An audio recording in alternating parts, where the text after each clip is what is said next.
So just a few thoughts on the concept of free speech and what that means. And obviously people have been talking about this in recent years because of the authoritarian behavior of governments across Western countries in particular. Well, that's what we've been paying attention to anyway, how certain types of speech have been emphasized, other types of speech have been suppressed.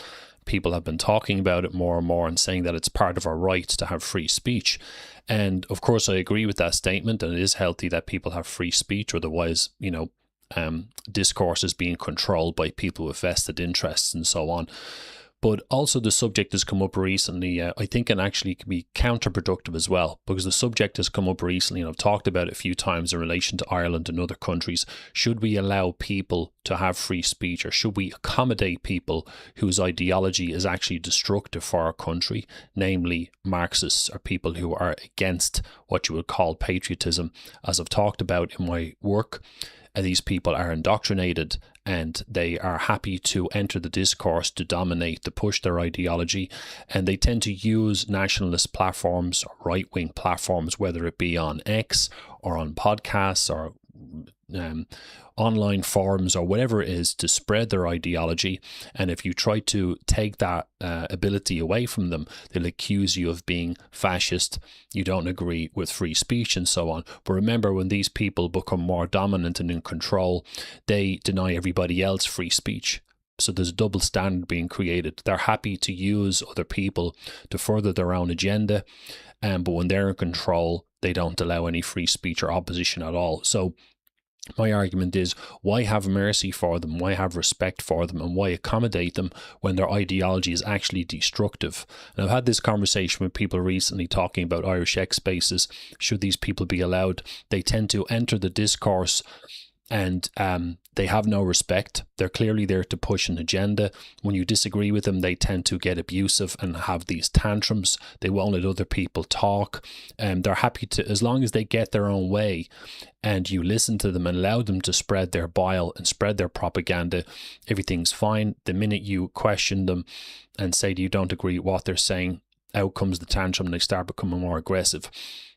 So this becomes a problem. I've talked about this as being a type of naivete based on people not understanding what Marxism actually is and how to spot the signs of it.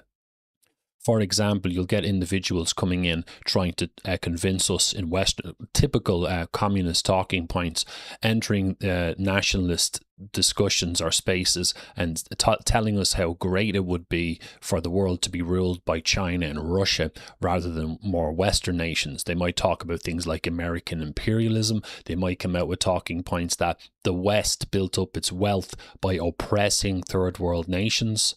Pro-communism talking points that life is great in countries like China and Russia. They try to deny the truth that these countries are authoritarian communist regimes. Whether they call themselves communist or not, they will deny anything about the human rights violations and how these countries are full of inequality, and they're not really these utopias that these countries often advertise themselves to be, like what China is doing with the videos of the skyscrapers and all this stuff, trying to convince people that they're an economic powerhouse and so on. Whereas you look at the truth is that you have a communist entity running the country who has kind of profiteered off people and squashes any sort of rebellion. It's a very controlled society. So these are typical kind of communist talking points. We've seen the same thing with the Iran war as well. Nobody seems to be talking about the communist element. These individuals are getting involved in discourse and talking about how America is evil, Israel is evil, and it's all about those two entities controlling the world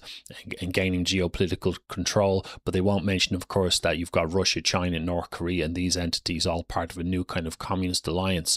So to people who don't quite understand what's happening, allowing people who are brainwashed like that into the discourse can be very, very destructive. And it's designed to, they're not involving themselves to spread any sort of knowledge or to have equal partnership or discourse or for the fun of communication. It's all about pushing propaganda. And in my view, there's a tremendous amount of naivety about this, and these people should be denied the right to do this. Nobody has the right to destroy the civilization that they are part of. And that's the history of this Marxist ideology, that it brainwashes people into being traitors against their own kind, their own countries, their own ethnic group often. And nobody has the right to do that. I have to point out as well that these concepts of free speech and so on, if you want to go back as far as, say, the ideology of classical liberalism, which has nothing to do with leftism today. It was the idea of people having individual rights, like the rights to own property, the right to free speech, the right to be religious or non-religious, to open a business or whatever it is. That ideology emerged because the world was coming out of the era of oligarchical rule, where we always had kings and queens telling us what to do.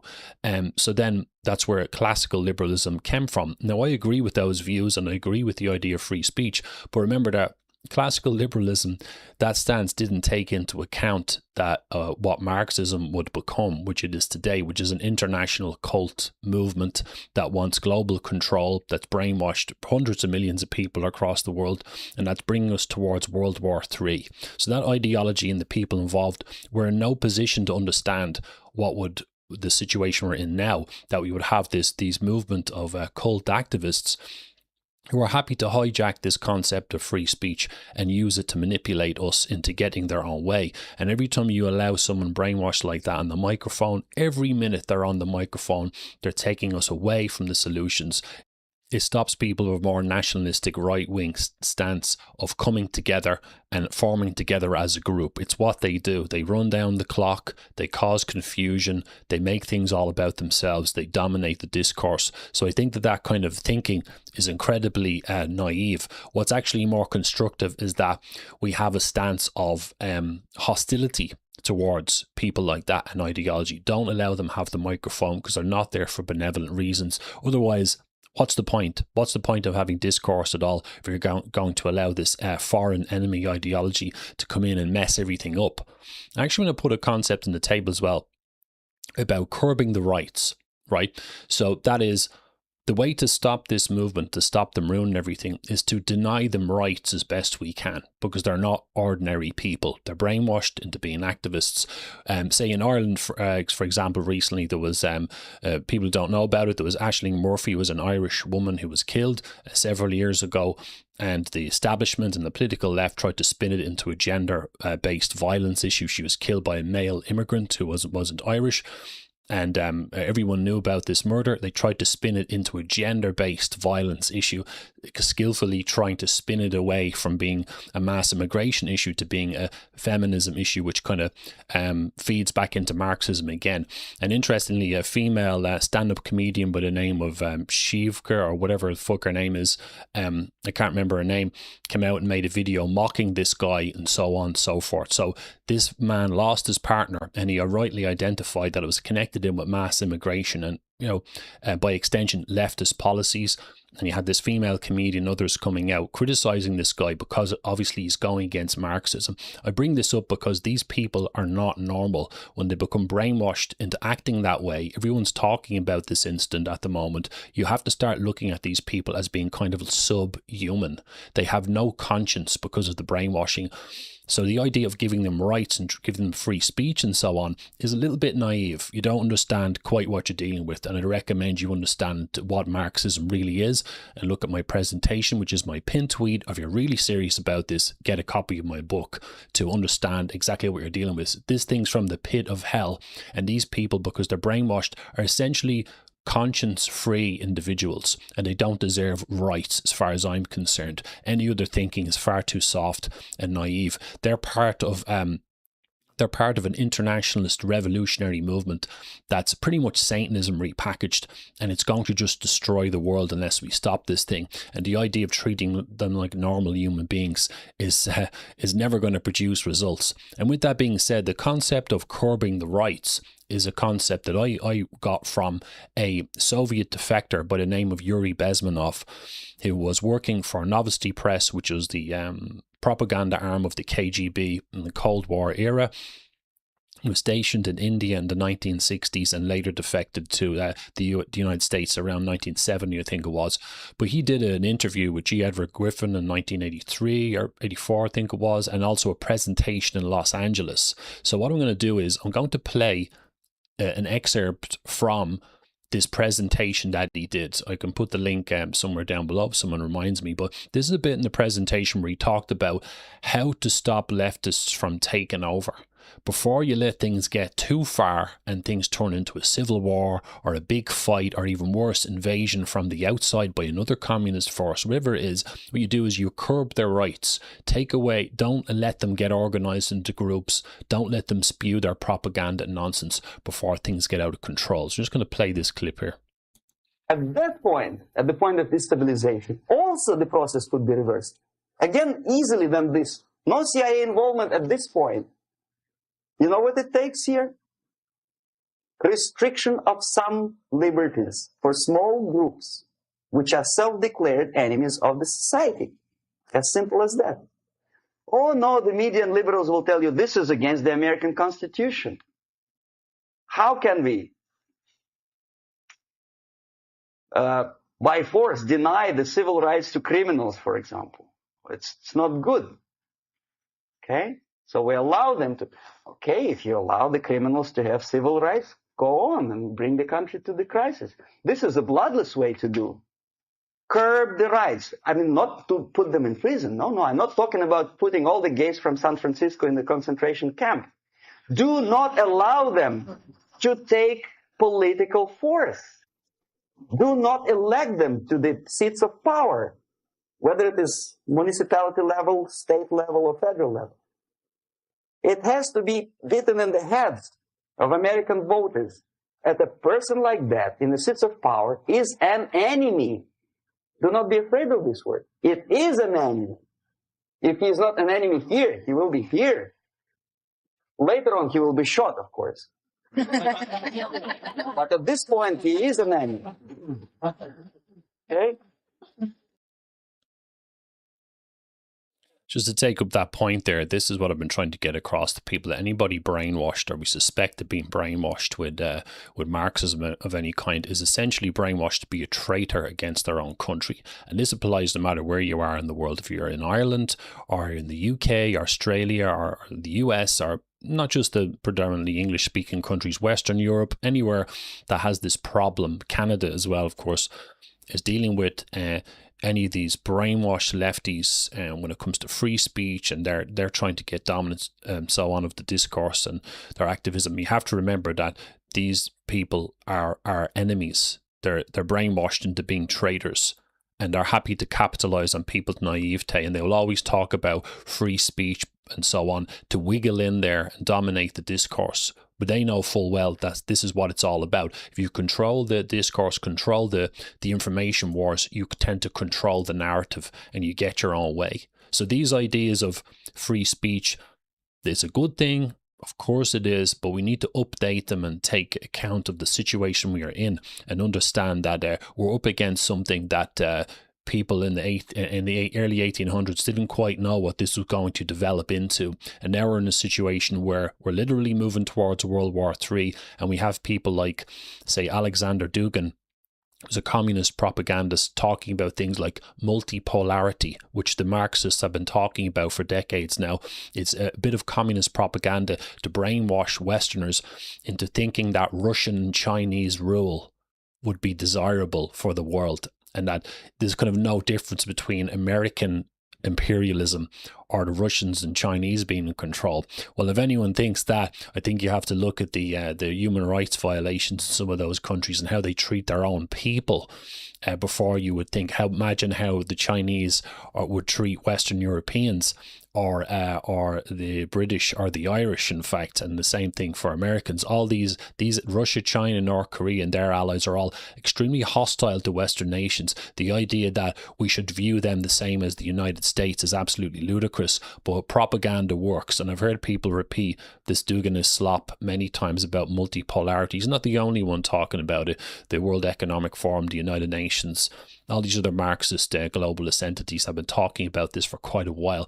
So As I always say, I would urge people to study into Marxism more. Once you identify people as being a leftist or a potential leftist, you have to start looking at them as the enemy and don't treat them the same way as you would treat a normal person, because they're not. And I'll see you in the next video.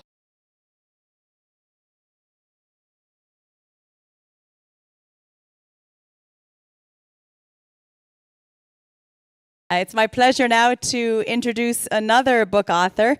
Emmett and I kept in touch, I think, on social media is where we first connected. And I had the pleasure of going out to Drumcondra one night to a pub for what I thought was a small chat about what Marxism is all about. And I think we sat there for how many hours? I was red-pilled about Marxism, and I said, we need to get this out to our conference when we have this. So I invited Emmett to come and speak. He's written The Red Pandemic, The Global Marxist Cult, and he's going to give an overview of what Marxism is, but also how it can brainwash children, because as you saw from Eugene's presentation, that is what's coming in the schools. So welcome, Emmett. And you don't have your books today, they've sold out, but you have some on order, is that right? Thank you very much. I appreciate that. Thanks to Jan and the Natural Women's Council for making today possible, despite the adversity and change in the venues due to the Marxist brats. So the reason we're all here, to cut straight to the chase, is that we have a serious problem in Irish society with brainwashing. It's activist brainwashing, and it goes by many different labels: progressivism, liberalism, etc. But really what it is Marxist activism. This group, I don't know what, it could be in the hundreds of thousands, maybe a million, maybe more, we don't really know, are responsible for driving all these crazy changes, including what's in the education system. To define what Marxism is, it's an internationalist revolutionary movement that seeks to destroy society or transform society to rebuild it as a Marxist one. They have this notion that oppression is bad, it's suffering, and that they can somehow remove this suffering from society. But we all know as individuals in this room that suffering is a part of life. Trying to remove it is artificial and is fantasy, but that doesn't stop them from trying. Of course, they're not known for being attached to reality. Radical sex ed, trans ideology, etc., drag queen story time, they're all just symptoms of the problem. Marxism is much bigger than that. You actually see on the cover of the book, if you look at the different symbols, mass immigration with the boat people, the trans symbol, you see the plate with the leaf on it on the left, that's veganism, the attack on the traditional family, you name it, the UN, the EU, the whole COVID fiasco, and the climate change movement down the bottom right. The upside down cross is anti-Christianity. Marxism is responsible for all of that. So my kind of strategy is, let's not go after one particular issue, but go after the root cause of all this, which is the ideology and the brainwashing itself. Many of those sub-agendas or initiatives that I talk about are based on the class struggle concept within Marxism, which is very old. It goes back to the 1800s and even beyond that. Originally it was about the rich versus the poor, or the bourgeoisie and the proletariat, as outlined in the Communist Manifesto of 1848. The idea that one group is controlling the other group and making them suffer for their own ends. And feminism is quite old too, the idea that men are oppressing women, etc. In the 20th century it evolved, as Eugene pointed out as well, with postmodernism and critical theory, is the class struggle concept being applied to other things, even crazy things, like now they're trying to convince us that we are oppressing the planet. So the planet has feelings and needs a cuddle, that kind of thing. So this oppression-free society is just a fantasy, and they use these terms like compassion, care, solidarity, equality, diversity, equity as well, which is the enforcement of artificial equality, and they're all a type of emotional manipulation. They appeal to that kind of sense we all have to look after other people, which is natural, and that's a good thing about life. But Marxism co-opts that and uses it to further its own agenda of revolution. Marxism doesn't care about, you know, the women or the foreigners or the animals or black people with BLM. It's all fake. It just uses groups as useful idiots to push forward the revolution and achieve total control. It appeals to the ego, and this is particularly important with kids. Kids or young people tend to want to fit in And, by nature, they're immature. We were all there once. I'm still there. And, it's a normal part of life to be that way. But when you hear that you're special and you're here to save the world, that's a very powerful message for young people, young minds to hear. It can be very addictive and it's very contagious. And that's why I describe it as a cult, which Sean pointed out earlier, that they make each other feel good, that they're special and they're in this together. And what's the other attributes of a cult? That they have the truth and no one else quite gets it. So they're going to take us towards revolution. And if you oppose them and say that they're wrong and look at all the damage you're causing, can you not see trans ideology is crazy? Can you not see the economic problems climate change causes, etc.? Can you not see the damage that veganism does to people's health, etc.? They will say, you don't quite understand it, you don't get it, you're not part of the revolution. So there's gargantuan egos involved here. It also gives people a sense of purpose in life, and we all need that. That's not a bad thing at all. Marxism co-opts that. I'm talking about the thing of appealing to people's emotions. Kinaltis was mentioned earlier, and which is the Irish word, the Gaelic word for kindness, which is typical Marxist virtue signalling. They suck you in with a nice veneer. It has this kind of image of being something pleasant, but in reality it's just a wolf in sheep's clothing, which is typical of how Marxism works. It markets itself as being something benevolent, whereas really malevolent in nature, and it's very, very good at that. The first coat of arms of the Fabian Society, which is a subversive Marxist group established in 1884, and had one of our own, George Bernard Shaw, as one of the key figures eventually. He designed the first coat of arms, which was a wolf in sheep's clothing. So that really sums up what Marxism is all about. The effect on education is catastrophic. And I think it's been mentioned a few times. I'm sure you've all noticed the term global citizens, right?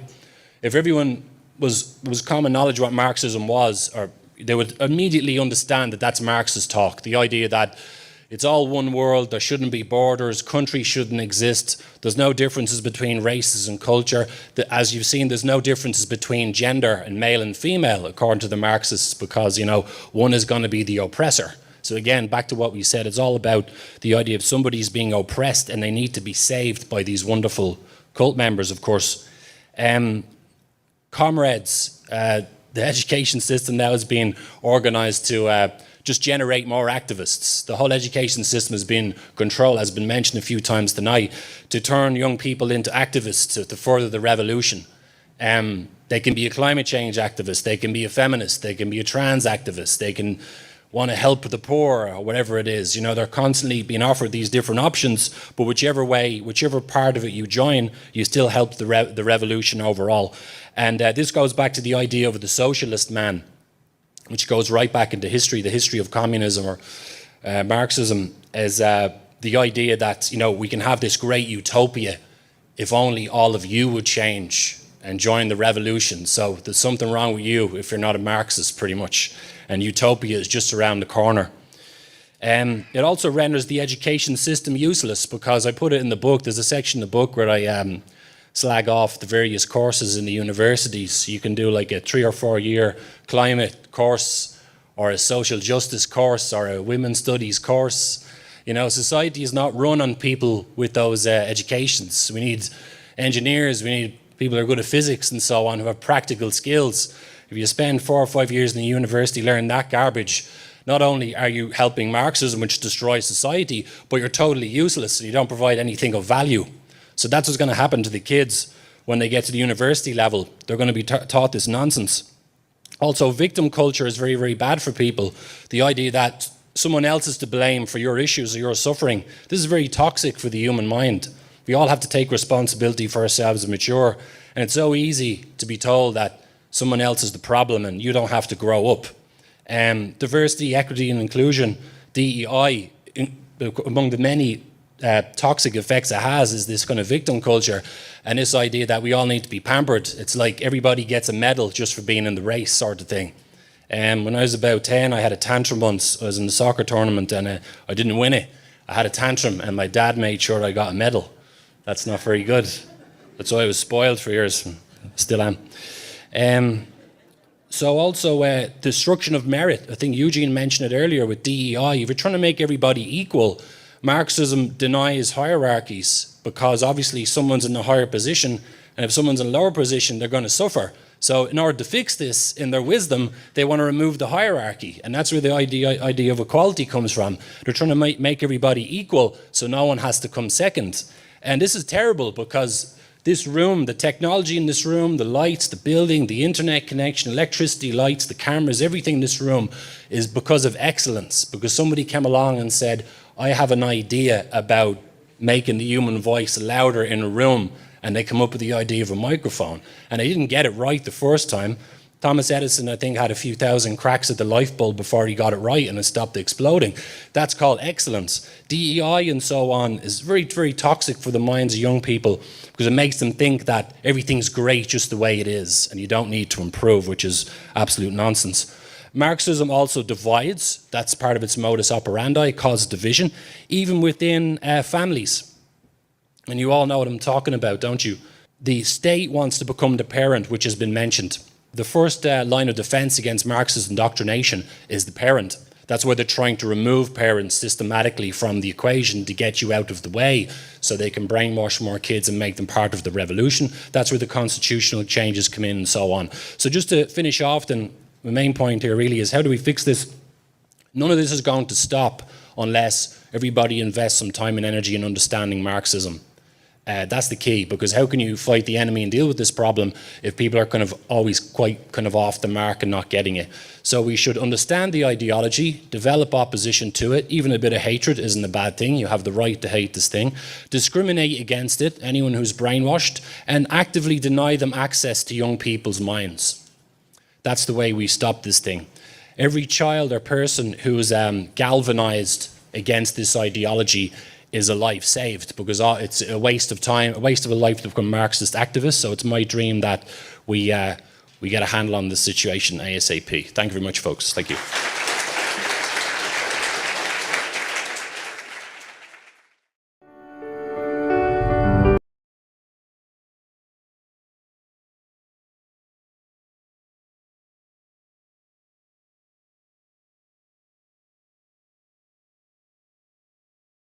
Ladies and gents, this is Emmett, the host of the Resolving Reality podcast and the author of the book Red Pandemic, The Global Marxist Cult.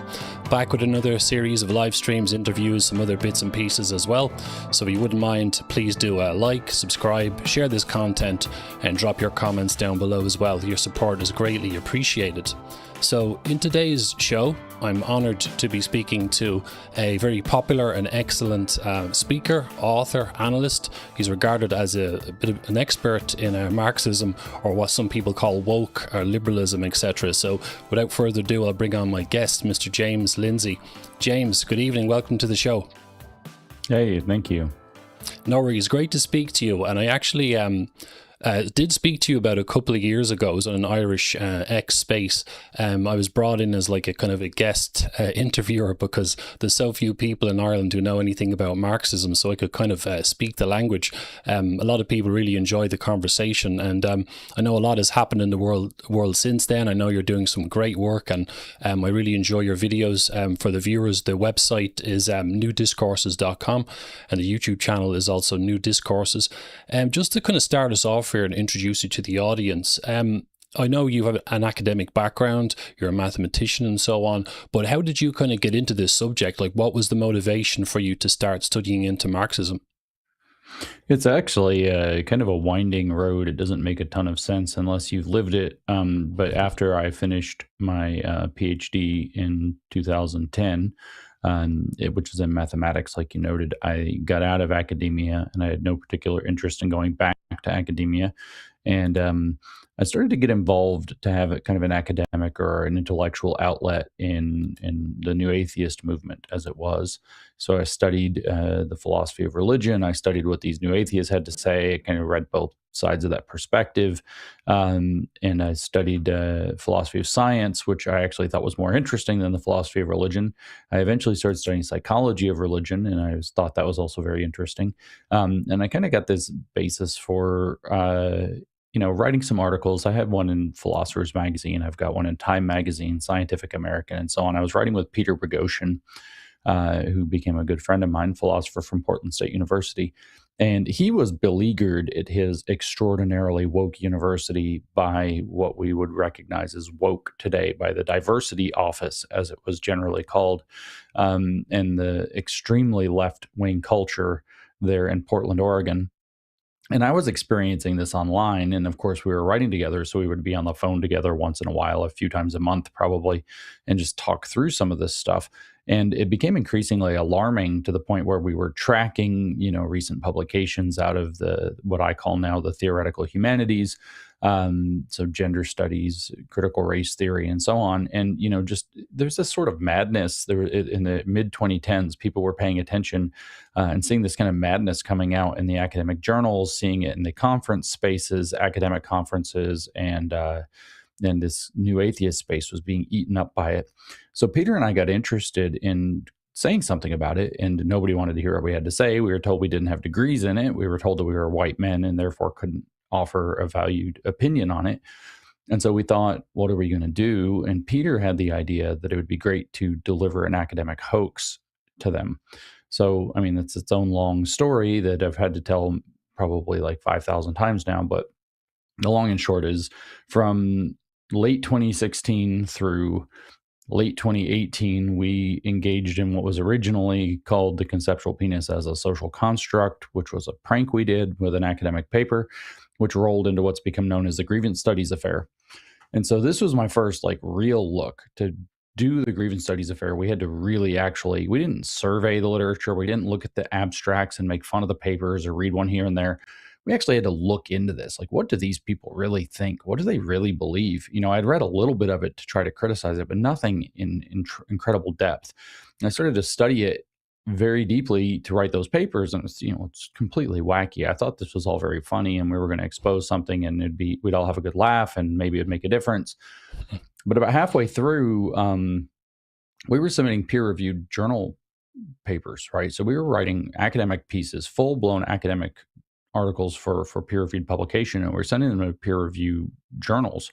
And the peer reviewers would therefore write us back commentary on our drafts. And so one of them was about education, and suggested that the paper that we had written suggested that we would basically take privileged students, identify who they are in classrooms, and abuse them to help them get over their privilege, and to teach them about oppression.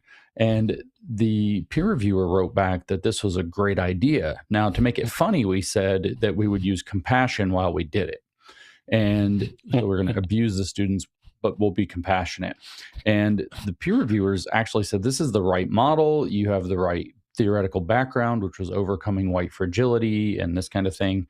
Literally, we found out about Robin DiAngelo before almost anybody had ever heard of her, like 2 or 3 years before anybody knew who she was. So we framed that paper around white fragility. And they said, oh yeah, that's all right, but you can't use compassion because that puts the needs of the privileged students first. It recenters their needs. And I thought, oh my gosh, this is not funny actually anymore. It stopped being funny pretty much. I started thinking about it. And maybe I was exaggerating the threat, and maybe I don't think I was, is that this is the kind of logic that unravels civilization and threatens, possibly even genocides. You are going to teach people based on their immutable characteristics of who they are, their race, their sex, and things like this. You're going to identify them as having a stain called privilege that you're going to re-educate them out of. And if it doesn't work, what do you do? Well, the problem persists and you have to solve the problem. So nothing good happens here. The dehumanization program is there. But when they said compassion is off the table, given that their whole thing is sold to us as compassion, I thought something must really be wrong here. So I quit my job. I asked my wife if I could quit my job and dedicate all of my time and effort to studying what I believed I had a bit of a head start in. Nobody was talking about it. Nobody really understood it. There were just some fringe characters on the internet that were interested. And I thought the world needs to know about this. And I'm going to have a vehicle once this project comes out, once the grievance studies thing goes out. I mean, we were predicting it was front page of the New York Times territory, and it did make the front page of the New York Times on October 5th, 2018. So I knew I was going to have the opportunity to speak about what I was finding, and there were different ways to do it. And one was to talk just about the joke, which is what everybody really wanted. And the other was to talk about this more serious concern. And I just started pouring all my energy into studying it. I wrote a book with Helen Pluckrose, who also did this project with us, to showcase what we learned without talking about the prank. And it's called Cynical Theories. Been very lucky to that book took off very successfully in 2020 when it was published, just after George Floyd died. It was published that summer, and it took off, and it's now reached over it's sold over 500,000 copies. So I don't know how many hands it's wound up in, maybe as many as 1 million hands at this point. It's in 30 languages. It's all over the world. I've been invited to speak on that book in other countries, and because it's been published in those other countries, it's very exciting. In countries that don't speak English in particular, which is even more interesting and exciting. So that research just never stopped, right? And I just kind of kept going deeper. At some point, I was compelled to read the critical theorists, not just the postmodernists, as we covered in Cynical Theories. And of course, this is a post-Marxist milieu. You know that these are leftist thinkers. Eventually, you're going to get to the critical theorists, and you're going to get to the Marxists. And lo and behold, that's what I did. And I realized that there's an arc of continuity, very much like the same way that there's an arc of continuity across evolutionary forms and animals. That if we say that birds today are the modern descendants of dinosaurs, they obviously don't look a lot like dinosaurs, but there's this continuity there. And so what I see is this so-called woke idea that the left has been destroying our civilization with for the last decade or two in Western countries. I see a direct evolutionary pathway, and can kind of track how it developed all the way back from Karl Marx or even earlier, but then going forward through the Eastern-Western Marxist split in the 1920s into the developments of the 1960s, into the more the postmodernist developments of the 70s and 80s going into the 90s. And then these, like, we called it applied postmodernism in Cynical Theories, but woke, frankly, critical constructivist thinking into the early 2000s. So I can trace this evolution pretty clearly. I can give a plausible account for why these evolutionary leaps had to occur in order to infect a Western host, steeped with the particulars of history that it has. And that's how I got interested. That's what I've done with it ever since, and I just haven't stopped. That's brilliant, James. Yeah, it's fascinating, and actually, I think that kind of probably happens to a lot of people. You start to see more and more of this stuff, and then you can't help but kind of delve into it. For those of us who are kind of capable, and say, I know this isn't all about politics and so on, but I think from what I know of you, you've identified a kind of like a liberal, or a classic liberal, should I say.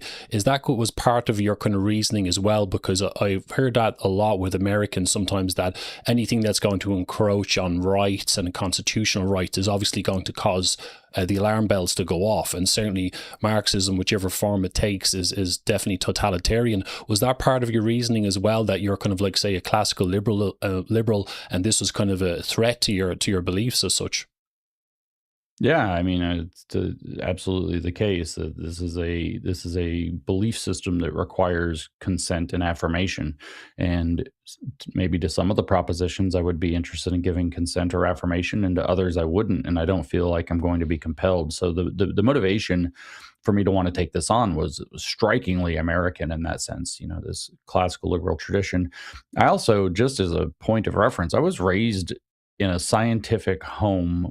My father's an engineer, and then so he impressed upon us the importance of the sciences. He impressed us with the sciences so much that my brother and I, growing up, I just have the one brother, but my dad told us, and I think he meant it. I've never been totally sure if he meant it or not, but he told us that if we majored in the humanities when we went to college, we were disowned. Not only would he not pay for college, which wasn't really on the offer for us anyway, we would be disowned from the family if we majored in the humanities. So when I told my dad I was going to major in physics, it was like literally we had an argument, because my dad didn't think physics was practical enough.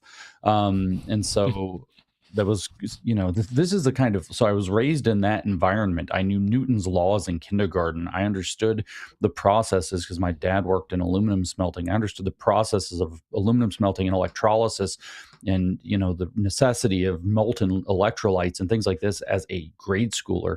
So then I go off and I major in physics, and I get this scientific training, and then I decide I don't really like physics as much as I thought, but I finished the degree and go off into mathematics.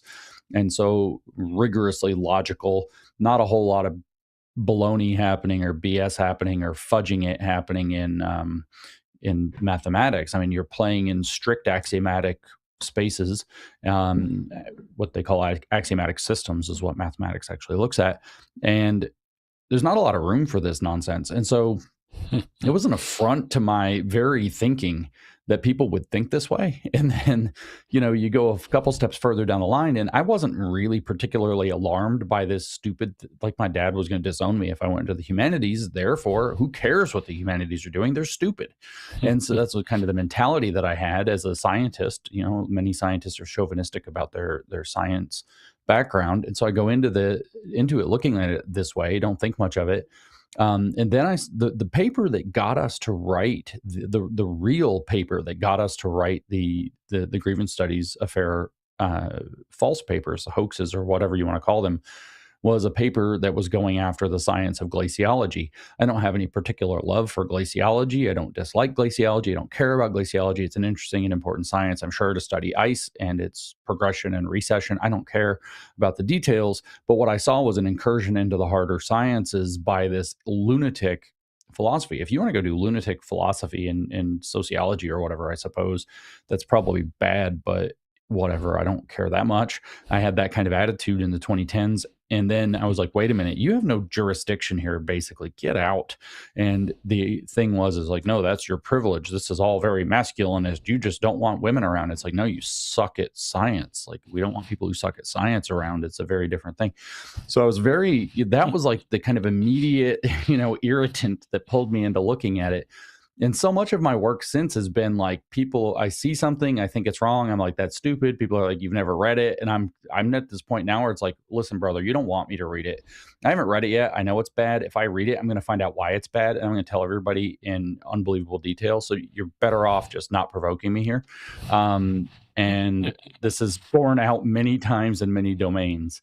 I'll just say that. But yeah, that scientific background and the classical liberal philosophical background, I've always had this, very strong belief in the American kind of program. Politically speaking, I thought, I grew up American. I grew up proud to be an American. I grew up, properly brainwashed into believing, and I think it's true, actually. I'm just joking with my phrasing there. I grew up believing that the Americans had devised a unbelievably good system for dealing with the realities of human nature and politics, and that maybe is not perfect, but is second to none. So, I had that as a basis as well. And it made a huge difference in how I saw this Marxist stuff. Marxism has no place in the American psyche. I've lost your sound, Emmett. Oh, sorry, my mistake. Yeah, it's very interesting hearing the genesis of your thought here, and I mean, your dad was absolutely right about the humanities. When you think about what they've become, they're just a breeding ground for all of this stuff. And interestingly, just as a side tangent, you look at a country like, say, Sweden, which was hit quite early with all the mass immigration and all the leftist policies and such. In a country like that, even there, where the feminists have been well entrenched for decades, they were trying to force the males or trying to force the females into the STEM subjects, and even there it didn't quite work because they're certainly different. It's hard to shove Marxist theories into engineering and stuff like that. I'm sure they'll try, but with the kind of liberal thing, whenever I think of the States, James, I always think that I wonder if it's kind of an obstacle when people use the term liberal, because obviously there was classical liberalism. And then there was the modern, people use the term in the modern terms, they really mean Marxism. And I think I've noticed that a lot myself. I mean, I'm sure you've dealt with this a hell of a lot more than me. So why is this kind of problematic, do you think? No, you're exactly right. The term liberal, just to use a fancy term for it, has been completely deracinated, which means pulled out of its roots. Like it doesn't mean what it used to mean. I don't think it's a recoverable term. You know, I cringe a little bit even when I hear it brought up anymore. I don't try to recover the term. I don't come out as I did for many years with this crusade for, recovering the proper understanding of what liberalism is as in the classical liberal sense. I've kind of given up, and I just kind of look behind it. I found it's much more productive to talk about the principles that were recognized collectively as classical liberalism and look at those principles individually, which does allow, maybe these people have a point. Maybe technology or the circumstances have changed, especially with social media, to where this, late 18th century political model isn't exactly ideal.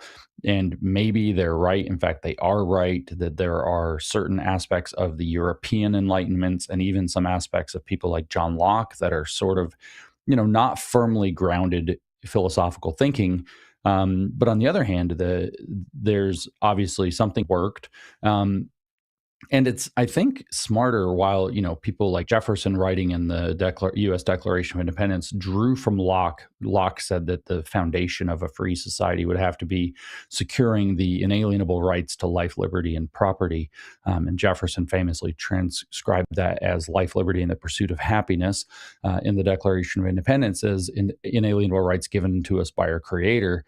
While all that track is nice, there's something that's very harmonious between the scientific mindset that I kind of grew up in and was educated in, and then this kind of classical liberalism that I would believe in, which is this sort of universality. Sometimes Christians refer to this as seeing what they say is general revelation. The world is out there. We can see the world. We could call this realism, which I actually prefer to call it, that the world actually is out there and we can actually go for ourselves and perceive the world. And you and I can do that separately, and we can compare notes. We can agree and disagree freely on what we've observed and what the meaning of what we observed happens to be and how important that is. But we each and all have the capacity to go out and observe the world for ourselves, to do the experiment in the scientific language. Sometimes it's just make observations. That's called universality in science. And it's just, if you get bogged down and say the Enlightenment is crap because of Descartes or Kant or whoever else, you've kind of missed a very important part of the picture here. This idea of scientific universality is true. That which is true, if we believe that there is an external world that is objective and is out there regardless of what we are as subjects, then it's the same truth for every person or every entity that can interact with it. So therefore, if we each go look on our own, we should be able to see the same thing, and then we can compare notes and work out what that is and what that means, what we have seen and what we've missed, and so on. But this is the same idea that the U.S. philosophy is more firmly based on than somebody like John Locke, which is this idea that's called common sense realism, which was originally part of the Scottish Enlightenment, and it was actually directly rejecting the European Enlightenment. If you read Thomas Reid, who was instrumental in the common sense realist program, when he writes in Inquiry into the Human Mind, he starts off just literally making fun of, not even engaging, making fun of Descartes. Just making fun of him. He's like, oh, Descartes says, cogito ergo sum, I think therefore I am. So because he doesn't know for sure if he exists. And it's like he goes to the story when he knows he exists when he goes and does his daily life. He just makes fun of him. Then he makes fun of John Locke for making it worse. And so he makes fun of all of these, even the English Enlightenment, but then you get into especially the European Enlightenment, he's making fun of these guys. He doesn't take these guys seriously at all. He thinks that they're making a grand mess of everything. And that common sense, which kind of bled into pragmatism and other things in the American tradition, that common sense is at the heart of the experiment that I actually support. It coheres perfectly with what's called universalism or universality within the scientific approach. And so I think that coherence is meaningful. I think that that's correct. And so I like to get back to these earlier principles. I do believe, as the classical liberals do, that we have inalienable rights, whether those come from Creator or not. That's a great way to put it. But the basis for those rights at the very least is that because each of us is equal in dignity, equal in distance to the deity, if he exists or not, doesn't matter. We're all equal in distance to the deity, because as a mathematician, I'll tell you the distance from any finite amount, which is us, to an infinite amount is the same. It is infinity, always. Doesn't matter how big or small the number is.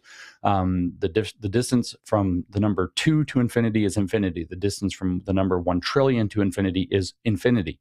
Or as one of my math professors used to like to say, all numbers are smaller than most, which is the more you think about it, the more fun and profound that statement is. All numbers are smaller than most. So anyways, because of that, we have these inalienable rights based on just the principle that nobody has the authority to alienate us from our rights. Nobody has some special position from which they are more entitled to be able to interact with the world than we are. And so once we get to that position and we can accept this type of equality thesis, literally, which is not the radical equality thesis of Marxists or the egalitarian thesis of the French Enlightenment. It's a different equality thesis. Is that, none of us we're all equal in intrinsic, implicit, a priori authority over one another, which is to say none, with the only exceptions being when people are not capable, say, of what we would call power of attorney. Children, their parents have authority over them, or people acting in loco parentis, and the mentally incapable have to be taken care of. And so we understand that there are exceptions that don't violate the rule. But that said, none of us has any special authority over anybody else. And therefore, we all have a system of inalienable rights, and we set up a government to protect those rights primarily. And the American experiment's about self-government, so that people can engage in those observations and experiments for themselves without the state saying, well, don't look there, that's inappropriate, or the church saying, you can't ask that question, that would be heresy. And so, we can get back behind this classical liberal label, but all the stuff that means classical liberalism falls out without all of this baggage, just by taking on some pretty basic assumptions, like the world is out there and we have eyes and brains, and therefore are able to observe and process our observations for ourselves. We're also all communicative. Therefore, we have the ability to discuss what we've observed. And if we want to, on the presupposition that we're all limited and finite, therefore prone to make mistakes, we should invite discussion. Therefore, we should discourage violence against one another over disagreements so that we can have those discussions and blah, blah, blah. And the whole system falls out kind of in your lap without having to have any of these state of nature arguments like Locke did state of nature. Rousseau and Hobbes are kind of more important for state of nature argument. These are all silly, in my opinion. You don't need them. And they didn't, I don't think, add much to the story. But so, yes, I think that there's a way to get behind that term. And I think that we should get behind that term and talk about the actual nuts and bolts of what we care about, because the term is completely poisoned, really. It means dozens of things at the same time to different people, and sometimes more than one to the same person.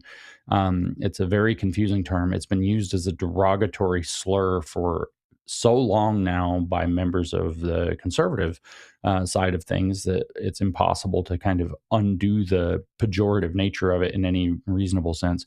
So just for me, at least for the time being, it makes sense to get behind the term and stop using the toxic terminology.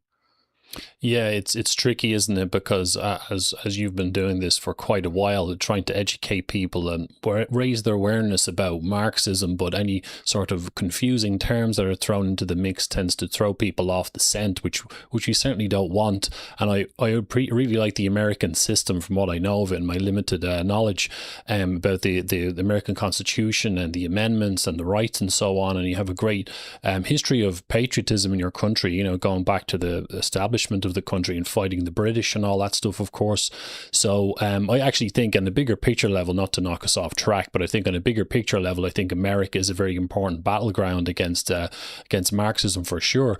And say I actually did a kind of little ranty video yesterday about just whatever popped into my head. It was about the concept of free speech, which kind of ties into classical liberalism, of course. And we know that because, well, you know as well as anybody that the history of Marxism across the world, or whatever label we put on it, can be very subversive, sneaky. It knows how to influence people using propaganda, conspiracy, and so on. And recently in Ireland, I noticed that, you know, some of the people on the political right are kind of accommodating and even platforming people who are pushing some form of Marxism or whatever. And then it brought up the concept of, or the debate about free speech and so on. And we know the Marxists love to cry free speech when they're not in control, but when they're in control, then they get rid of everyone else's free speech. So what's your thoughts on this? And I'm sure you've noticed there's a tremendous amount of naivete involved here. Yeah, absolutely. So there's a couple of things I think that are really important to talk about with the free speech debate, and one of those is that people don't really seem to know what free speech is or what it means or why it's important or valuable. I mean, I just outlined why it is. It's that if none of us actually has any special authority over the others and therefore has no authority to order other people's lives and their own approach to understanding truth, then we have to be able to let the less powerful person speak, not just hand the megaphone to the more powerful who will have it anyway, because you never know. They might be telling you something true that you've missed, that you overlooked. And of course, the Marxists have exploited that logic tremendously. But just to kind of finish the thought, there's a lot of things when we have these free speech debates online, especially now today, there's a lot of things people call, they invoke free speech that has nothing to do with free speech. For example, if somebody is insulting you on social media and you block them, and then they say you don't value free speech, nobody is required by the principle of free speech to listen to people curse at them or insult them. In fact, part of free speech is being able to choose what you will say, but it's also choosing what you will and will not hear, right? It's also choosing what you will not say, right? So it's not just that you can speak or that you can print or that you can engage in the press or that you can believe as you will in religion, as we have in our First Amendment, but the provision in the American Fifth Amendment that prevents you from incriminating yourself before a court is, in other words, that you're allowed to keep your silence, is also part of free speech. So it's the freedom to say what you will and to not say what you wouldn't. So you can't have compulsion in speech. Marxists love compelled speech because they believe ultimately in a socialization hypothesis. They believe that human nature is ultimately that we're socialist or whatever, but they believe that everything in the entire society has brainwashed us not to understand who we really are. And so what they're going to do is seize control of the means of production such that everything in society is now arranged to brainwash us back into socialists as they see it. That's actually the theory. We are intrinsically socialists who've been alienated from our being by a productive system, slavery, feudalism, capitalism, advanced capitalism, whatever it happens to be.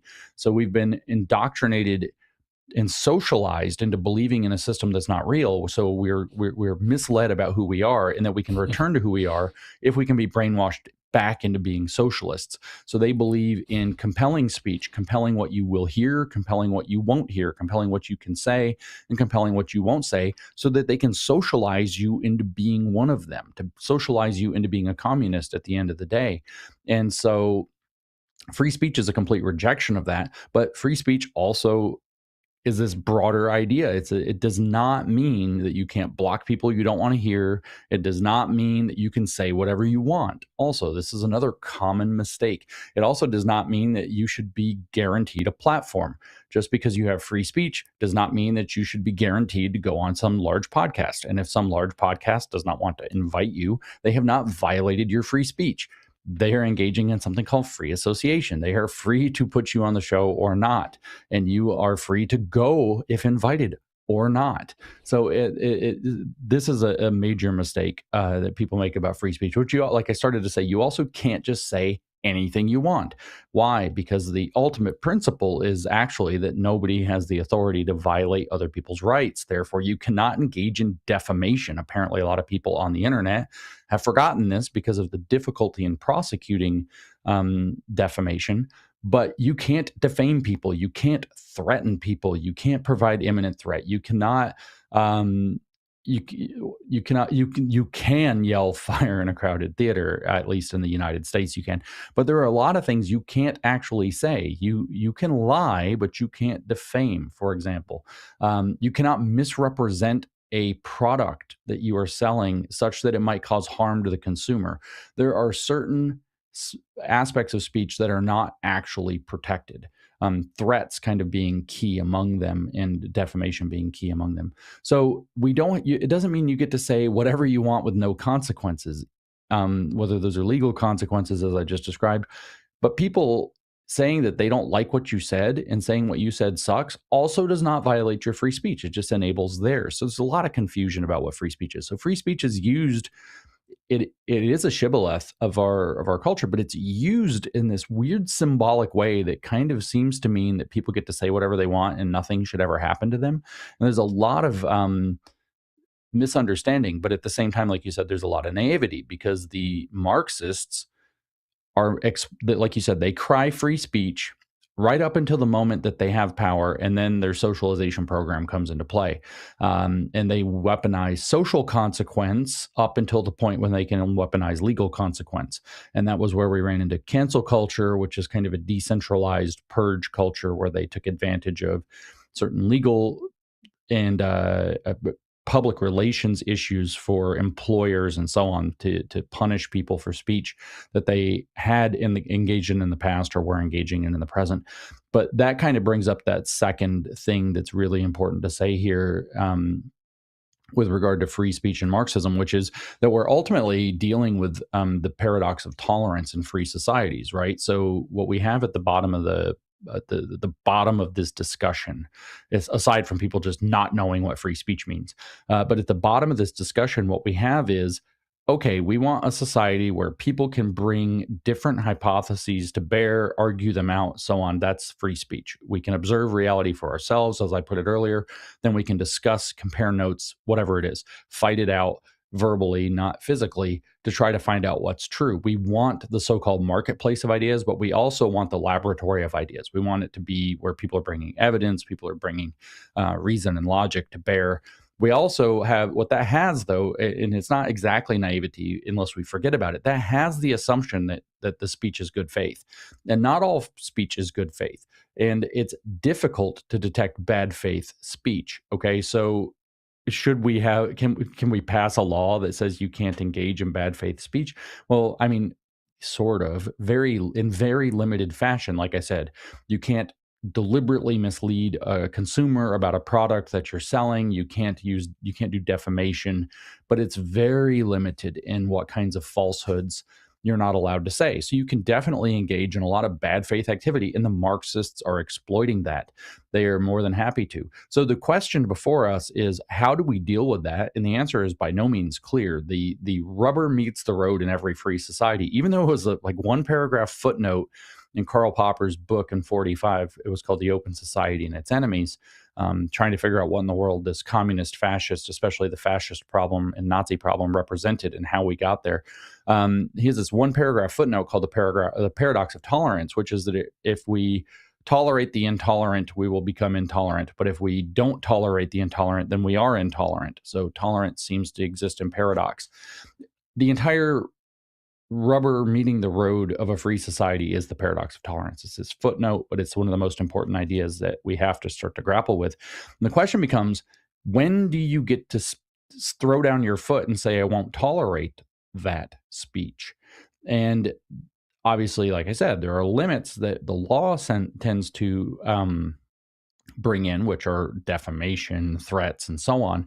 But then there's which are called unprotected speech or non-protected speech. But then there's this kind of like more sociocultural aspect. When do you get to kind of be intolerant as a response to intolerance is ultimately the question. And I have a principle that I hold to for that, which I call the principle of reciprocal tolerance, which is when you discover that a movement or even an individual, but particularly a movement, which has the capacity to do something about this, is it's speaking into something like free speech. It's speaking in the language of rights, but would not extend those rights. So it demands those rights for itself in order to advance. But if it were empowered, it would revoke those rights from the people who granted them the right in the first place. So they will not reciprocate the tolerance that they're taking advantage of. My opinion is that's a principle that leads us toward a solution to the paradox of tolerance, which is that free societies are under absolutely no obligation to tolerate ideologies that would basically stamp them out. If you come in and say that you want to have free speech and freedom of religion, et cetera, in order to install Sharia, frankly, just tough shit. You don't get to do that. We get to be intolerant to that. We don't have to be racist against Arabs or whatever else, or North Africans to do this, but we can be intolerant of those ideas, and we don't have to give them special provenance in our public discussion. We don't have to make special room for them. We don't have to accommodate them in our public spaces or discourse. And same thing, and I used obviously there the example of Islam, but communism will revoke your freedom of speech immediately. So we have no obligation to tolerate the subversive speech of Marxists. When they scream free speech, we don't have to take them seriously because we know that they don't value that principle. We don't have to extend that to fascists. We don't have to extend it to religious theocrats who we know also would rob us of whether it's Islam with Sharia or whether it's some sect of Christianity that's decided it wants to run a Christian theocracy. So we don't have to tolerate that. Now, that's not a legal designation. I'm not saying that the law should step in and necessarily prohibit that speech.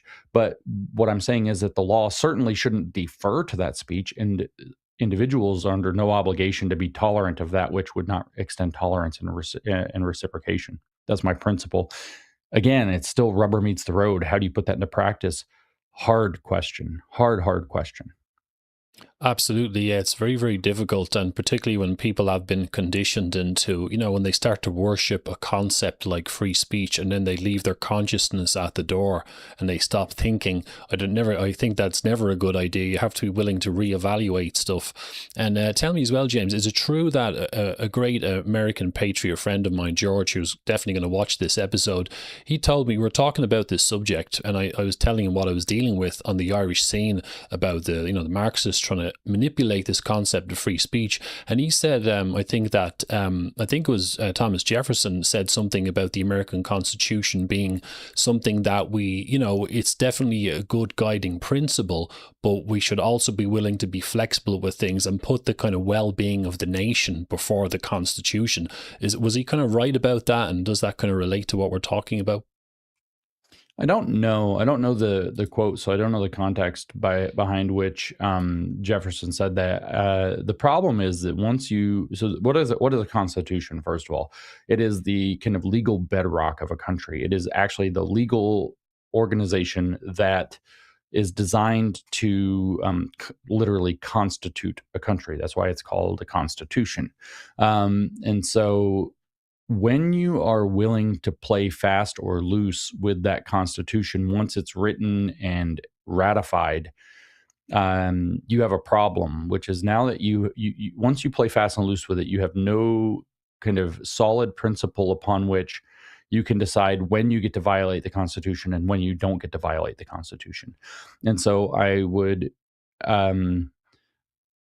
hedge, if Jefferson said that, and we'll assume the context is as it appears, I would hedge away from endorsing that view. Jefferson had other views that are hard to endorse, and thank God for James Madison, and also the French, which you never hear anybody say thank God for the French unless they're talking about wine or cheese. But in this case, Jefferson was in Paris while the Constitution was being written, so the French allowed him to be there, but he seemed to like it, so whatever they were doing, he liked.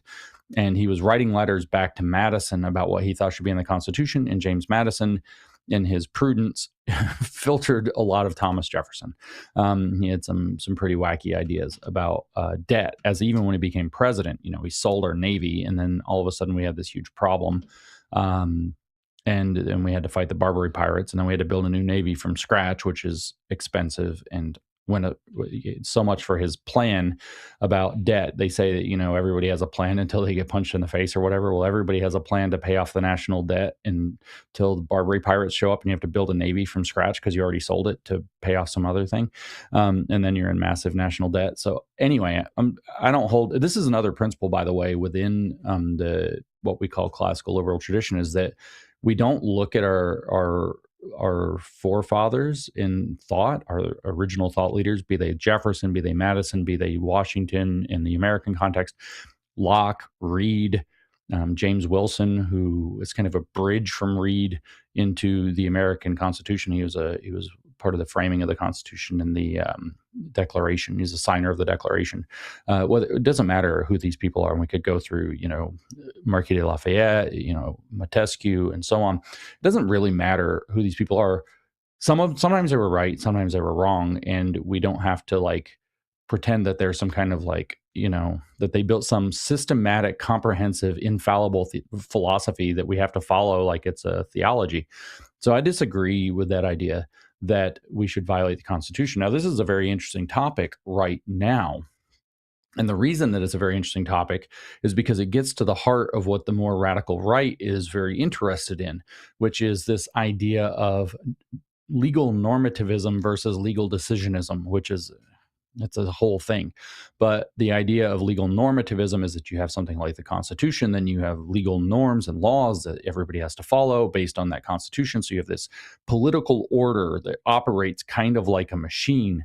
And then sometimes stuff happens that the machine is not particularly suited to deal with. You might say that it's technological in some cases. The founding fathers, when they wrote the Constitution, it's easy to say they couldn't have envisioned the internet, but it's also simpler to say that they didn't know what a cult was.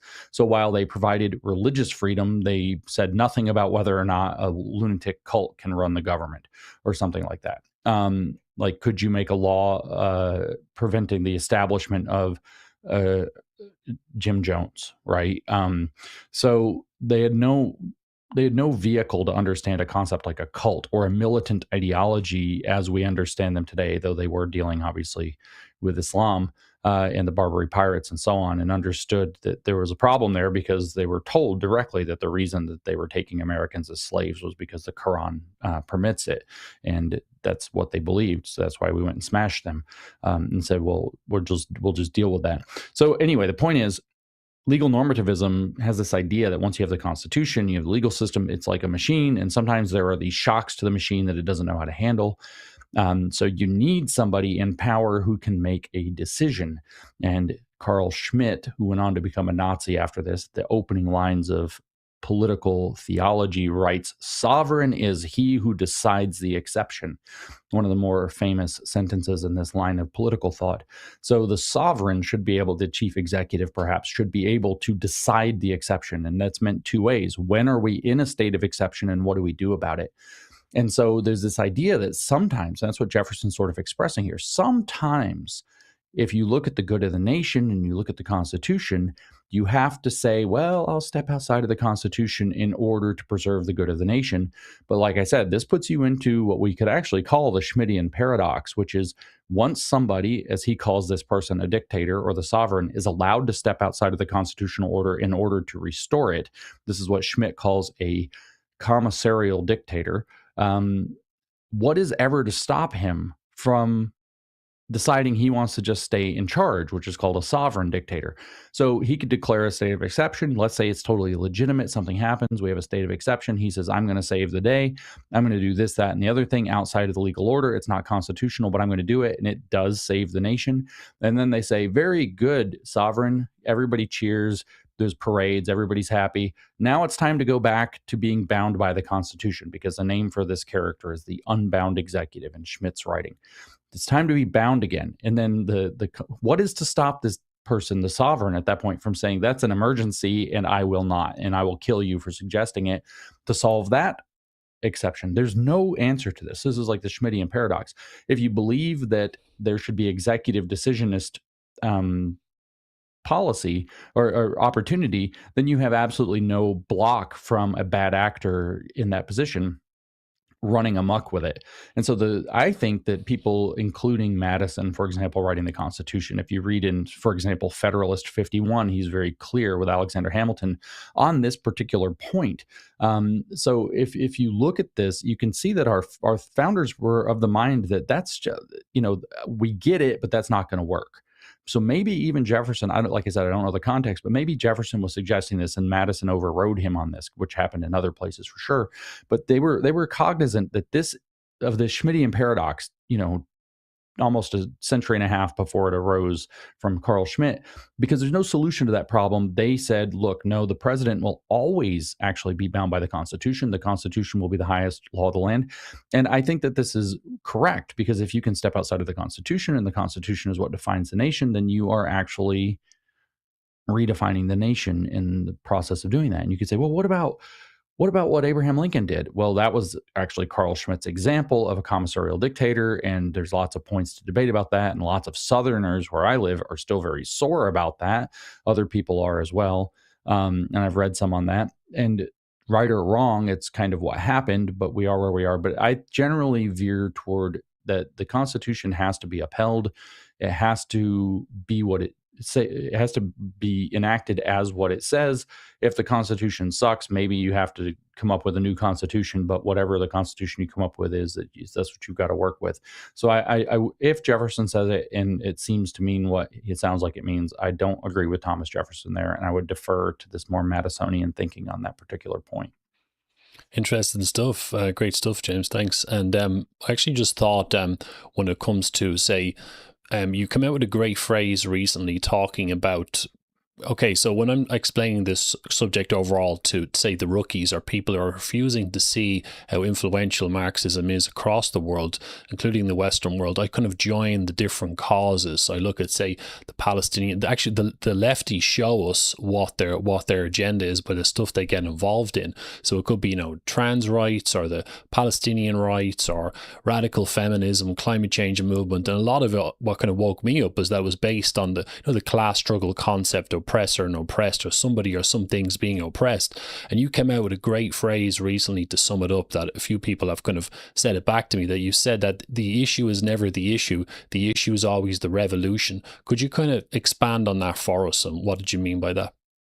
Yeah, so first, let me not take credit for something that's not mine. I had heard that phrase and knew that it came from somewhere, but didn't know where it came from, and found out later. But it comes from David Horowitz, who recently died.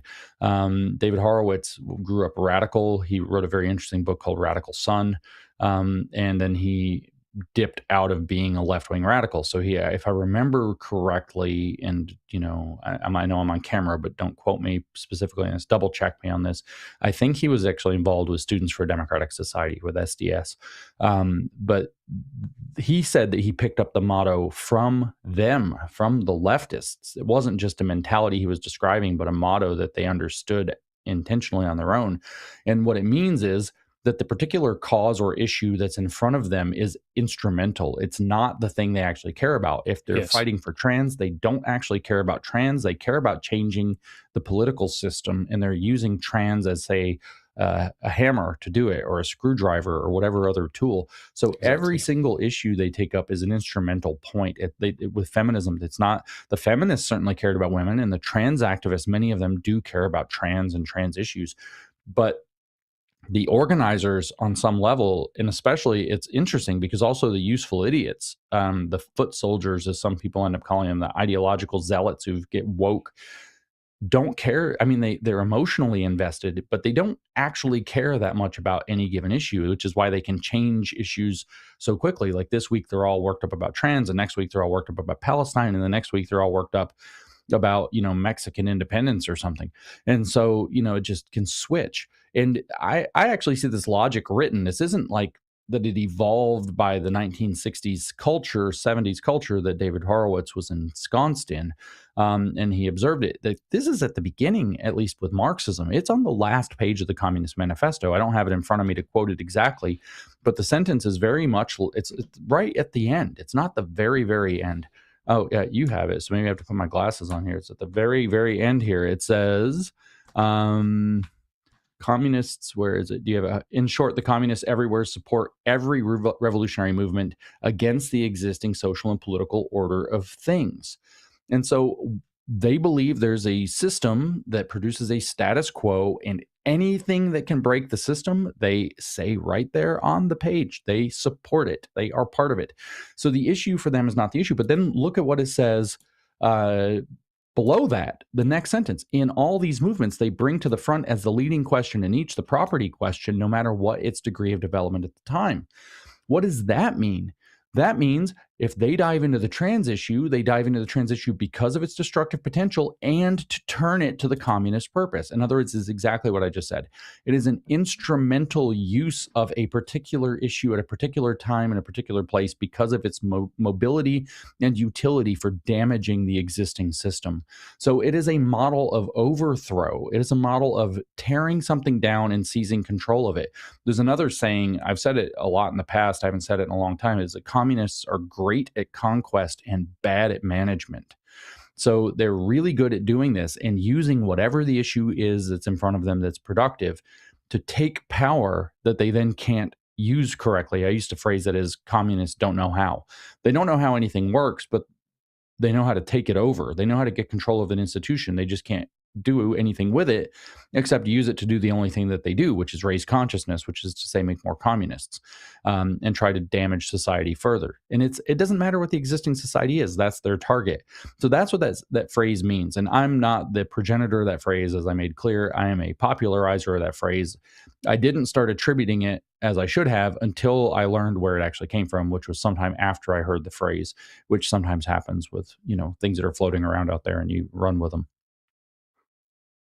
Yeah, David Horowitz, what a great guy, and I love people who are honest, who have the guts to admit that they were brainwashed and were going down the wrong path, and then turn themselves around and are actually speaking out against what they stood for before. So I think it's very, very noble. There's a few people in Ireland I know like that as well, and that sentence at the end of the Communist Manifesto is certainly very, very central. And interestingly, it just made me think of how the Marxists always have something going on, and it reminds me of Saul Alinsky, who Horowitz talked about. He said he had a conversation with him once, and Alinsky was pretty much saying, "Why are you so open? You should be a little bit more sneaky." But one of the things that Alinsky said in Rules for Radicals, I think, was something to do with, in my book, I kind of compared what he was talking about to, he was talking about how it was very important for them to always have a new cause happening. So while one is finishing, they're starting another one. And I kind of liken it to like a communist shark that needs to keep going, or whatever, needs to keep going so it kind of breathe. And, the thing as well, I just thought of is the whole, that you talked about oppressor and oppressed, class struggle and class consciousness. I mean, how do you explain this one to, say, the complete rookies, and how important is this concept? I mean, it's central to the concept. If we don't have to go back to the beginning of the Communist Manifesto, but it's literally the first sentence of the first chapter is that all of history, he says, is the history of class struggle, which therefore means it's the central idea. Literally, their model of how human society works is that it's class struggle. So it's completely central. The thing is like you said, with the issue and the cause, not only are there individual causes within the broader, say, property question or race question or whichever, you can jump from property question to race question to sexual question to whatever. You can jump subjects. So you can have another cause. You can actually have another domain filled with causes. And what that does, it's not just even like a shark, which is a brilliant metaphor, actually, has to keep moving forward and constantly consuming, but it's also it psychologically or neurobiologically, probably, it keeps the dopamine up. It's very easy to get fatigued fighting for something. It's exciting, it's new, there's all this new terminology, things are happening, you have a new group of people to care about, all this is very exciting, and then you get 2 or 3 years in, or even a year and a half in, and it's a slog. It turns into a slog. It's not as fun anymore. And so if you can switch causes, all of a sudden you get the dopamine rush back up. You get your radicals motivated again. Plus you keep them in a state of agitation and irritation. Oh my God, we've fought 5 battles already, and now there's a 6th one. The world is going to hell. You can keep them in that state of agitation. So I think it's psychologically very important. But class struggle is the communist phrase for something that's also known as the friend-enemy distinction. This is actually the logic, oppressor versus oppressed. Like I said, if we did look at the first page of the Communist Manifesto of chapter 1, I should say, you see it right there. He says, class struggle is all of history, blah, blah, blah. In a word, oppressor versus oppressed. And Marx himself frames it as oppressor versus oppressed. And so what that means is that you have two classes, the oppressor class and the oppressed class. He shows several examples of how that class can change during different conditions of history, different periods in history. And so you have this intrinsic idea of two classes in conflict with one another. And so you have the oppressor class is identified as the enemy of a unified oppressed class. So this is the logic that later gets called the friend-enemy distinction. You have the enemy, which is clearly identified. The class enemy that is causing the class struggle is identified. And for Marx, it was the capitalists together with the bourgeoisie, which were usually just called the bourgeoisie or the capitalist class. And then you have all of the workers, eventually all of the peasants. It wasn't originally to include peasants, but it eventually includes peasants, all the workers, all of the peasants, and basically everybody who feels screwed by this system or isn't getting as far ahead as they think they should be able to. And those people have one job. And their job, two jobs actually. One is to wake up to what's going on, to raise the class consciousness or the feminist consciousness or the race consciousness. Raise consciousness is the first job. And the second job is to fight the enemy. Okay, so it's their job, that the thing that you're uniting in, it doesn't matter what the cause is, to tear down is the system that's run by the oppressor class. So that's the enemy. And their one job other than to wake people up to join the fight is to fight the enemy. So this is why they can have all this multitude of causes. This is why you can have this conglomeration of things that don't make sense, like Queers for Palestine, where if you actually were in Palestine and you were queer, they would kill you. But you can have this alliance because what they're doing is they're splitting the world into friends and enemies. They've named the enemy. The enemy is the oppressor class, the broad capitalist class, the white, the whatever, but it's the oppressors. And then everybody else are going to be the friends. And friends are those who fight the enemy. So you name the enemy, and then certain people fight the enemy, and everybody who fights the enemy are allies in solidarity who fight the enemy, and they are the friends of the friend-enemy distinction. That's what this refers to.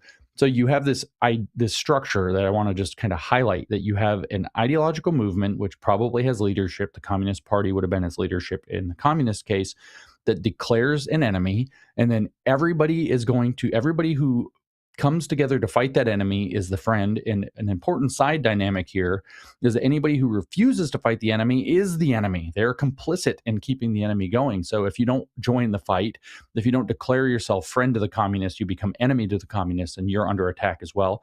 Same for fascists, same for Islamists, same for any totalitarian ideology.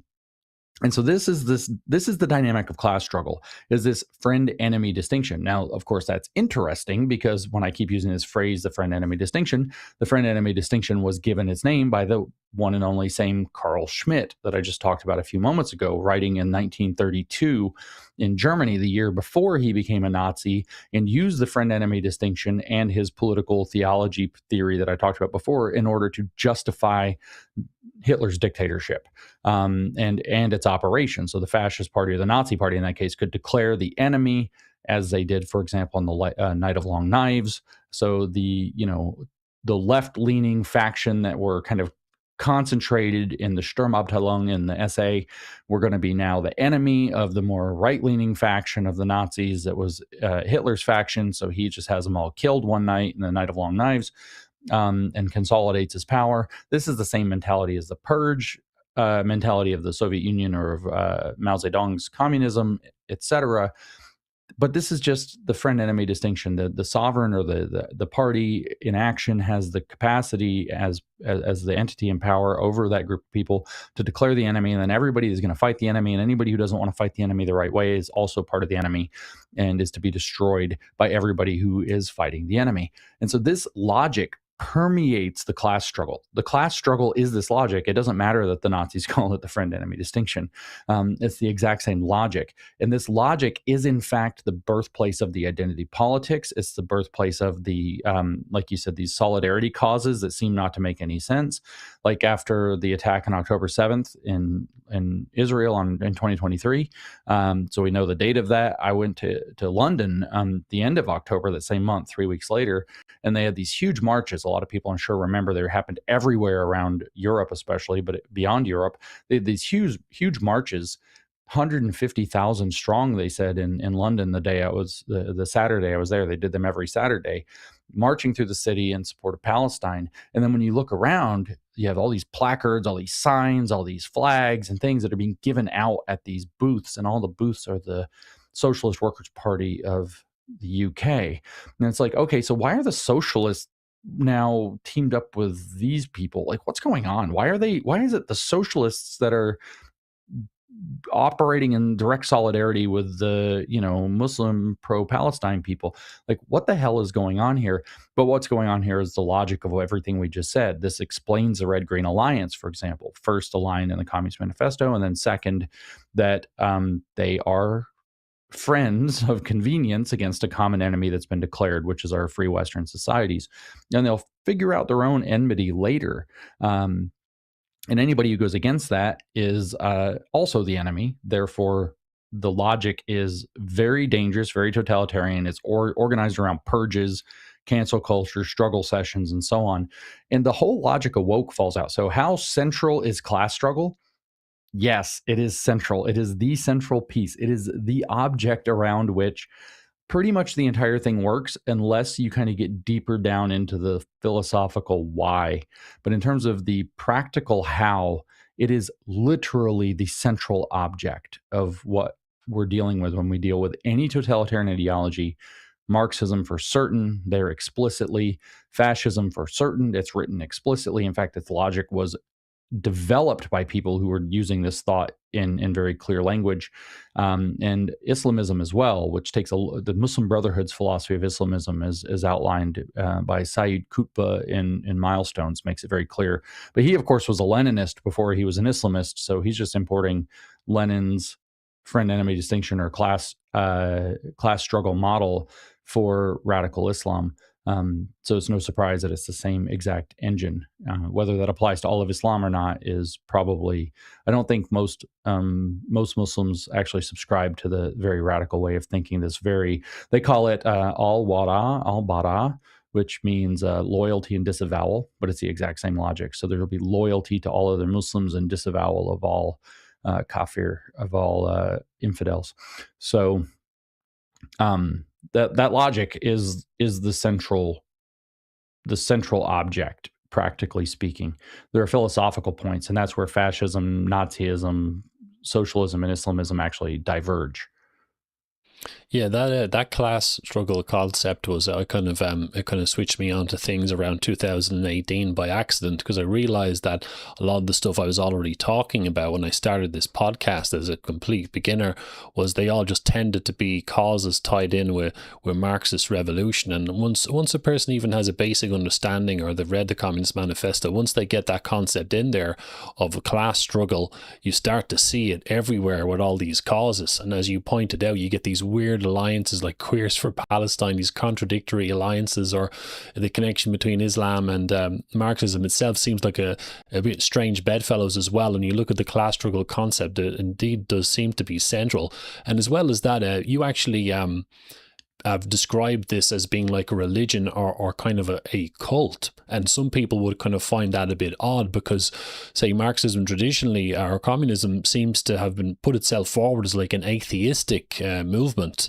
And they believe, some of them believe in this utopian idea of a classless society, no money, no private property, no God, and so on. So how does it kind of work? Or how did you reach the attitude that they're a type of a cult? Well, what the communists are, or what Marx is actually answering, he doesn't do this in Capital, obviously, which is 1867 publication date. He does this and it's not in the Communist Manifesto, which he wrote with Engels. It's written in his works that were written earlier in the early 1840s. His very kind of religious works, his Economic Philosophic Manuscript from 1844, his Critique of Hegel's Philosophy of Right, which he actually never finished, that he wrote in 43 going into 44, right at the cusp of the year. Those writings, he's much more kind of clear about his relationship to religion and what he actually thinks, but also he very much reveals his hand. Now, there's a caveat to point out here before we get into it, which is that this writing was not published at all until much later, well into the 20th century. So your typical Marxist in, say, 1880 would not have been familiar with this unless, for whatever reason, Marx had shown him his private writing or whatever small group of people had actually seen it. But in these documents, he reveals that this is the thinking behind the entire program that he has, and that thinking is that it's very clear that what he's actually grappling with, in addition to the economic circumstances as Europe transitions out of feudalism and into capitalism, and he's trying to make sense of this transition in some sense economically, but with kind of very piss poor economic theory. He's simultaneously grappling with the question, what does it mean to be human? And it's very, very clear that the philosophic part of the Economic Philosophic Manuscript is the question of what it means to be human. And it's very clear in his Critique of Hegel's Philosophy of Right, for example, from the first page, that he believes that religion has obscured from people what it means to be human. It's clear in his 1843 essay on the Jewish question that religion has obscured from people what it means to be human. So he spends a lot of time in the Economic Philosophic Manuscripts explaining that what it means to be human is to be what he calls a species being, which is ultimately a socialist. It is a human being who lives for the entire species, an individual that lives for the species. And he talks about this in literally transformative language, that when you realize that man's true human nature is his social nature, which can also be translated as socialist nature, when you realize that this is the question he's answering, and he starts to develop it, he goes full religion with it. He's calling it the positive transcendence of private property, as human self-estrangement, and thus a complete return of man to himself as a human being, which is to say, as a social being. He says that. And then he goes on. Man, yeah. That's right, socialist man. So he has this other concept of who we really are. And he starts talking about how when you awaken to this, it transforms your eye and it transforms your ear and it transforms all your senses like an acquired taste. Like a man who doesn't know how to appreciate wine comes to appreciate wine and thinks it went from tasting bad to good. You develop this different sense of the entire world around you, a different perceptual sense of the entire world around you, when you realize that man is by man for man, that we are the product of our own creation. As a matter of fact, that's his origin myth for man, is that man created himself. We are the product of our own creation.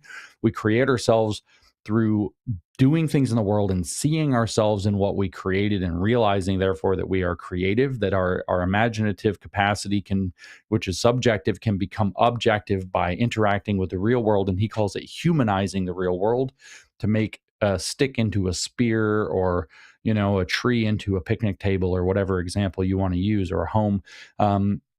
We're making the world fit for human use according to human imagination. So we're transforming the world, and that's how we learn who we are as humans. That's what separates us from the mere animals and the beasts, is that we have this capacity. And so that what we need to also understand is that we don't do this for ourselves. We do this for all of each other at the same time. And then we can learn to transcend private property and liberate ourselves by returning to our true social nature. So when you're asking the question, the fundamental question, what does it mean to be human, and how is that produced, and how do we interact with one another? You're asking fundamentally religious questions, and you're providing answers, which he does. He doesn't ask the question and leave it hanging. He provides answers. We are intrinsically socialist.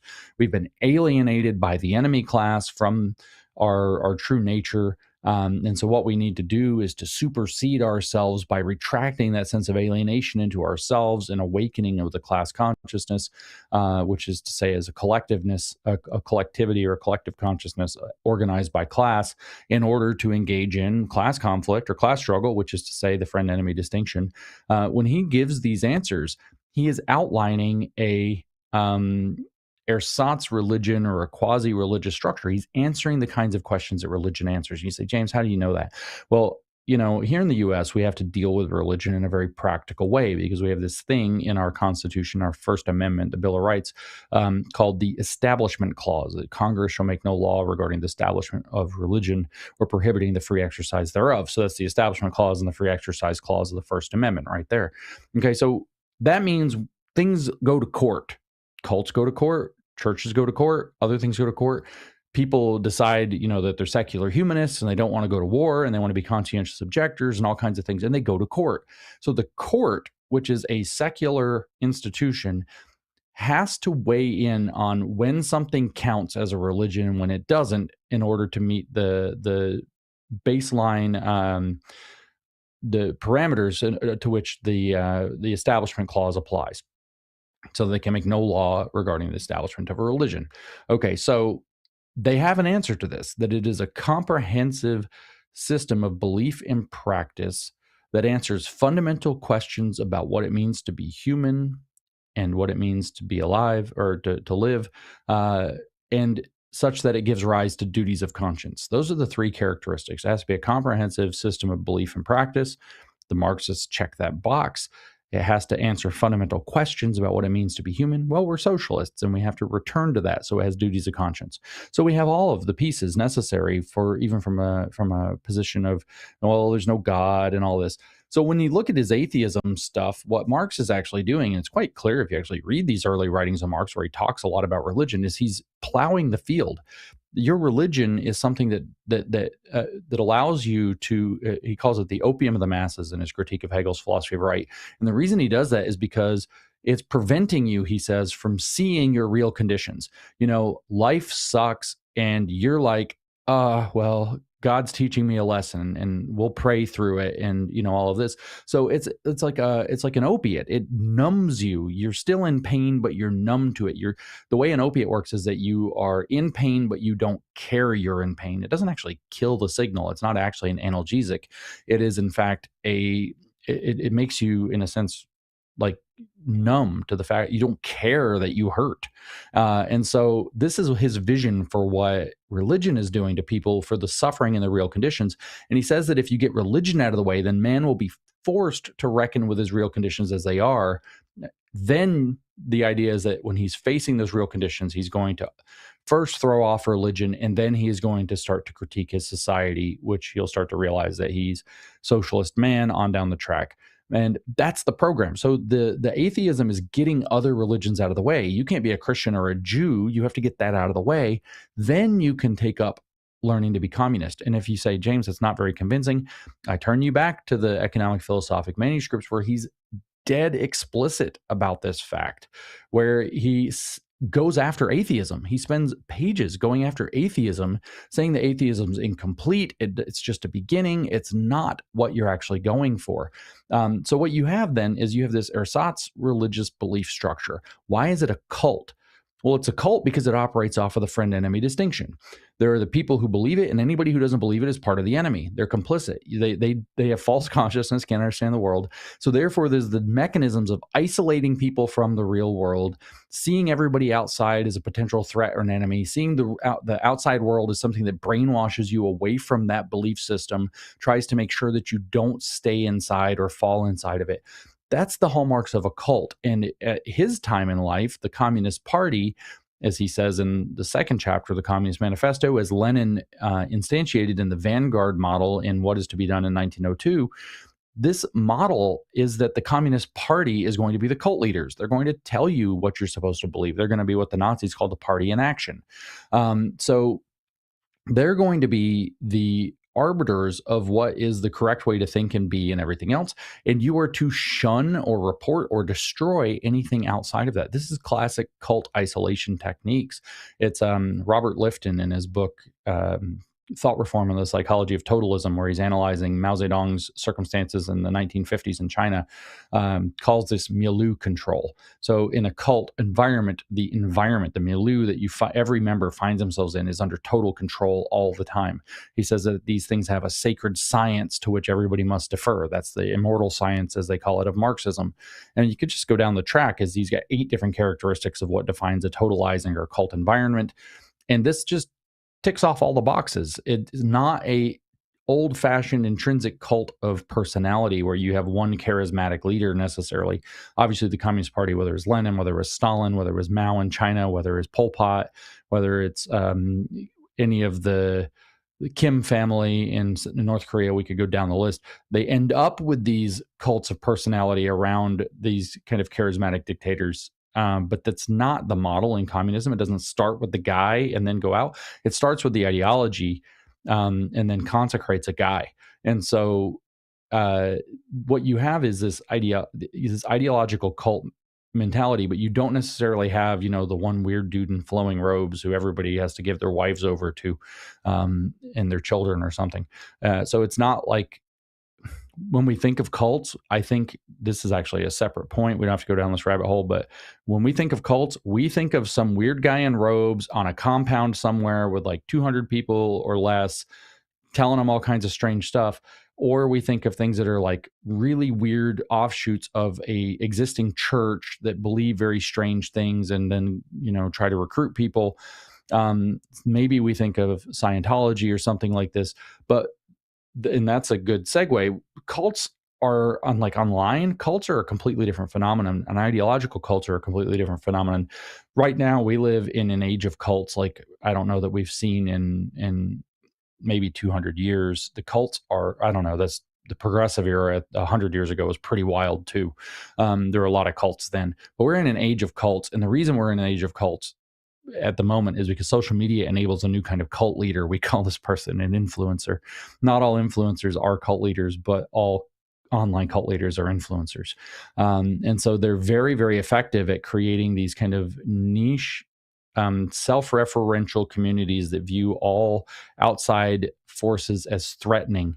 And that's kind of the key dynamic here. The ideological cults work the same way. So I call it a cult because it has an ersatz religious structure that would satisfy the Supreme Court's definition of a religious object for purposes of Establishment Clause if the right case got brought before them and they saw it in the right light. It certainly, in my opinion, meets those 3 criteria. Not that the court has ever declared it a religion. It explicitly declared communism as not one in the 50s.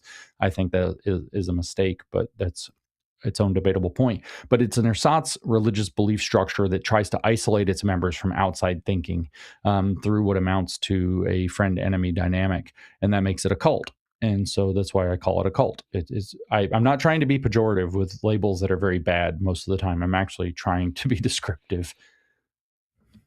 Oh, that's perfect, because actually, well, I might as well mention it now, actually, because I was going to mention to you in private correspondence. I think it's interesting that I only became aware of you, much to my shame, a few years ago. But even back in 2018, I was already starting to look at it as being a cult movement, because you look at the fanaticism, how they act towards the enemy, exactly what you said. They identify as being a separate group from society. They're very hostile when you challenge their beliefs. And they're completely beyond reason. Like, it really is fascinating. And because something you mentioned there, kind of tying into the socialist man stuff as well. I mean, is this kind of where the concept of woke comes from somehow? That like we kind of use it as a derogatory term to kind of mock them or whatever, but maybe they use it as a pride term or whatever, that they're somehow enlightened or something. Like, it reminds me of the concept, and I think it was in the New Statesman magazine, created by the Fabian Society, images of like the lights in the minds of men, and there was some sort of higher level they could reach. Is that somehow connected with this at all? Yeah, I think so. I mean, it's exactly what I think that they've done, is they've woke up to what it really means to be human. Obviously, the term comes from black slang that you're supposed to be woke or hip or awake to or aware of racism that doesn't necessarily present itself in very overt forms. That's where the slang term actually comes from. But the idea is that you have in the theoretical applications that it turned out to apply to, is that you've awoken to a critical consciousness, which is a extension of the class consciousness or feminist consciousness or sexual consciousness or whichever queer consciousness, you name it. You got all of them. Fat consciousness, I suppose. It's always fun to throw the fat studies ones in there. But at any rate, yeah, it's that they woke up and they think that they are now kind of more enlightened. They see the world. I mean, this is what the thesis basically of One-Dimensional Man is, that Herbert Marcuse wrote in 1964, is that capitalism has flattened everybody out into this kind of like one-dimensional existence where you get up, you go to work. The point is to earn money so that you can buy the stuff that you saw in commercials so you can have a happy life. And so you have this very consumerist mindset. So you work in an industry that produces consumerist stuff so that you can purchase consumerist stuff from other producers so that you can pretend to be happy and live out and die. And he's like, yeah, it's a pretty good life actually, but it's not an ideal life. There's like a higher level thinking. And he says this second dimension of thought is the critical theory, is the critical thinking. And not critical thinking like that you're skeptical of assumptions, but rather the critical thinking that you believe that there's a power system, a class struggle, that is intrinsic to society, that's almost invisible to the majority of people in it, that you understand. That's what you wake up to. That's the woke in waking up, or the awake in waking up, or woke, whatever. All the words are the same word. This is why when the fascists, or the Nazis, I should say, when they started to march across Germany, one of their slogans was Deutschland erwacht, which means Germany awake or Germany awaken. So the idea is that they woke up to what Hitler called the racial worldview, the racial Weltanschauung, of how reality really works. And so they think that they understand reality on a different level than everybody else, that it's, in fact, the formal idea that we call woke is called critical constructivism. And so this has this idea that, in fact, what they believe is that we don't know if the world is really out there. In fact, it might not be. Well, all we know is what we perceive. And so the perceptual actually precedes the objective and the real. So maybe there is no objective. Maybe there is no value neutral. Maybe there's no true equality or any of this. And so all we have is what we perceive. But their second thesis, that's the constructivist thesis, is that perception precedes reality. It doesn't come from reality. So in a sense, the world is in our head, in that when we think something's true, it's because we have consensus. Lots of people think it's what is out there at the same time, for whatever reason, usually socially mediated reasons. But then the critical part is those social processes themselves are actually defined by power dynamics, that there are people in power who are there under the terms of class struggle. Basically, they're there for bad, self-serving reasons. Most of them are ignorant to the fact that this is how the world works. Some of them are not, and they do it intentionally for their own benefit, but none of them are willing to challenge the system. So they are now awake to this idea that we all misperceive the world. Therefore, the world is not as it actually appears. It is not as it actually is. And they're trying to go around and wake people up to get people to believe that the world is different than it is. This is no different than Marx going around waking people up to socialist consciousness and class consciousness, which is that ultimately you're a socialist at heart who's been alienated from it. And there's a dynamic of class oppression that's causing this, and there's an ideology of capitalism that brainwashes you into believing it so that you can't see it for yourself. So they have this, belief that they know the secret sauce of society, this hidden dimension of reality, and that they're sort of like emissaries trying to teach us about the higher spiritual truths of what it means to be human. And not sure what that looks like, but it's not, there's no class division, there's no racism, there's no sexism, there's no transphobia, there's no homophobia, there's no inequality, there's no injustice. They have all these nice things. They don't know what those things look like. They just know that when there's a bad thing, that's not who we really are. And so that's part of our lower false existence, where we're fighting to try to make ends for ourselves rather than to make ends for everybody. So yeah, it's very cult-like in this regard.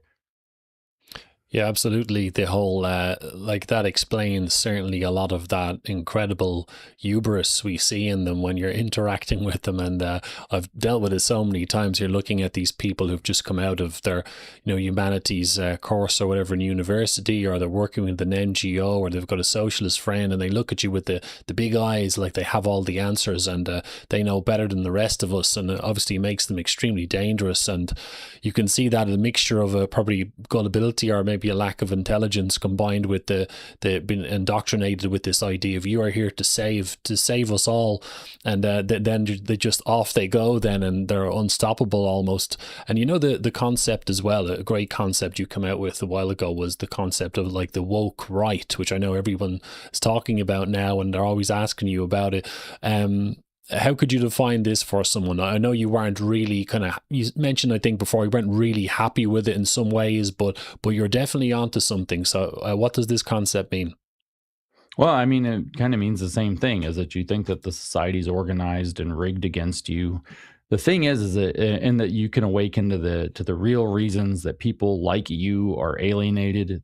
People like you is ambiguously defined here. It's very clear in the class dynamic of the left how people like you are defined. You're members of the same class, or the enemy is the members of the other class, right? So it's very, very simple in the class struggle model of who people like you refers to. If it's racial minorities versus whites, if it's women versus men, if it's queer versus heteronormative or cis heteronormative or whatever, just normative in general, if it's workers versus their employers, it's very easy to kind of tell who the classes are. So who people like you count as.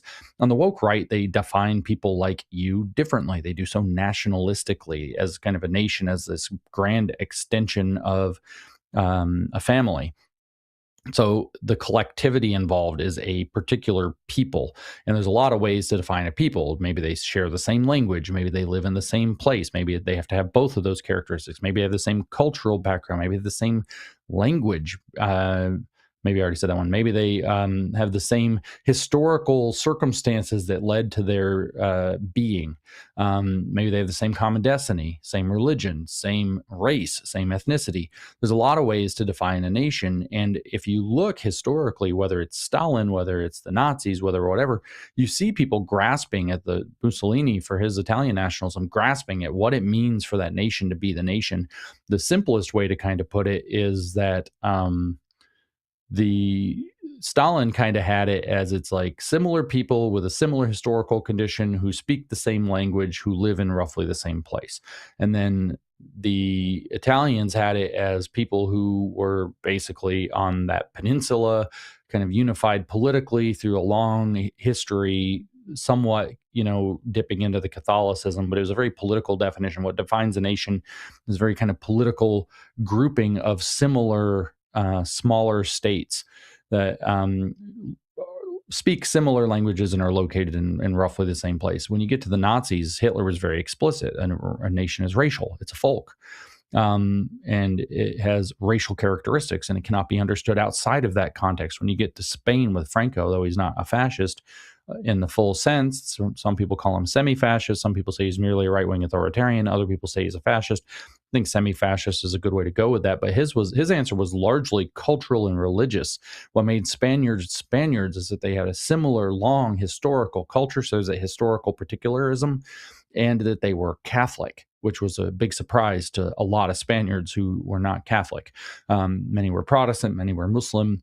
The Iberian Peninsula is a complicated place historically. Same with Salazar in Portugal. So there's going to be this religious cultural element to defining the people.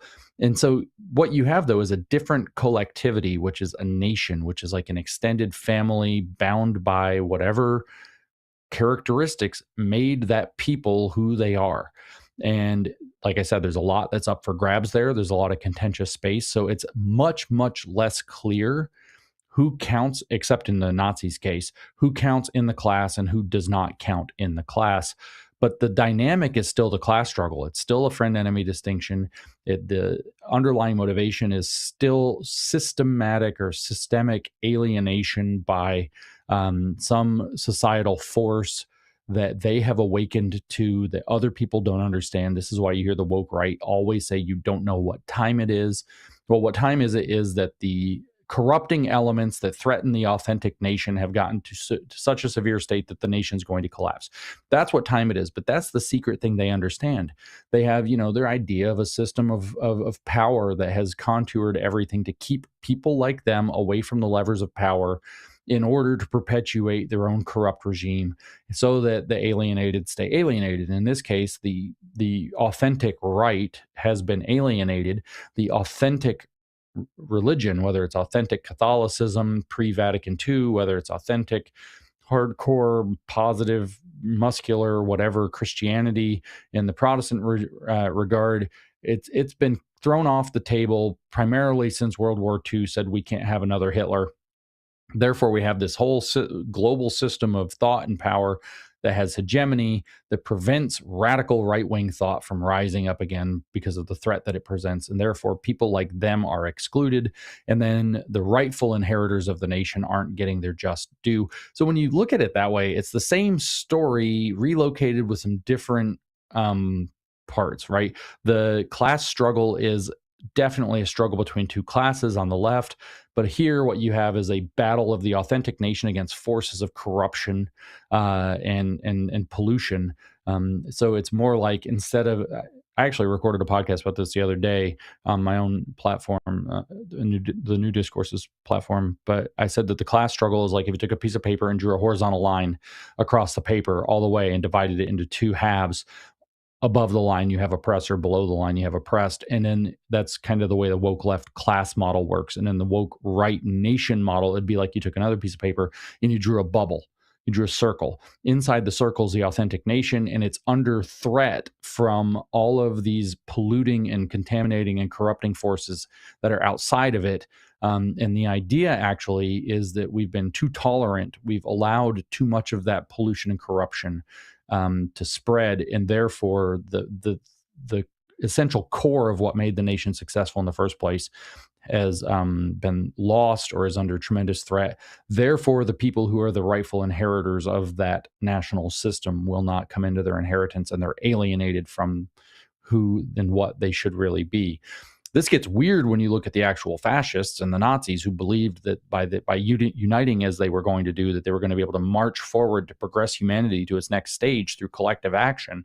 I don't know necessarily that all of the woke right believe that, but I've read enough of their books to know that some of them believe things like that.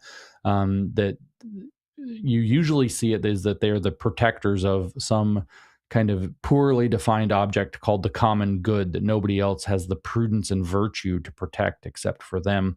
But there you have this same, like, they understand the world better than everybody else. They occupy a less polluted, less corrupt, therefore more moral position than everyone else. Therefore, they are intrinsically elite and therefore have a right to rule that should not be able to be contested. And when they come into their rule, they will be able to reorder us to a golden age that we've lost. So rather than returning to our true socialist nature, we're going to return to our authentic expression of who we are, and a golden age will emerge, just like a stateless, classless society in which there is plenty, and it will be from each according to his ability and to each according to his needs. So it's a similar model. There are certain parts that are different, certain parts that are opposite. It's not an identical model because it's class struggle versus national struggle. But it's still that the classes are a collectivity that operates in friend-enemy distinction collective sense, and the nation is a collectivity that operates in the friend-enemy collective sense. So many of the pieces are still the same, and the awakened mindset that they alone know what's really going on in society is the same. And what unites them is that they're both idealist. The socialists, the communists have this ideal vision of who humanity is. There is the ideal man who is socialist man, and we're going to return to him. And when everybody is socialist man again, we'll all be socialist by default. So everything will work out and we'll have this utopia. And on the woke right, it's in fact that there is an ideal national form, like literally a platonic ideal of what your nation is supposed to be. And when we can get the right people in control who can return the nation to its form, or as with the Nazis, use eugenics and force and Darwinian approaches of competition in order to perfect humanity into what it's supposed to be. See, Hitler talked a lot about the Aryans and the Germans, but he actually believed that the Germans had to be remade into a more perfect Aryan nation that was more racially pure, that was strengthened even beyond the normal confines of humanity into superhumanity, and that would be a culture able to produce even higher, not just arts, but also warfare, and thus conquer the world for the better and take humanity to its next phases. So it's either that you're going to restore the nation as it should be, or you're going to restore the national object, the ideal of the nation as it should have been, such that it can progress forward to a human idealized endpoint. The point being that they're both idealist systems. They're not realist systems. They don't believe that reality is out there for all of us. They believe that they have special insight into the ideal realm of what's supposed to make a society work. So as political idealists, if they are put into power, since they have a grasp of the political ideal, they are elites, and they will be able to lead us to a golden age that's in line with what the ideal society is supposed to look like. Or in the case of the woke left in particular, what this ideal society would not look like. No class struggle, no racism, no sexism. They don't know what the actual communism looks like. They just know what it doesn't have. Right, great stuff. And when it comes to say, so exactly, there's like this utopian kind of fantasy ideas on either side of the equation here. And when you're talking about the woke right, just to kind of drag you into the political side of things, I suppose, I think we're kind of dealing with this a little bit in Ireland as well, too, James. It's probably not as pronounced as in other countries, I don't think. And it's certainly more obvious in the States with the big personalities involved that have been talked about as being woke right and so on.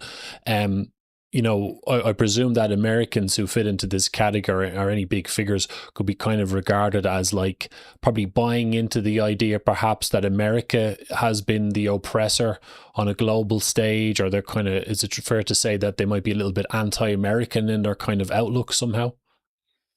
Yeah, but it's not exactly like that. You do hear that now. It's actually been a little bit surprising. Tucker Carlson coming out and saying that the reason that what's going on in the Middle East is because of, colonial oppression or whatever, sounding exactly like a person on the left. But so they have an ideal America, but the problems are the way that they look at it is opposite. On the left, the view is that we have been insufficiently tolerant, so therefore cannot unlock our full potential. And on the right, it has been that we've been too tolerant and therefore have polluted our true potential. So those actually are same idea pointing in opposite directions. So what they are both hostile to the America that exists in reality. They are both critical of the America that exists in reality compared to an ideal. But it's not so much the way, an easier way to maybe phrase it would be that the woke left says, look, the world is ordered by oppression and that's bad. Whereas, and then a very woke way of dealing with it, the class struggle, etc. And then the woke right says the world is ordered by oppression and that's good. That's how it's natural. It's actually how things are supposed to work. And because we are not able to oppress any longer, we have corruption and pollution. So we should be able to become the oppressors. Of course, the left is also becoming the oppressors in their socialization thesis because they believe that they have to re-socialize everybody to be socialists. But that's only like semi-contradictory when you understand what their goals and mindset are. They're like reluctant oppressors actually, because their goal is to transform people to where there's no need for governance at all. It's just a fake goal. They can't achieve it. But on the right, it's different. On the right, all this stuff is going wrong. And if we would just cracked skulls, we wouldn't have these problems. That's the mentality. And cracking skulls, they'll tell you, if you read Mein Kampf, it's in there. If you read some of the very modern literature or listen to the guys online, if we crack skulls, that's very natural. That's just the law of nature, the survival of the fittest and the victory of the strongest. So that's what we really should be doing. So they are critical of America, but for opposite reasons. America is not open and tolerant enough for the left, and it's been a bad actor on the world stage, of course. And then that's where they actually kind of meet, is in this foreign policy, but for slightly different reasons. On the right, though, it's that America has been too open, too tolerant, and a bad actor on the world stage as well, so that we have to close. we have to close down more and actually step into a more oppression given model. Over in Ireland or UK or Europe, it's more complicated in a way, because the problem that you guys are primarily facing that's radicalizing you, besides some heavy socialism in your government, is a migrant problem. And so there is a real issue of a undeniable clash of cultures, and thus the real question of cultural hegemony, or in a sense cultural multipolarity within a single country. And the idea that's being put up is that, they call it multiculturalism or whatever, but the idea is that, I wouldn't necessarily say it's by default woke right thinking, is that maybe some cultural chauvinism is not such a bad thing. Maybe it's okay to be Irish and being proud of Irish history and what being Irish has meant in a traditional historical form, without having to apologize for it all the time. Like, there's certainly a lot of fruit there, but it's very easy to go into this kind of, as they call it in American slang, at least, Wignat territory, this radical territory, where this chauvinism turns into supremacism, and even this desire to completely overthrow the system in order to establish. Again, the key is that you're going to establish your own rule. It's basically like it'll be better if we're in charge, trust me, bro, of philosophies. So you're going to establish your own rule, usually with an iron fist, because you believe you know what society ideally should look like, and nobody else gets it, and therefore has to be crushed. So that it's harder to parse this. I think in America it's a little easier to parse than in countries like Ireland, for example, because the problem is so blatantly that you are facing two or more cultures that are in direct conflict with a government that's telling you to shut up and deal with it when it's clearly not working, and that the problems that it generates are swept under the rug only on one side of the issue, which is very radicalizing on the one hand, but it's also a very clear and present problem that requires something like a cultural chauvinism to be able to solve it. There's the fundamental incompatibility of Islam and Western cultures, any other culture. It doesn't even have to be Western. If you injected Islam into China, you have a similar problem.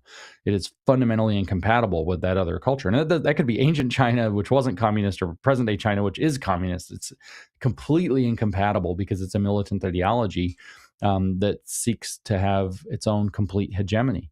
So anyway, it's more complicated there. You do have some elements of the problem, but the justification for them is better. Most of my perspective in speaking is a very American perspective, because I'm very American and I'm trying to deal with this problem in America, where the Republican Party is being imminently threatened by it from within. And I think most of the rest of the reasonable world understands that if the American conservatives go woke too, and America starts coming apart, that pretty soon we're all going to be China's slaves anyway. So my perspective is a little America-centric in terms of how it applies. It's more complicated in across Europe, including the British Isles. Oh, absolutely. And I think that keeping that integrity, because obviously, as we talked about, Marxism is very good at derailing opposition and contaminating its opposition. We have to try to keep this, sensible ideological stance, whatever we want to call it, patriotism or nationalism, whatever is the most effective, without going overboard, and keeping itself nice and insulated from any influences or bad ideas and so on. And actually, when you talked about Europe there, you're dead right. I mean, even someone who's just recently become switched on to global affairs or the way the West has been changing can see that mass immigration is like the existential threat to Western European countries and elsewhere. And actually, I don't know if you've dealt with this problem as well in the States. I deal with it talking to people about Marxism. They tend to put it in a box too quickly, and they might go, "Oh yeah, you mean the woke stuff?" Well, yeah, that's correct. That's part of it, but as you know, it's massive. You know, there's the economic side of Marxism. There's the geopolitical side of it, like you mentioned, the regimes with communism in their DNA, like Russia, North Korea, China, and their allies, etc. I mean, is this a problem you deal with as well? You know, you're talking to people. I mean, also there's the World Economic Forum, the United Nations. They all seem to come from the same ideology. How do you deal with that? People want to put it in a little box, but it's absolutely massive, isn't it? No, you actually have to put it in the bigger box. You have to explain that this is what's happening, for example, in Europe, but also in America, but also in Australia, and anywhere you want to turn. At least across what is generally referred to as Western nations, is a current in one river. And that river has a destination. It's going somewhere. You could say it dumps out into the sea at a certain point. And the ugly part of the story is that point that it dumps out into, if you can see, is, where was my finger going? China. I could do this. There we go. China. China's dominance in the world is it's hard to do that inverse, but China's dominance in the world economically and politically is actually the intended target of all of the entities that you just named. And so they are funding a lot of this. China's got some provisional deal with Russia through BRICS. So they're obviously, of course, they've been messing around with Europe, especially energy stuff, for decades. It's very, very bad. And then, of course, the Islamic world, which is looped directly in. This is why this Iran conflict is so important in a global political circumstances. Among everything else that Iran and that regime represent, it is a key hub. Turkey as well, key hubs in China's Belt and Road Initiative. If you want to get goods and services from Asia, because you can't cross the Himalayas, and if you don't want to go through Russia, if you want to get them to Middle East, Africa, or Europe, you're going through Iran and Turkey. Period. End of discussion. You have to go through them. So that's the land routes. The other routes are the sea routes, and those either are going to go partially half land, half sea, where you come up through the Strait of Hormuz and you go to the Iranian ports, and then you're on the land route into those same locations, or you go up the other side of the Arabian Peninsula and you go through the Suez Canal into the Mediterranean, at which point you have sea access to Europe and North Africa, or to go out into the Atlantic to come over to the Americas. Okay, so that's three key pathways, three key corridors through which the Chinese Belt and Road Initiative operates. And the goal that the Chinese have is very explicit with that. The CCP wishes to be in economic control of the affairs of what they said is 5.8 billion people, which would be all of Europe, all of Africa, all of the Middle East, all of Asia, and then the Oceania regions. So only the Americas would be separate from direct economic control, and it'd be kind of hit or miss in South America, and allow North America to figure out what it wants to do. Canada's already signed on with China as far as that goes. So who knows? So maybe America would be completely isolated, puts a different spin on this America only idea. Maybe that's really America isolated and is a loser position that benefits China. But you can't talk about what's happening with all of this, including the mass immigration, this bigger picture program that all of these entities you named are supporting, without recognizing their relevance to the rising economic and then political hegemony of the CCP through the world, which is a bigger program with tons of money, tons of political operation behind it all over the planet, tons of deals. The World Economic Forum, for example, has been in league with China since 1978. Like literally a few years after its own inception. It was making deals with Deng Xiaoping as soon as he came into power. It didn't do so well making deals with Mao Zedong, but once Mao was out of the way and Deng Xiaoping took the chairmanship in 78, you have Klaus Schwab having a meeting in China. He was trying to get Deng Xiaoping to come to Davos, but he wouldn't come, so that they established a World Economic Forum meeting in China. It stopped being called the European Management Forum and switched to the World Economic Forum, particularly because of its integration with Chinese affairs in the late 70s and early 80s. So A lot of people don't know that there's this giant relationship there. There's huge financial relationships. And that's key to understanding what's going on. Those relationships exist in the Middle East. The Middle East doesn't want to be, to use President Trump's phrasing for it, a bunch of shithole countries. These countries want to thrive. They have crazy money. They have money pouring out of the ground in absurd quantities, whether it's liquid natural gas, whether it's oil, at least pouring out of the ground in absurd quantities. They're very wealthy nations. You can see what they do. You go to look at Dubai, you look at some of the projects in Saudi Arabia, you look at the things that they're building. It's unbelievable what they can put that money, not to say that they're good places, but what they can put that money to. They want a thriving population. Well, what's the problem? They're full of radical lunatics. How do you, and they can have this great relationship with China, by the way, if they're a thriving, they're the middle of this economic corridor. They're at the dead center. They're at the crossroads, as a matter of fact. Iran is the crossroads. Everybody knows that one of the best places to be, and this is one of the reasons the Islamic world was able to grow so successfully early on, is that Mecca is very close to a crossroads of the entire old world. Well, so is Iran. So Tehran could be considered at a point of very close to the crossroads of the whole world. The whole Arabian Peninsula is dead in the middle of this whole thing. They stand to make so much money, be so successful, be so powerful and important on the world stage. Problem is they have all these idiots that'll blow anything up that you try to build. What do you do with them? Send them to Sweden. Send them to Ireland. Send them to Germany. The stupid idiots in Europe with their stupid openness policy and their post-colonial guilt will just bring in millions of these lunatics. You clean out the Middle East. The Middle East becomes thriving, well, not industrial, but like commercial superpowers on the crossroads of the world's largest economic corridor. All you have to do is get the lunatics out. So why are they importing so many people into Europe? Well, because Europe's at the end of the road. It doesn't matter nearly as much. It's not exactly been growing or thriving in decades because of its choking itself with socialism. So who cares really what they do? You don't have the British Empire being this massive economic power anymore because empire is over. So who cares? And so we'll just deport all of the lunatics to the edge of the empire and let them go screw it up or do whatever they want to do. Let them freeze in the winter or whatever. And the rest of the thing is going to just go gangbusters. So you start to see this whole plan in a very different way when you start to understand that the goal was clean up the Middle East, turn it into an economic powerhouse at the crossroads of the Belt and Road Initiative for China. And who cares what happens to Europe? Plus, they had it coming anyway. Screw them. And so Europe is over. Let them go.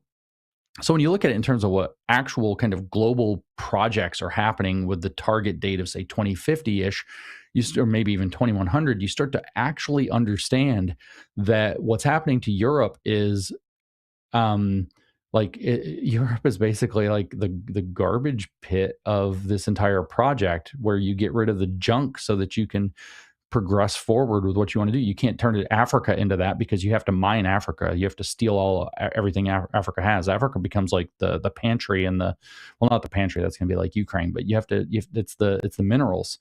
It's the mine. So you can't like pollute Africa with more lunatic warlords. You can't get anything done. So what? What does Europe have? What are the Germans bringing to the table? Beer. We can brew beer anywhere now. So this is an ugly story, but this is what's happening to Europe actually on the big picture. So when you start saying, oh, this small piece or that small piece, it's like you're missing this giant transformation of the entire world, which depends upon China rising and the rest of the world saying, okay, that's fine. You know, you're the big dog on the block now, which basically also the other piece of that is shrinking the United States and its influence, cutting it off from its allies.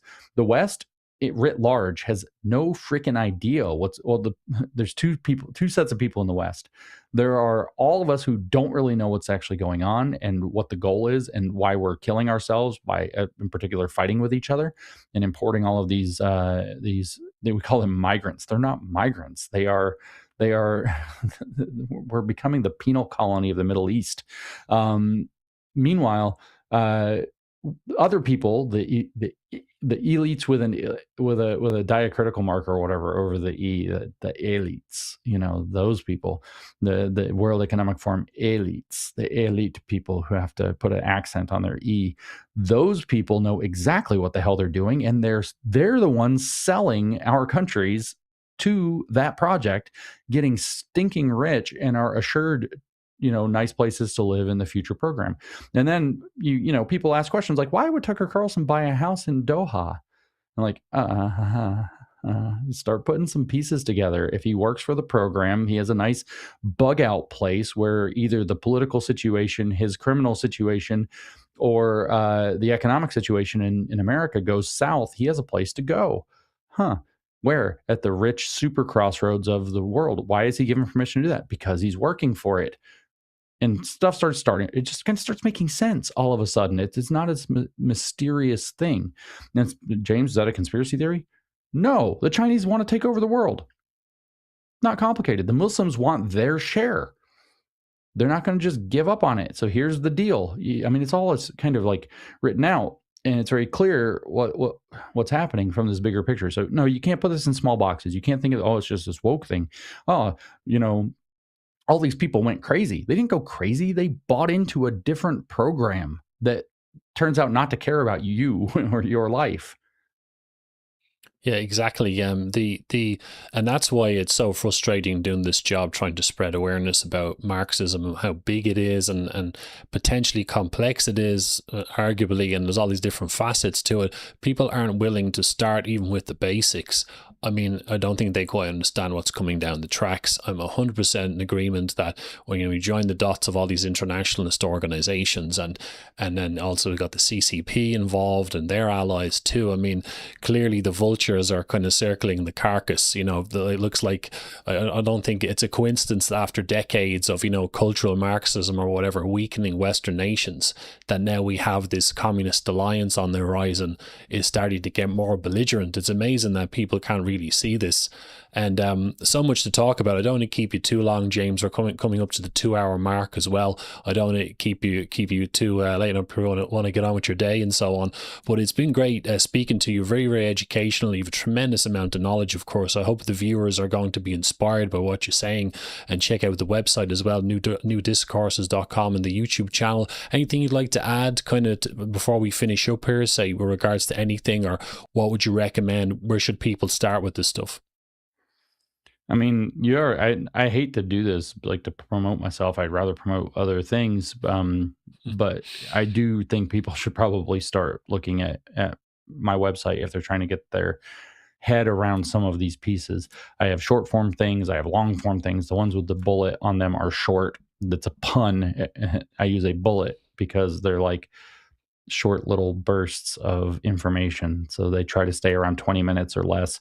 The longer ones are sometimes very long, but you can hear like how I have basically, if you go through those things in order chronologically, which is a big lift now, there's like 500 of them. You will find out that you will see the development of my thinking as I've done more reading, as I've put pieces together, as I've had conversations and seen different things, and some places where I've been right and wrong. And I've tried to lay this all out very clearly for people. I obviously make a ton of reading recommendations, and a lot of my podcasts actually involve me reading original sources to people. I strongly recommend engaging with original sources whenever possible. Like, if you haven't read the Communist Manifesto, maybe you should. If we're, maybe it's time. If you don't want to, I read most of it to you in 2 podcasts on my channel, because I realized nobody will read some of this stuff. If you've never read Mein Kampf, it's 500 and something unpleasant pages. Maybe it's time. It's quite a read, yeah. Yeah, he's a angry, rambling kind of guy. It's not a very pleasant read. And I just mean that in a literary sense, besides the subject matter being terrible. He's just like, Even Mussolini criticized his writing, which apparently pissed him off. I think it was wasn't it dictated to Rudolf Hess in Landsberg prison, and I wonder maybe that was something why the grammar and stuff was so bad, and like my concentration span isn't that great. If someone starts a sentence and it's still going for the whole paragraph with no punctuation, I have to go back to the beginning and remember how he started. It's quite a read, but yeah, there is so much. I mean, that's part of the challenge I think we have, James, is because you know yourself with the way society's changed. This is an old story, but it's still a big problem, and we're in the age of, you know, people want the quick fix constantly. They don't have the concentration spans they used to. How do we take something so complex and present it to them in a simple way? I think that's part of the challenge. But James, I love what you do. Best of luck with everything going forward. I hope more and more people listen to you. Absolutely. But thanks very much for your time today. I really appreciate it. Yeah, well, thank you for having me. This has been a good conversation. No worries. Thanks, James. Thank you.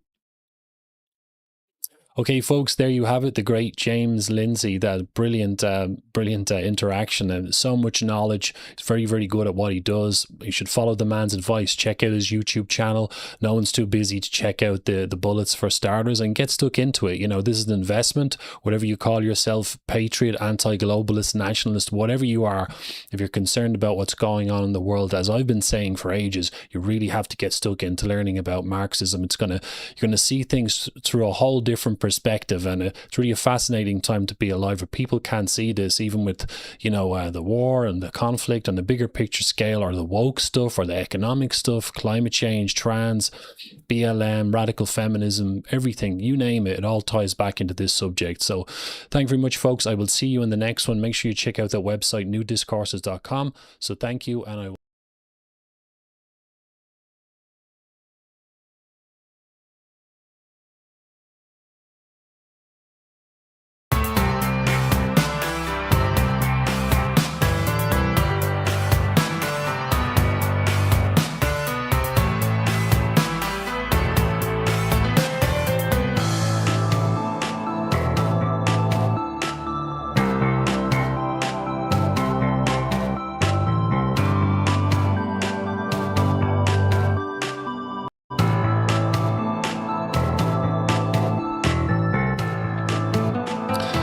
Welcome, ladies and gents. This is Emmett, the host of the Resolving Reality podcast and the author of the book Red Pandemic, The Global Marxist Cult. Back with another series of live streams, interviews, some other bits and pieces as well. So if you wouldn't mind, please do like, follow, subscribe, share this content, and drop your comments down below as well. Your support is greatly, greatly appreciated. So in today's live stream, I'm honored to be joined by a very popular and successful Chinese-American author who, believe it or not, survived Mao Zedong's regime in communist China, came to the States a few decades ago, and she's been very bravely speaking out about communism and its potential effect on the United States. She released a book in 2023 called Mao's America, A Survivor's Warning, and at the start of this year she released her new book, Made in America, The Hidden History of How the US Enabled Communist China and Created Our Greatest Threat. So fast.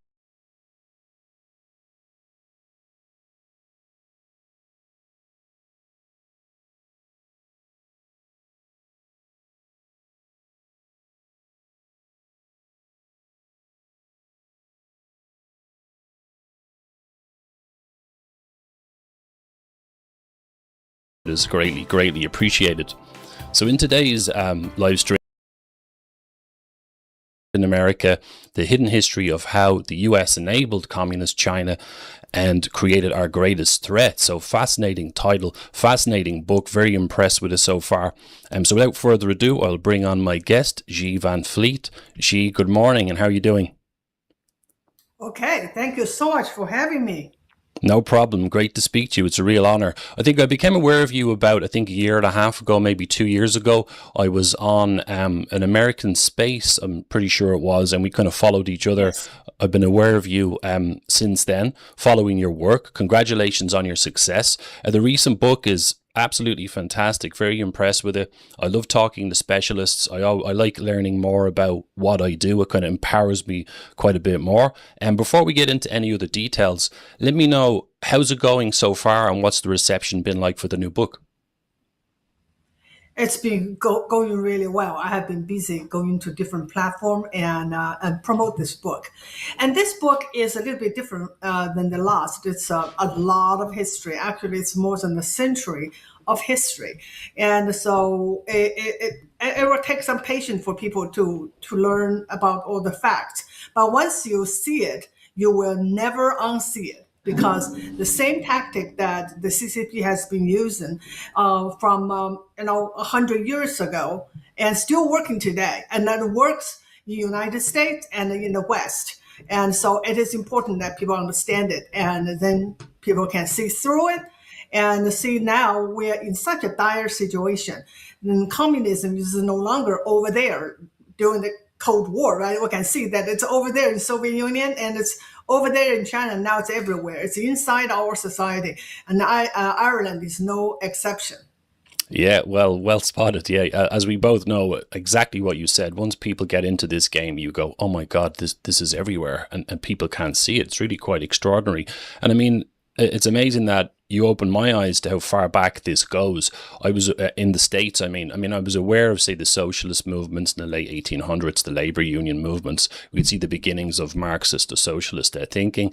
And then you had in the 1920s, of course, the Soviets were in America with the Comintern, creating all this trouble in the background. But the history of Chinese influence goes back really far too, as the book outlines. I don't want to ruin it for the readers, but how has the response been when you try to say to people, listen, communism is not just in the past, it's here, and China it presents a clear and present danger to the United States? I have to say, this is amazing. When I started to speak out in 2021, I started to use the word communism. A lot of people advised me, including my husband, said, just don't use that word. People were thinking you're crazy. People were thinking about 50s and the Cold War. I said, but it is communism. And now listen to people. This is a word that everybody is using today. And in 2024's election, Trump calls out Kamala as a comrade Kamala and call their agenda communist. So I think people finally start to see this is communism. There's no better word for it. Exactly right. Yeah, spot on. And I mean, you have to just keep hammering this home to people. I find it amazing. It's like half the planet is literally asleep. And in my opinion, this ideology is destroying everything. Obviously the Chinese... Everything. Yeah, the CCP, the Chinese Communist Party, of course, for the viewers who don't know, I mean, it is a dictatorial, totalitarian system, and it's just one part of the communist movement. But in my opinion, it's the most dangerous one. What do you say when you talk to people? I deal with this all the time, Xi. People look at me like I'm from space when I start talking about communism. They look at me like I'm from another planet. And what do you say to people when they say, oh, but China used to be communist. It's not communist anymore. That was a different era. What are you talking about? They can't be so dangerous nowadays. What's your usual response? Yeah, this is something I addressed in the book because this is a very important question. And Yes. I was in the conservative. I was in the conservative event not too long ago, and one of the people in the audience said, "I'm so glad you talk about this because just today I was talking to a liberal friend." And she said, well, China is no longer a communist country. It's a capitalist country. And I don't have an answer for it. And that's important that people understand that China has always been a communist country. It's not that what they say. It's in their constitution. And they don't hide it. They absolutely don't hide it. It's right there in the open. And if you go to Tiananmen Square, that is the heart of the power structure in China. You still see Mao Zedong's portrait there, who had killed more than 80 million Chinese. It's still there. Nothing has changed. It is a communist country. What happened is the people here, especially the liberals, they refuse to see it. They want to be deceived. And that is the story of this book. So many people, it's not, you can't say, oh, the CCP are so cunning. They really deceived so many generations of American political leaders. But it's not that simple. Those political leaders, they wanted to be deceived. They wanted to see what's not there or what's there. They deceived by their own worldview, which is no longer biblical, which has been liberal and then Marxist. Yes, absolutely. And, you know, I know things are not black and white. We're dealing with ideology. We're dealing with brainwashing. And I don't know how many people in America are contaminated with this thinking. And I know that America has the two-party system with the Democratic Party, the Republican Party. I know that not all Republicans or people who call themselves Republican are, you know, fully awakened to communism and they're full-blown patriots. Likewise, I don't think everyone on the Democratic side is 100% full-blown Marxist revolutionary. But I'm sure, is it kind of like that? Generally, the reaction are people in the Democratic camp looking at you like you're crazy, trying to dismiss your work and so on? Well, actually, I have no access to the people on the left. No one would invite me to talk. And the only opportunity I have is on Twitter or X. And that I deal with them on a daily basis. So I'm really grateful because I want to talk to them. I want to know what's in their head. But so far, I have been talking to conservative groups. And even there, I would say many of them have no idea. They have no idea that the nature of our fight has changed. It's no longer Democrat versus Republican. Okay, the Democrats kind of go crazy. It's no longer that. It is really a matter of a fight between good and evil, and communism and freedom. And then a lot of the students understand it, and that's our challenge. Yeah, and I suppose exactly, you said it there, it's the fight between good and evil. And I think politics is definitely a part of this, but people have to start looking at this from a point of view of, you know, consciousness awakening or indoctrination. It's as much a psychological and sociological issue as it is political, in my view. And I think that people have to, you know, elevate their understanding, and that's where your work comes in, my work comes in. People like James Lindsay, Jeff Nyquist, Trevor Loudon, there's loads of people chipping away at this from different angles, and they really need to put more effort into studying this stuff. Are people shocked as well when you talk about this being potentially as well a kind of mortal danger for the United States? I mean, the Chinese Communist Party, like all communist groups, tend to be anti-Western, and America has been the big baddie for over 100 years. Are people shocked when you present them with the idea that America is an actual physical danger as well? I think a lot of people told me that my first book was an eye-opener to them. A lot of them knew just by instinct. You knew something's wrong. You knew that, you know, they ride on the streets and all this chaos, but they have no idea that this is a repeat of history. People like me, I'm still here, you know, I'm not that old yet, you know, and I personally experienced another cultural revolution only 50 years ago, and more than 50 years ago. So it is something that people now see, oh my God, there's true that nothing new under the sun. And with that, I think they have a much deeper understanding that what's going on today is something that has been happening in history. And then we know what happened in the end of the Chinese Communist, the Chinese Cultural Revolution. And Yes. we know the same thing will happen to us. So I think that's what I think that my contribution is, that I lived through it. It's not that I read some books and did some research. I lived through it. I'm telling you, it's the same thing. And I'm telling you, we will have the same result if we don't stop it, which is the destruction of a civilization and the destruction of a nation. Absolutely, yeah, absolutely, and I believe it is the big issue in the world right now. The people aren't talking about this, engaging with it. As far as I'm concerned, they're not in the game. And as you talk about in the book, you know, globalism is communism. It's about global control. A lot of people haven't caught onto this, which is quite extraordinary. You know, you think of the tens of millions of people across Western countries who are complaining about the effects of globalism and so on. They don't quite understand the ideology behind it. And say with the Chinese American community in the States, I know that the CCP can scare a lot of people. Their influence spreads across the world. What's the reaction been of Chinese Americans in the States? Are they inclined to support you either openly or kind of privately? And it's the same thing. Actually, it's very interesting. After I spoke out in 2021, many of my friends just pretty much just distanced themselves from me because we have different political views. So a lot of my leftist friends no longer talk to me. So so then during the process, I made a lot of friends with Chinese patriots. They are Chinese American patriots. Great. So I think this is something that I did talk in this book, the second book, a lot about the Chinese Americans, their experience.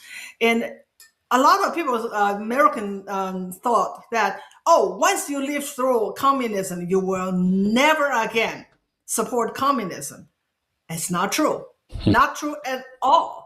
And the people like me who lived through the Cultural Revolution, suffered. A lot of them lost family members, and then they come to America. And then they somehow just could not see that the leftist and it's the same thing as communism. And because they kind of readily bought this idea that now in America, they are victims. And they're victims of what's called white supremacy. And they absolutely seek the protection of a new savior, the Communist Democratic Party. And they fell into the same trap twice. And I said, if you fool me once, it's my fault. If you fool me twice, it's no. Shame on me. Yeah, I got it. If you fool me once, it's your fault. If you fool me twice, it's my fault. Many people are still being fooled. Yeah, absolutely. Chinese, American Chinese. It's very sad. Yeah, and I mean, we're looking at, say, looking at the concept you're presenting people with the new book is that America's kind of under attack. When I look at even just the history, America was, I know this goes back over 100 years. America's capitalist. It's arguably America's a big capitalistic success story. The greatest country in the world. Okay, it's got issues like any other nation, but it's done really well for itself. And that's one of the reasons why communists want to attack it. Another reason is America, particularly since World War II, was the major opponent to the spread of communism, the Korean War, the Indochina Wars, including the Vietnam War, the Cold War in general. So is that perhaps why the CCP wants to attack America, or are there other reasons? Yeah, you laid it out pretty clearly. And in its inception, the Chinese Communist Party regarded they know exactly who were their top three or the trio, the enemy of three entities, and that is Christianity, capitalism, and United States. Yes. And why United States? Because it embodied both. And that is very clear from the very beginning. And as I described in my book, after the founding of the Chinese Communist Party in 1921, at that time, they only have 52 members. All of them were professors and their students. So it's the radical intellectuals, just like today, the so-called 白左, white liberals. Okay. So they started to take action because they founded the party. And what was their first campaign? The first campaign was an anti-Christian campaign, because back then in the early 1900s, there were a lot of missionaries from the West as well as from the United States. And so they absolutely consider that the biggest threat to their newly founded party. And that has never stopped. That has never stopped. But it is interesting to know they pick church as their first target for their communist revolution. Yeah, it's fascinating, and I don't want to knock you off track here, and we could focus on China and the United States. But as I kind of go into in my work, in many ways, communism likes to attack Christianity because it's for many reasons, including that it's Marxism is essentially Satanism repackaged. It kind of destroys everything, including creation itself. It's also a competing ideology, I guess. Christianity has certain strong belief systems in it, moral standards. We should cherish life, cherish the human experience, and communism does anything but that. But maybe as well by people, I was thinking why Americans would struggle to think the Chinese regime is so dangerous is because they're not seeing an army coming over the hill. They don't think of it in terms of the communism of the past, like the Vietnam War or the Cuban Missile Crisis or anything that involved war or potential war. But I mean, China, the CCP regime is very sneaky in how it does its thing. It seems to be using political influence, economic appropriation, buying up territory and so on, getting its tentacles into things. Would you say that's a fair assessment of the kind of tactics that it uses? No, that I think that is the kind of a narrative that most people accept in the West and in the United States, that China was, it's kind of a dangerous, but we never had a confrontation with them, which is so wrong, which is absolutely false, and which I explained in my book. And think about this, for the entire Cold War, and the Soviet Union was considered our greatest threat to both Europe and to America. But we never had a confrontation with them. We never had a war with them, which is not true with the CCP. We fought the CCP in Korean War. 60,000 American soldiers died, although more than 300,000 Chinese soldiers died, but who cares? They basically used to secure power for Mao and for the Kim family. Yes. And then fast forward, during the Vietnam War, the Chinese government sent out 300,000 troops during the duration of the war, and they were absolutely in the war, fighting against the Americans and killing Americans. And fast forward, and then we see that how many people died with fentanyl overdose. That came from China, hundreds of thousands. And fast forward just a few years ago, the CCP brought to the entire world CCP virus. We should not even call it COVID. It's CCP virus. Killed millions of people worldwide. Yes. So CCP is not so-called peaceful. They were just using their political powers and to show their strength. No, they have been actively killing Americans and killing people around the world. They are absolutely a deadly threat to the entire world.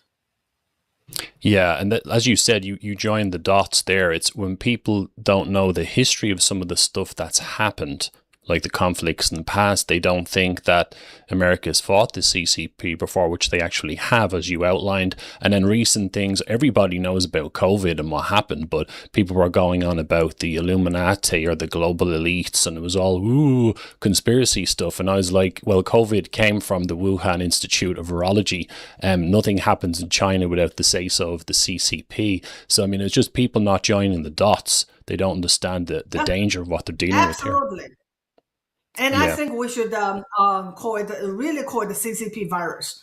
And Trump called it the China virus, upset a lot of people. I would say, let's call it the CCP virus. And let's continue to do it, to remind the people that it was the CCP released. I don't know, it's accidental or not, but they released that virus. And I myself suffer from it. I was in ICU for 10 days after I caught the COVID or the CCP virus.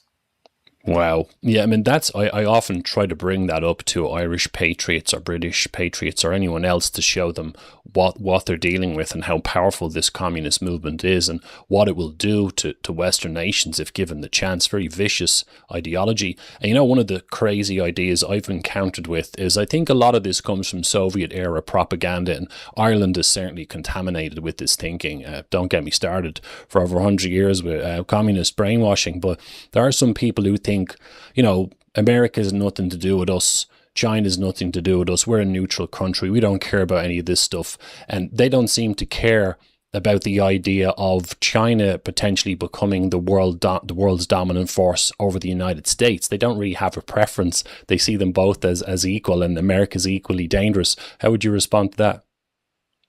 I think this is really the time that it should be very clear to everyone, every country in the world. It is, you are either with us or you are with the CCP. And so Yes. there's no such a thing as a neutral country. Oh, I'm out of this. Is a fight between the United States and China. Now we are neutral. There's no such a thing as neutral, because what the CCP wanted to do is to not just surpass United States, but replace it as the number one superpower. And then they're going to have a new world order, and that the CCP are going to set the rules. And if you see what they treat the people inside China, you can just pretty much get the idea of how they're going to treat the people that they conquered. And so it is absolutely, it is a battle of biblical scale. It is between good and evil. And everyone should choose the side, and choose the correct side, the side of the good. Yes, 100%. And I think that's crazy for people in Western countries. As you said there, I don't think they understand what's going to happen if China gets even more and more control over Western nations. I mean, they have a very, like a gulag prison system, the Laogai prison network in China. We see how they treat political opponents. We see how they treat people who are religious and so on. And they run the country with an iron grip. And that's Chinese people. I can't imagine what they would do to Europeans and so on if they ran the show. Actually, on the screen here, I thought you'd find this interesting. Gee, I just found this article. Let me just go full screen here. It's quite old. It's about 7 years old, I think. But it's pretty much some of the Chinese diaspora in Ireland, well, specifically people from Hong Kong, spoke to Irish reporters saying that they knew that within the Chinese diaspora in Ireland, there were members of the community reporting to the Chinese Communist Party, and they were told to spy on Irish people. This is the kind of stuff going on in the background that I don't think Irish people quite understand, that we're being studied, perhaps reconnaissance for something that's going to happen later. Are you kind of shocked by what these people said to the media? Yes, this is absolutely commonplace in America as well. So just a few days ago, and someone I met on X she read my book, and she wanted me to speak at her grandchild Catholic school, Catholic high school here in Virginia. And so she made a request to the school, and the school responded, no, we can't do that. We can't let someone like me to speak their school, because they have Chinese students and they have to be sensitive. Sensitive about what? About the danger of communism?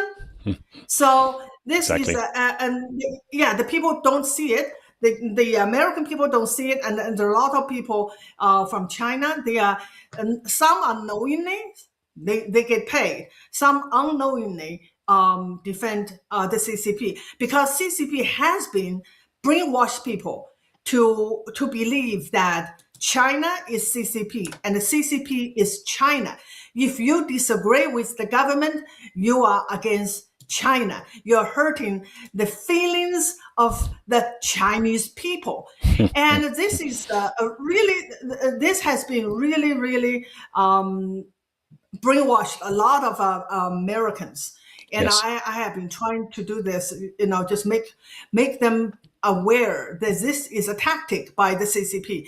The CCP absolutely is not China. China is a civilization and CCP is a regime. And CCP Yes. is a regime with imported foreign ideology, communism, and it came from Europe. It's nothing to do with Chinese civilization. Yes. And here, the sign here is serve the people. They never serve the people. They rule the people. They absolutely the rulers of the Chinese people by enslave every one of us. Yeah, 100%. And exactly, your foreign imported ideology. I kind of see communism as like a parasite that kind of latches onto countries, and it latched onto Yes. China, in the early part of the 20th century. Unfortunately, as for the viewers, you have to get this book. It's brilliant how she goes in the Made in America book, the recent book. She goes into great detail about the origins of the communist movement in China. My God, what an absolute car crash when the Americans start getting involved and supporting the wrong people and not suppressing the communists. And obviously this all culminated in the creation of the People's Republic of China in 1949. People have to look at their history here. Like you said, it doesn't even belong in the country in the first place. As well as that, looking at the States and what's been going on, as far as I'm aware, Canada is pretty much gone as far as I'm concerned. There's just too many people brainwashed with Marxism, unfortunately. And this obviously has it's not as big or powerful as the States at all, but it is right there on the northern border. And as far as I know, China controls an awful lot within Canada, which shouldn't surprise us. When you have a country full of lefties, they're sympathetic to communism, in come the Chinese, they don't see them as a threat, and China starts to control everything. I mean, how concerned should Americans be about what's happening in Canada? They should be very concerned, and they should take it as an example of what can become of us. And in the CCP, just yesterday, I saw a report like there was like a 500 some organization identified by this report that were controlled by the CCP. I said more than that. I would say absolutely more than that. And because in America, CCP has embedded in every part of our society. And Yes. there's just almost like there's even anti-CCP organizations, they infiltrate. They will not let go any organizations. And even those anti-CCP organization, the matter is how successful they are, but they infiltrate. They infiltrate everyone. They infiltrate our political party, churches, and government, and cultural institution, educational institution, medical. There's just no place Wow. that you can't see the hidden hand of the CCP. That's how dangerous it is. And before, in my book, I did say that before 1949, there's a lot of so-called naive Americans, and helped, maybe unknowingly, I will give them a little bit benefit of doubt, unknowingly, to help the CCP to take over China. But since then, it is many of them is pure greed, absolutely just greed. They don't care. What they do is going to hurt Americans, and they don't care. They just want to get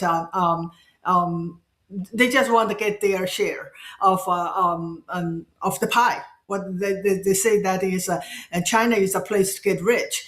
So I think this is a really very, very sad to see that after dealing with the CCP for the over past 3 or 4 decades, they absolutely successfully imported the worst corruption into the Western society. And then look at our politicians and how many of them are owned by the CCP. Don't look just at the Democratic Party, and then look at the Republican Party as well. Look at the Republican leaders, such as Mitch McConnell. And I featured him in the book. Yes. Oh, yeah. So, yeah, exactly. People have to open their minds here and see who is colluding with them. Like you said, it could be for money. It could be because they believe in communism, or they're just corrupt or whatever. As I've been arguing for a while, the only thing that's going to potentially stop this is 100% refusal to engage or support with any sort of Marxist ideology or communist regimes at all. I mean, you actually brilliantly point out in the book as well, just to kind of zoom out again for the bigger picture. You talk about, I'll just quote like just one sentence very quickly from the book where you said, there is something I've been trying to warn the American people about. Communism is globalism, or perhaps better phrased for today's reader, globalism is communism. So could you expand on that for us, for the viewers? Yeah, this is so important, and that's why I try to explain that in the book, and for people to understand. Globalism is like you want to take over the world. That's exactly what communism is about. When I was little, every one of us were taught our duty is to help to liberate every country in the world. Only then we enter into the phase of communism. So China, even today, they call themselves a socialist country. And Yes. because according to Karl Marx, you have until every country in the world becomes socialist, and then we enter into communism. So it Yes. is absolutely global, and it's taught to little kids like us in school. And so if you don't understand that, and then you miss the whole point. They are there not to do business with America and peacefully with Europe. They're going to take all us over. Yes, 100%. This is it. It's global totalitarianism, global control. I've been trying to say this to people for a while, that if you have a country like China, which has this parasite, the CCP, at the head of the nation, who's very belligerent, we can see they're getting more and more aggressive. They're using the Belt and Road Initiative to gain more territory. I heard recently that they have bought or control pretty much all of the ports around the circumference of Africa. This is incredible stuff. They're sending their fishing fleets into Argentina's waters. They're starting trouble with all their neighbors. It couldn't be more obvious that they've got global ambitions. And we know as well about their connections with the United Nations, the World Health Organizations, COVID.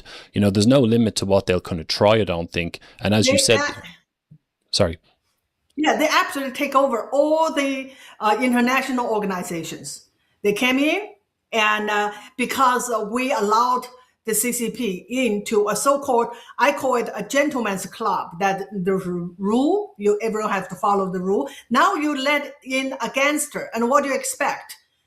And after all these years, CCP broke every rule and then infiltrated and controlled every of those international organizations. And what they do now, when Trump wants to destroy that the water and build a new water, they want to defend the international law. Now the CCP, the lawbreaker, want to defend the international law. So you can see what really happened.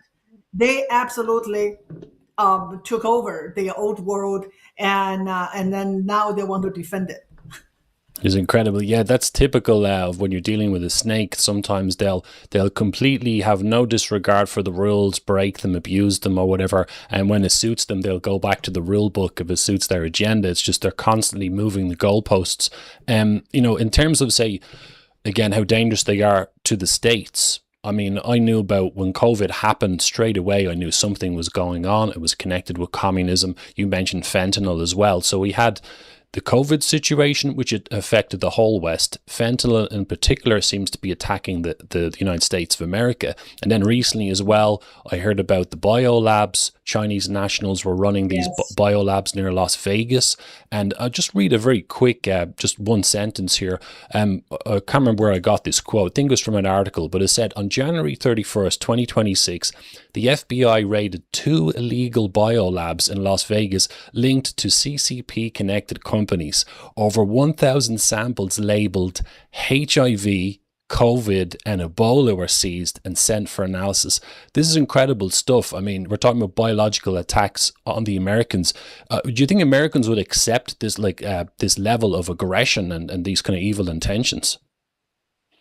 Of course not. And also, there's a report of them bringing in the kind of virus that will kill the crops. And then, or what happens when you have no food? You know, it's a weapon. It's bioweapon. And I think more and more Americans and should know all this. And I don't think the news organization really made this a big deal. And I learned it from Fox. And not of other, not every major media outlet reported this. People need to understand it. It is, they want us dead. They do. They want to take us over, and they want us all dead. So that is absolutely a matter of life and death. And I think we have some time left. I do really want to talk about Ireland. I think Ireland is absolutely a very interesting case of cultural Marxism. And so I'm sure you'll have a whole lot more to say, but I think this is Ireland is a very peculiar case, and how cultural Marxism is taking over the country. And so one of the things nowadays we hear is decolonization, correct? You know, everywhere you go, and we hear this decolonization. And so what it means is, of course, the Western power have been colonized many parts of the world, include China. Actually, they colonized parts of China as well in the early 19th century. No, the 1900, 20th century.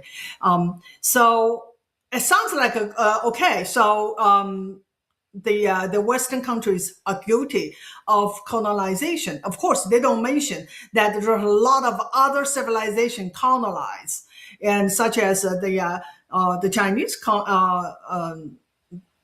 The Chinese have colonized a lot of places too, and you can see that not every part of China, or almost like half of the territory, are people that are not Han Chinese.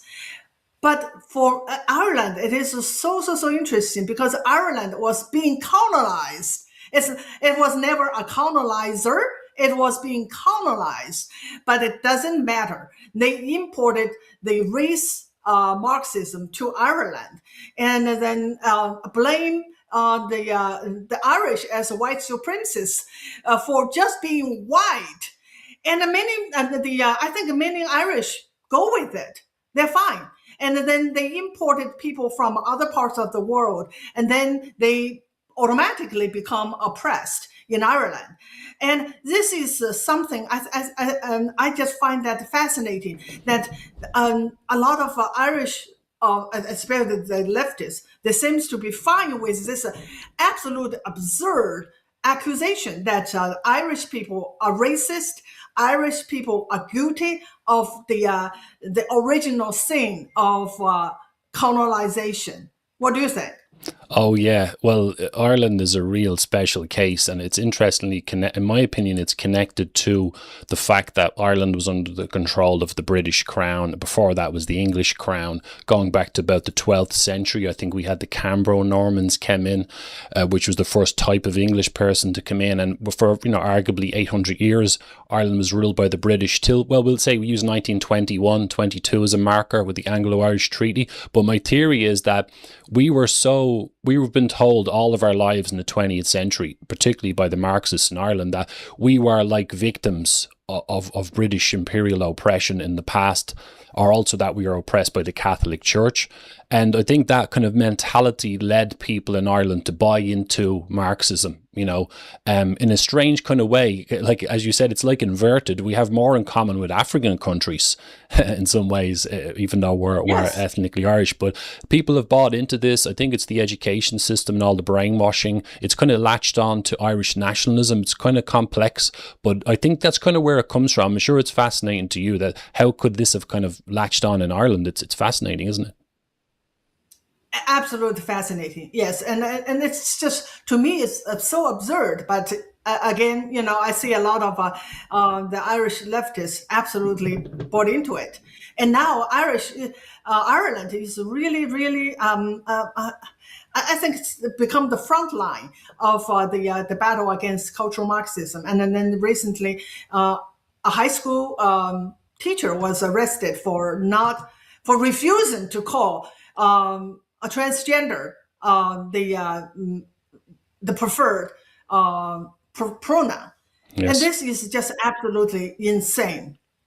Yeah, there's definitely pushback now happening in Ireland. People are starting to catch on. So the gentleman you referred to is Enoch Burke. He's a teacher from a very strong fundamentalist Christian family, and he was basically, got himself in trouble with the authorities. He refused to kind of play that game, as you said, and he kept going back to the school, and he got in trouble. I can't remember his status now because I think he's out of prison now. Finally, I don't know if he's gone back in there, but it goes on. But Irish people are starting to wake up. There's certainly a great fighting spirit in Ireland, and the nationalist movement, the patriotic movement has been kind of building, but I've been trying to get the message across. There's a lot of confusion in Ireland. We have a lot of infiltration, and the lefties are tied in with the system, and I've been trying my best to explain to people this is an ideological struggle. They can't just simply Absolutely. think about, they can't just think about politics and try to just vote their way out of it without trying to understand Marxism, because as you know as well, the lefties are very good at derailing and sabotaging nationalist movements, and I've been saying to Irish patriots for a while, you guys are going to get your asses kicked because the nationalist movement hasn't even gotten itself off the ground properly in Ireland. There isn't one patriotic representative in the Irish Parliament, the Irish Dáil, still, now at 2026. And because the system is so corrupt, it's controlled by lefties, the globalists, and there's a lot of work to be done. But would I be right in saying maybe the solution out of this is people elevate their understanding of Marxism and, try to diminish its influence, kind of?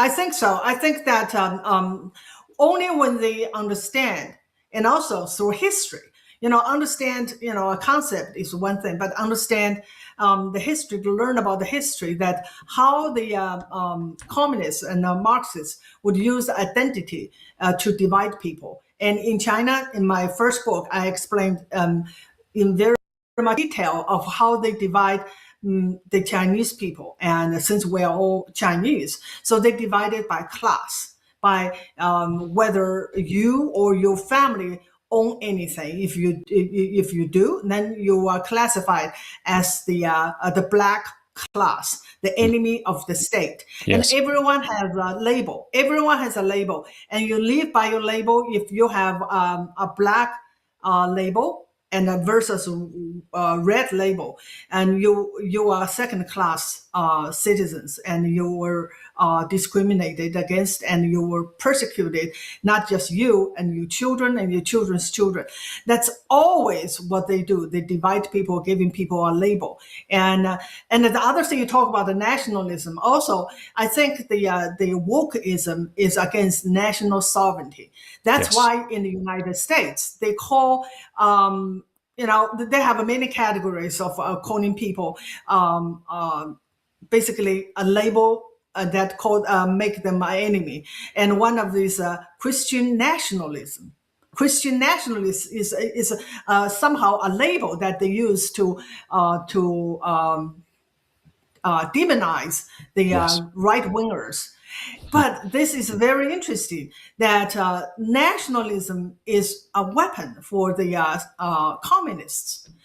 In China, they use nationalists to really push the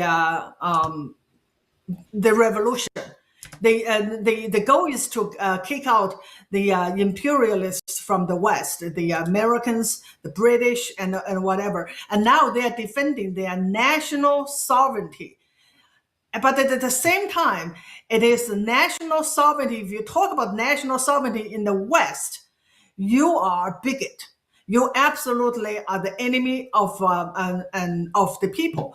So you can see that nationalism is something that the communists use when it's good for their cause, and then the communists denounce when it's not good for their cause. Because in the West, they really want people to forget about your country. They want you to forget about your sovereignty. They want you to feel like you're part of the globalism, and then you forget about your own identity, which is important. Being American is important, and being Irish is important. Do you see what I mean? They use it in a different way, all for the to benefit their cause. Exactly. Yeah, they need to, and you said it there. They like to put people in boxes so they can go, oh, stroke the chin, and they start to criticize you, like the critical theory tactic. They break down nationalism and they put it in the box, and they demonize it any way they can to kind of brainwash people and encourage them to be part, to join the revolution and be part of the collective. And I mean, in Ireland as well, as you know as well, woke is kind of just part of this, and woke doesn't apply in the communist countries. So a lot of people in Ireland have fallen for the trick that when they hear, say, Putin saying, oh, we respect Christianity in Russia, we have traditional values, and look at the West is falling apart, it doesn't have any moral standards. They don't understand that in a communist regime, they don't allow any of that stuff in their countries because they want strength. They're happy for Western countries to be weak. So a kind of differential is created. Is that a fair assessment, do you think? Yeah, I do think, but I also want to emphasize that not all identity is bad. If you put people in a box, label them according to their race, their sex, their orientation, that is divisive. But we all have identity. That is our national identity. That's why we should all call ourselves Americans, or you should all call yourself Irish. That's our identity. That is uniting. That unite people. And the other identity is to divide people. Yes, 100%. It is a lot. At least a lot of people have caught on to that much in Ireland. There's plenty of people have caught on that clearly. The solution to stop communism, globalism, is for people to be more nationalistic and patriotic. At least that's happening, and more people are getting on board because obviously globalism is the idea of creating member states of the world. We're in solidarity, a socialist federation of the world. The commies have been talking about this for about 150 years now. So clearly the solution is to take a strong nationalistic stance. I just, as an add-on to that, I just hope that people engage more with the Marxist thing to understand that it's like a parasite. Because in Ireland, like I said, there's a lot of ignorance of the tactics that the left uses. They're very good at destabilizing, sabotaging nationalist groups. I think that would make a difference in Ireland's case. Yes, and also this is very important for people to compare what the communists do in communist countries and what they do in the Western countries.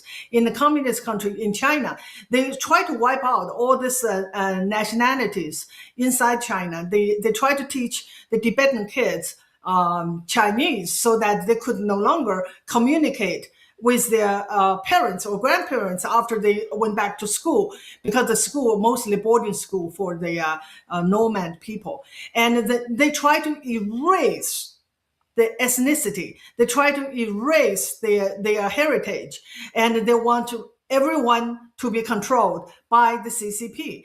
And in the West, they want to tribalism. They want to encourage cultural multiculturalism. So we all forget about our greatest identity, being American. We become Chinese, we become Somali, we become whatever, we become tribes. And that's how they divide us. So I think by comparison, we know that Marxism and communism, they use different strategy in different situations, but the goal is always the same. The goal is to control, the goal is to have more power. Yeah, 100%.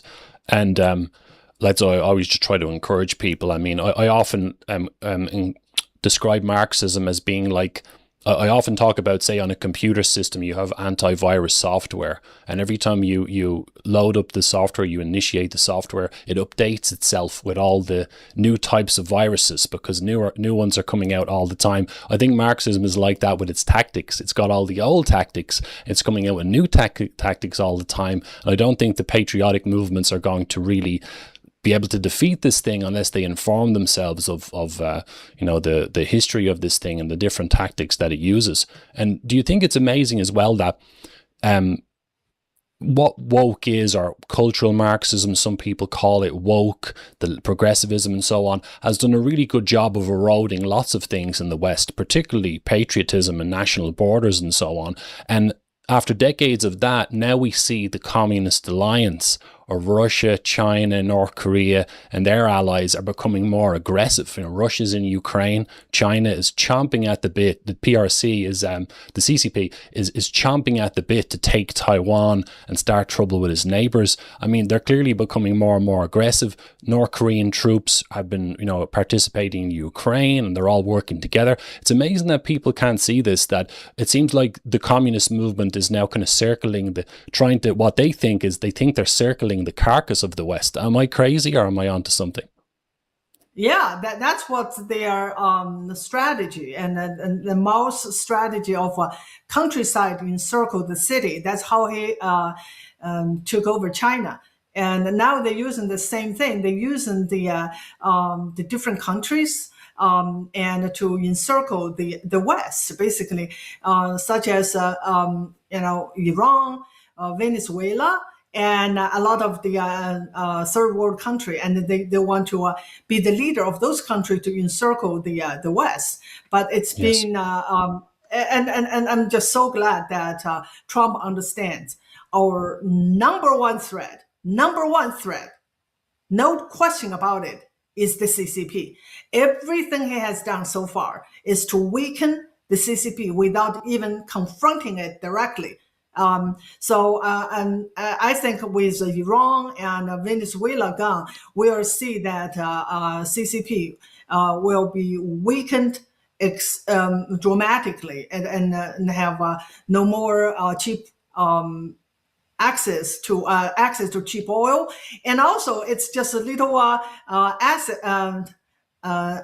axis of evil is now unraveling. So I'm very optimistic about what Trump is doing, and I think eventually we'll see that CCP turned out to be just a paper tiger. Absolutely, yeah, great points. And just as we come towards the end here, we've got a few more minutes to go. What do you think it would take for more Americans to wake up and take this a lot more seriously, or indeed people across the West? You talk in the book about the naivete of certain Americans dealing with the CCP. The Chinese call them, or the communists in China called them friends of the Chinese people, and even now that's still kind of a factor. Do you think that perhaps it will take something more dramatic or aggressive, or an aggressive action against the states to kind of wake more people up? I don't know. I think this is a daunting task, and I'm glad you're doing it. I'm doing it. Try to educate as many people as possible. That's why I always try my best. Whoever asks me to go somewhere to talk, and I will do it, and we will wake up as many as people as possible. But it's very daunting because the mainstream media is not on our side. And a lot of people, just like the Catholic school I mentioned to you, and even today, she did not understand, the school principal did not understand that China is not CCP. To have someone who lived through Cultural Revolution talk about the danger of communism is not offensive. It's not offensive to Chinese students. Even the Chinese students need to learn about it, because communism victimized everybody. So yeah, it's because the conservatives have been asleep for so long. By the time we woke up, our institutions are all gone. It's all under the control of the leftist, and that is the fact. The long march through institution has been so successful, and we'll just do as much as we can. I don't know. There's I don't see a quick fix.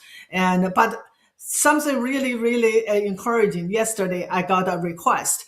Someone in Princeton is teaching the students a course on totalitarianism.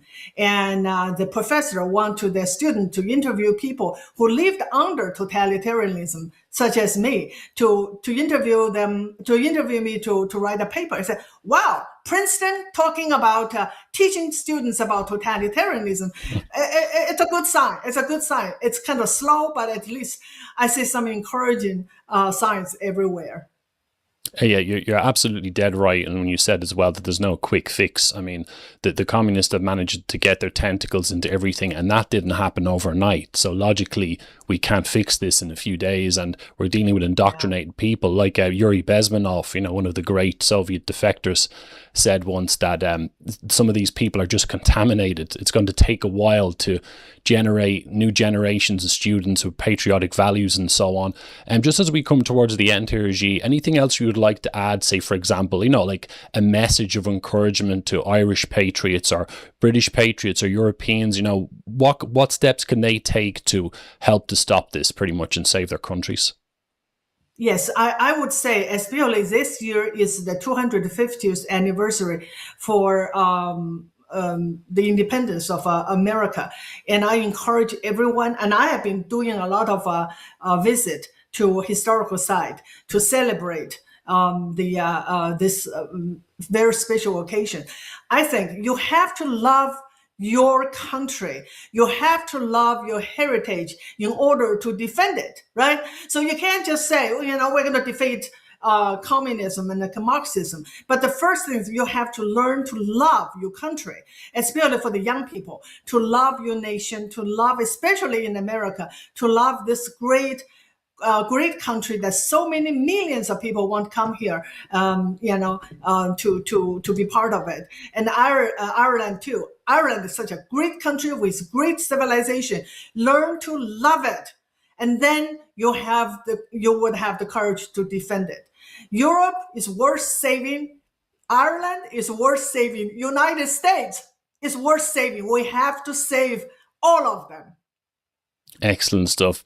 Thank you very much, G. It's been a real honor speaking to you. And for the viewers, I would highly recommend the book Made in America, the hidden history of how the US enabled communist China and created our greatest threat. But to emphasize, it's not just about communism affecting the states. This is a global issue. So for the viewers, I urge you to please, you know, study into this. It doesn't have to be me or just G. And there's lots of others out there, but I'd highly recommend this book and continue your studies after that, because this is a battle for civilization itself. And Xi, I really respect the work that you do. Stellar work. I'm really glad you took the leap a few years ago and decided to throw yourself into this. And you said that it was God's work. Thank God the American patriots, many of them understand you and they're going to carry you forward. So long may it continue. I'm sure we'll chat again sometime. But thank you very much, Xi, for your time today. It's been a real pleasure. Same here. Thank you so much. No problem at all. Just close out the show. Just give me one moment. Thank you. Okay, folks, thank you very much for watching. That was Xi Van Fleet talking about communism across the world, how it impacts on the States. But our new book is Made in America, the hidden history of how the US enabled communist China and created our greatest threat. It's available on a bunch of different platforms, Amazon and so on. I got the Kindle version recently, so great book, almost finished it. Thank you very much, folks. Really appreciate your support as usual. If you're watching back, please do like, comment, subscribe, all that good stuff, because I think I am being restricted recently. I'm not sure what the cause is, but I think it's because of the EU directives on and so on are starting to clamp down on this kind of content. So I'd appreciate any of your support at all. So thank you very much, folks. I will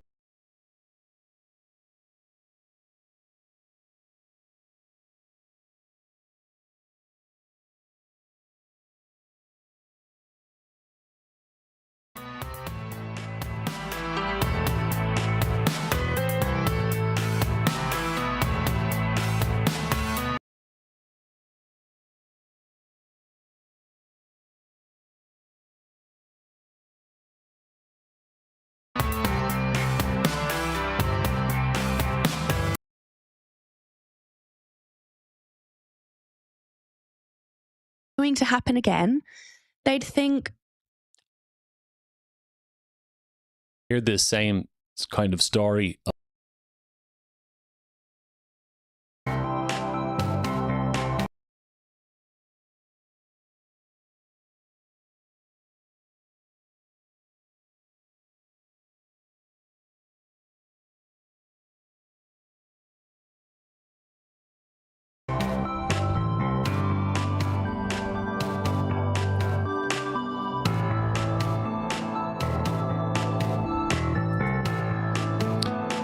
Welcome, ladies and gents. This is Emmett, the host of the Resolving Reality podcast and the author of the book Red Pandemic, The Global Marxist Cult.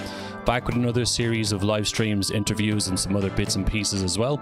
So if you wouldn't mind, whichever platform you're watching on, or indeed if you're watching back, please make sure you like, subscribe, share this content, and drop your comments down below as well. Your support is greatly appreciated. So on today's show, I'm speaking to a former climate scientist turned climate skeptic who recently made a speech at the World Prosperity Forum in Zurich, and she's been making waves ever since. I found her on X and delighted to find her because I'm always looking for guests who kind of suit my brief. And of course, the climate change movement is part of the global revolution, so it ties into everything else I do, based on the class struggle concept that somebody or something is being oppressed.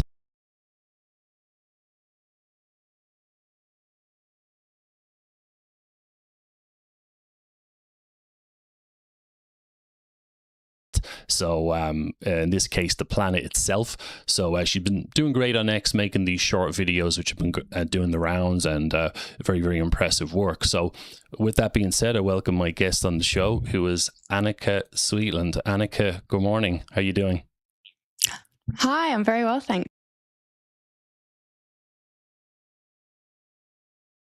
you. Thank you for having me.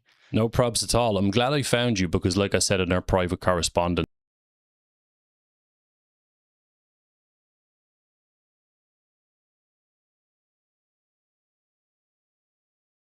I kind of haven't spoken to anyone online about this since about 2018. It was one of the first podcasts I did when I was fresh out of media college. I was a bit of a rookie back then. It's pretty low production, but even back then I did when I was fresh out going on with this climate shenanigans, and that there was, definitely when you hear of anything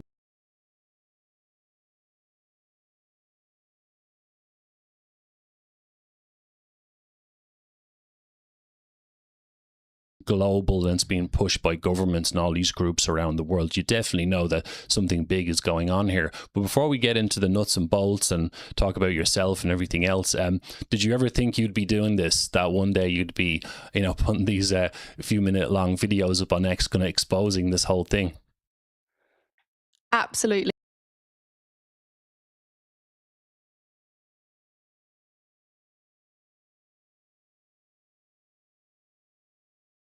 not. I mean, for a very long time, I was the sort of person that was just happy to stay silent. I knew within myself that the climate had always changed and this was not abnormal. I guess I still wondered whether parts of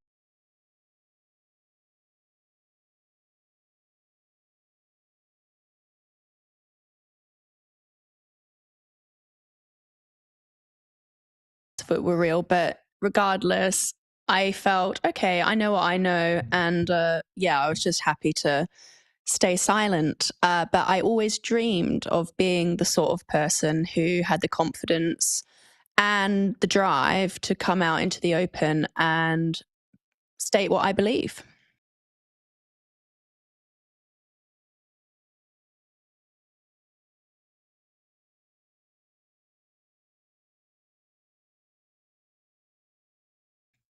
Amazing stuff. Yep. You know what? I think that I hear this same kind of story a lot nowadays, and it's been the same for myself personally, that we kind of get to this point where we have to speak out about this. There's just too much going on, and there's a lot of lies being told, I think, on all sorts of levels, and we have to address them, absolutely. Now, about your background, and if you just kind of lay the foundations for us a little bit, I presume that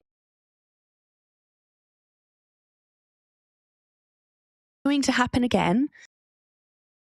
Here's Annika, that really my work tries to cut to the core of all this, which is kind of the whole Marxist revolutionary sentiment. Capitalism is evil. I don't know,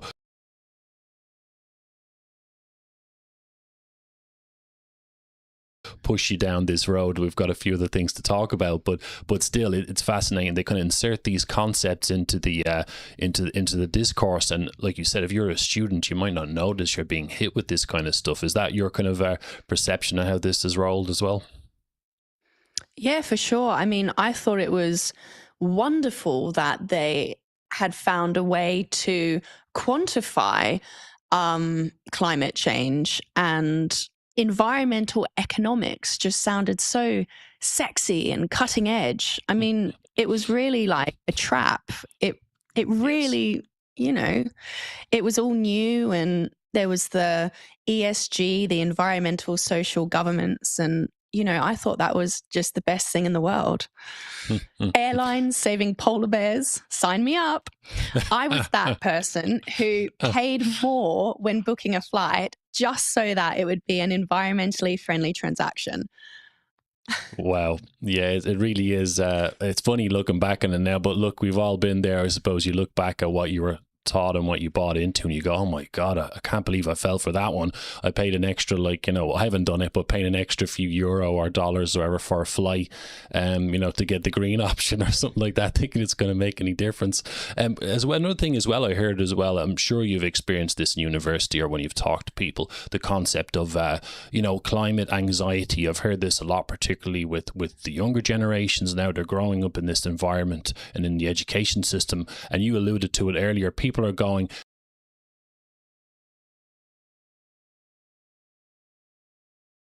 they feel so despondent or whatever, or demoralized about the future. Why should I have a life and start a family or whatever it is if the planet's going to explode next week? So did you kind of suffer from this climate anxiety as well, as they call it? Yeah, for sure. I felt very lost and hopeless.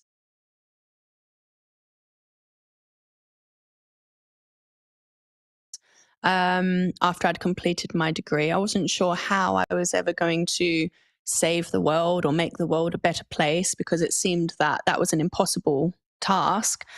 And when I started hearing about the global warming problem as it was first sold to me when I was quite young, that was in the year 2000. And back then, about 3% of school-aged children were diagnosed with anxiety.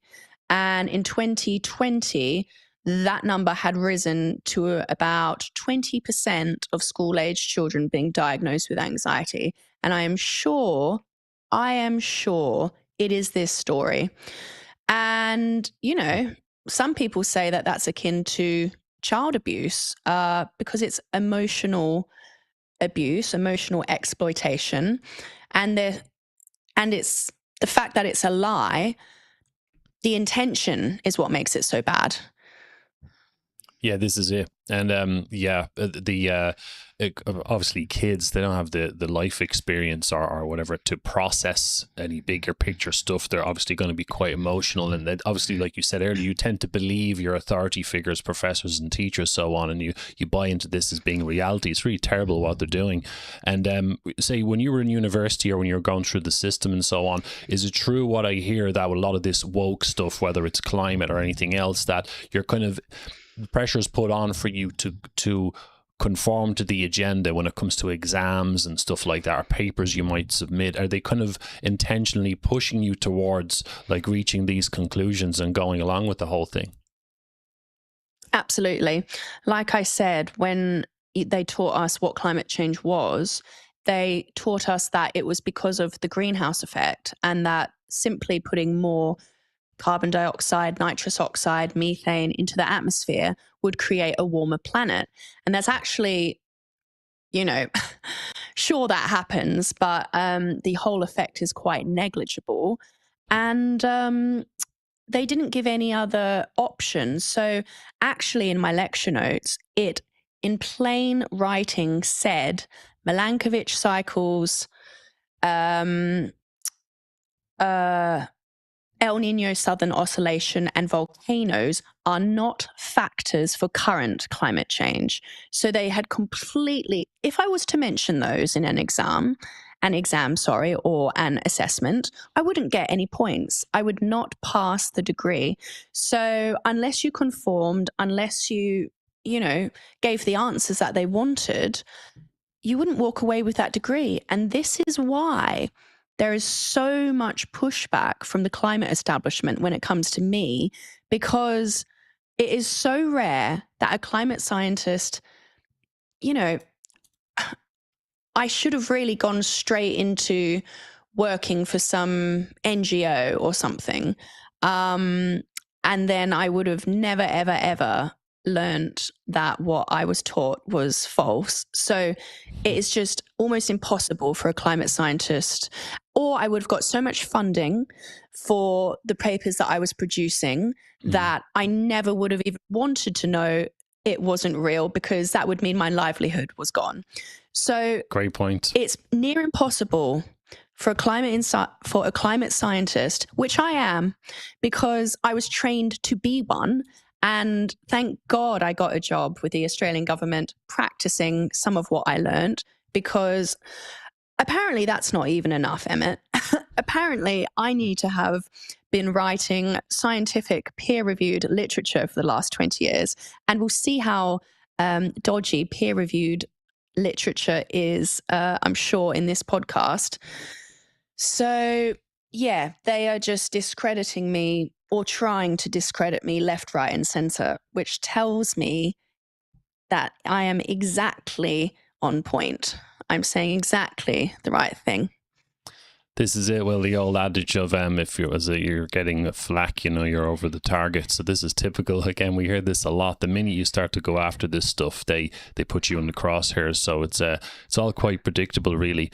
So to get into, say, Yes. like you have kind of alluded to, and you mentioned to it a few times, what the climate change agenda is. So if you had to encapsulate the whole thing, like what is the main claims of the climate agenda then? What are they trying to convince us of here, pretty much? Well, they're trying to convince us that there's an unprecedented warming taking place, and that it's going to destroy ecosystems, habitats.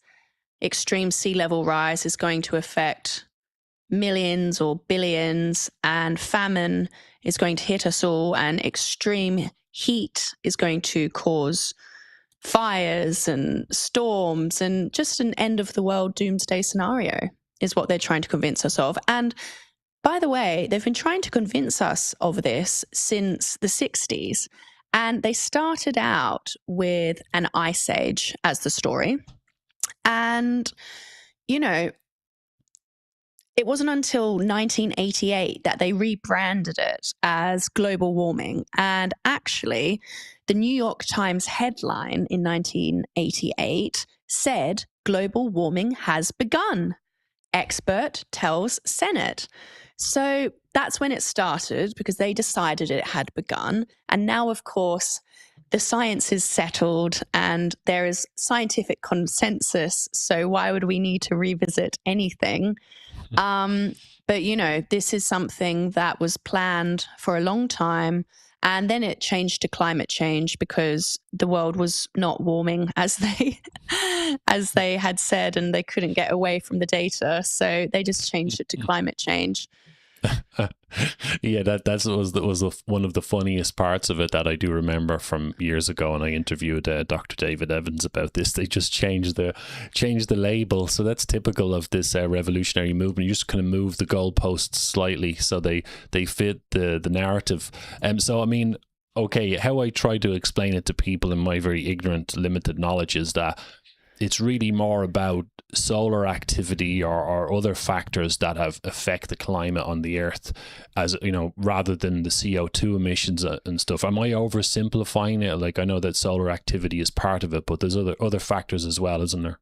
So the biggest influence is what's called Milankovitch cycles.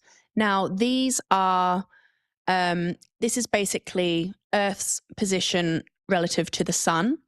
A lot of people think that Earth goes in a perfect circle around the sun, but actually it's an elliptical orbit. So sometimes it's quite a lot further from the sun.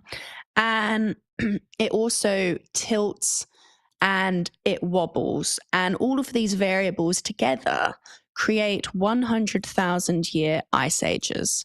And any scientist that has seen the ice cores, so paleontologists, geologists, marine biologists, find me one of those that believes in man-made climate change, and you know that they're just doing it for the money, because we've all seen the ice cores, because you have to look at that to see, you know, the climate over the past 100 million years, whatever.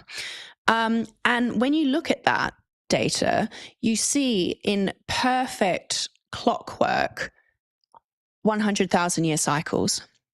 And so right now we're coming out of an ice age, and it is a period called the Holocene, and we have a warming period right now. It is expected. It is predictable. They know this, of course. So they are saying that it shouldn't be happening and it's going to destroy the world. But actually, the temperature is going to raise a few degrees. And this is actually really good, because the last time this happened, so just along with those 100,000 year cycles, there's smaller 1,500 year cycles. And these are warming and cooling cycles, and they're called Dansgaard-Oeschger cycles. And there are 60 of these going back 1 million years, give or take 50 years. They're very precise.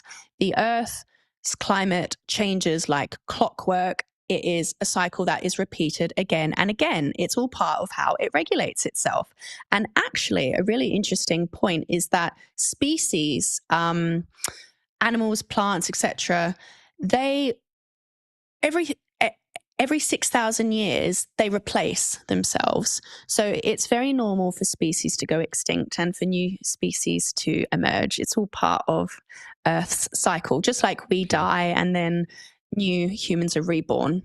Yes. And so, you know, if we were taught this in school, that our climate changes because of the way the Earth moves around the sun, and that we have 1,500-year warming and cooling cycles, then people would look at things like the frost fair on the River Thames in 1815, and they would understand why the Thames was frozen over.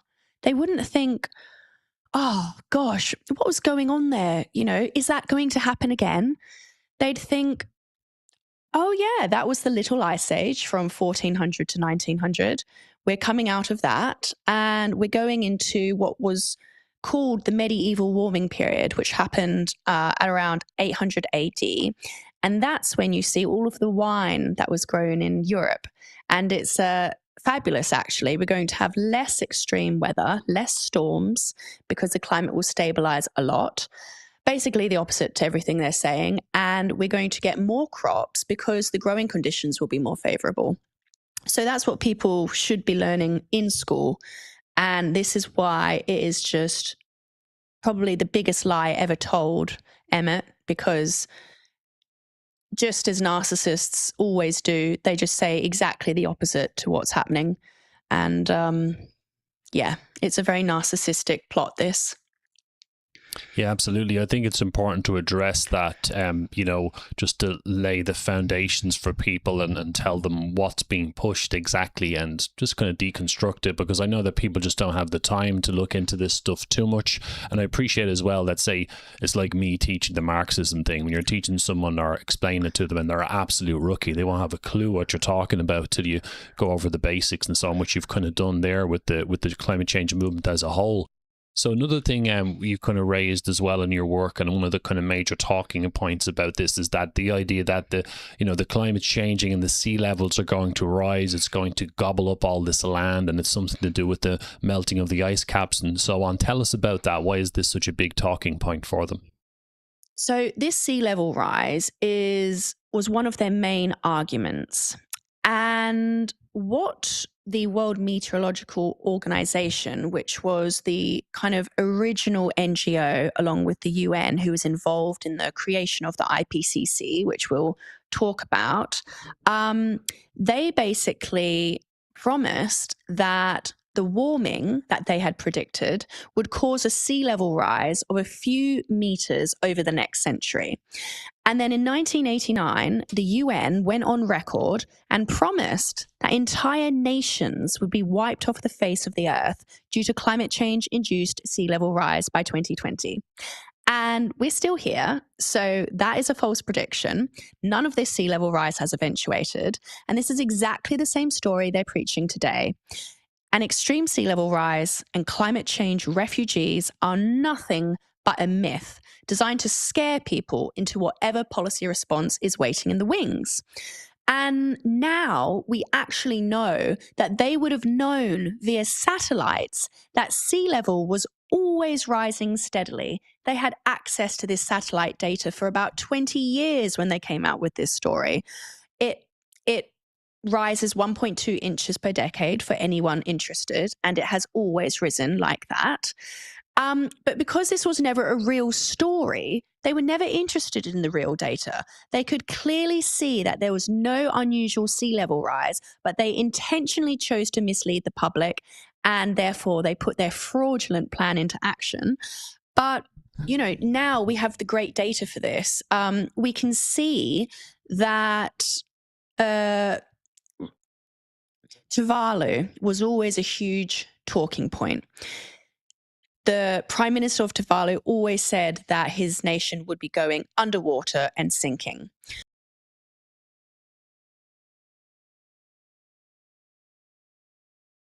But a recent peer-reviewed study found that 8 of Tuvalu's 9 coral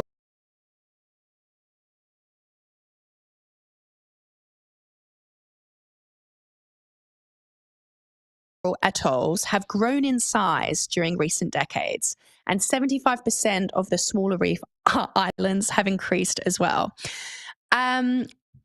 And, more importantly, objective scientific evidence completely debunks claims that climate change is causing small islands to disappear. Rising seas bring sand and sediment, which build up coastal shorelines, often offsetting higher than usual sea levels. So, frankly, I am offended and affronted by what I was taught at university.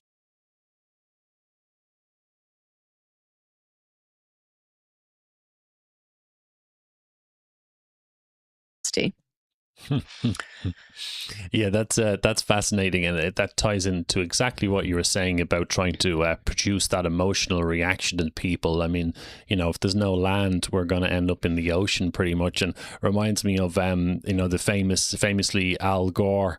I think he brought out that documentary, An Inconvenient Truth, I think it was, talking about the climate change scam. And he was caught actually buying properties down in Florida near the coast or whatever years later. And people were saying, well, hang on a minute, if the sea levels are rising, why are you buying freaking beach houses? This doesn't quite add up. So we could tell that this was kind of a lie. Would you say that's one of the most alarming things that they've said, that the sea levels are going to rise? For sure.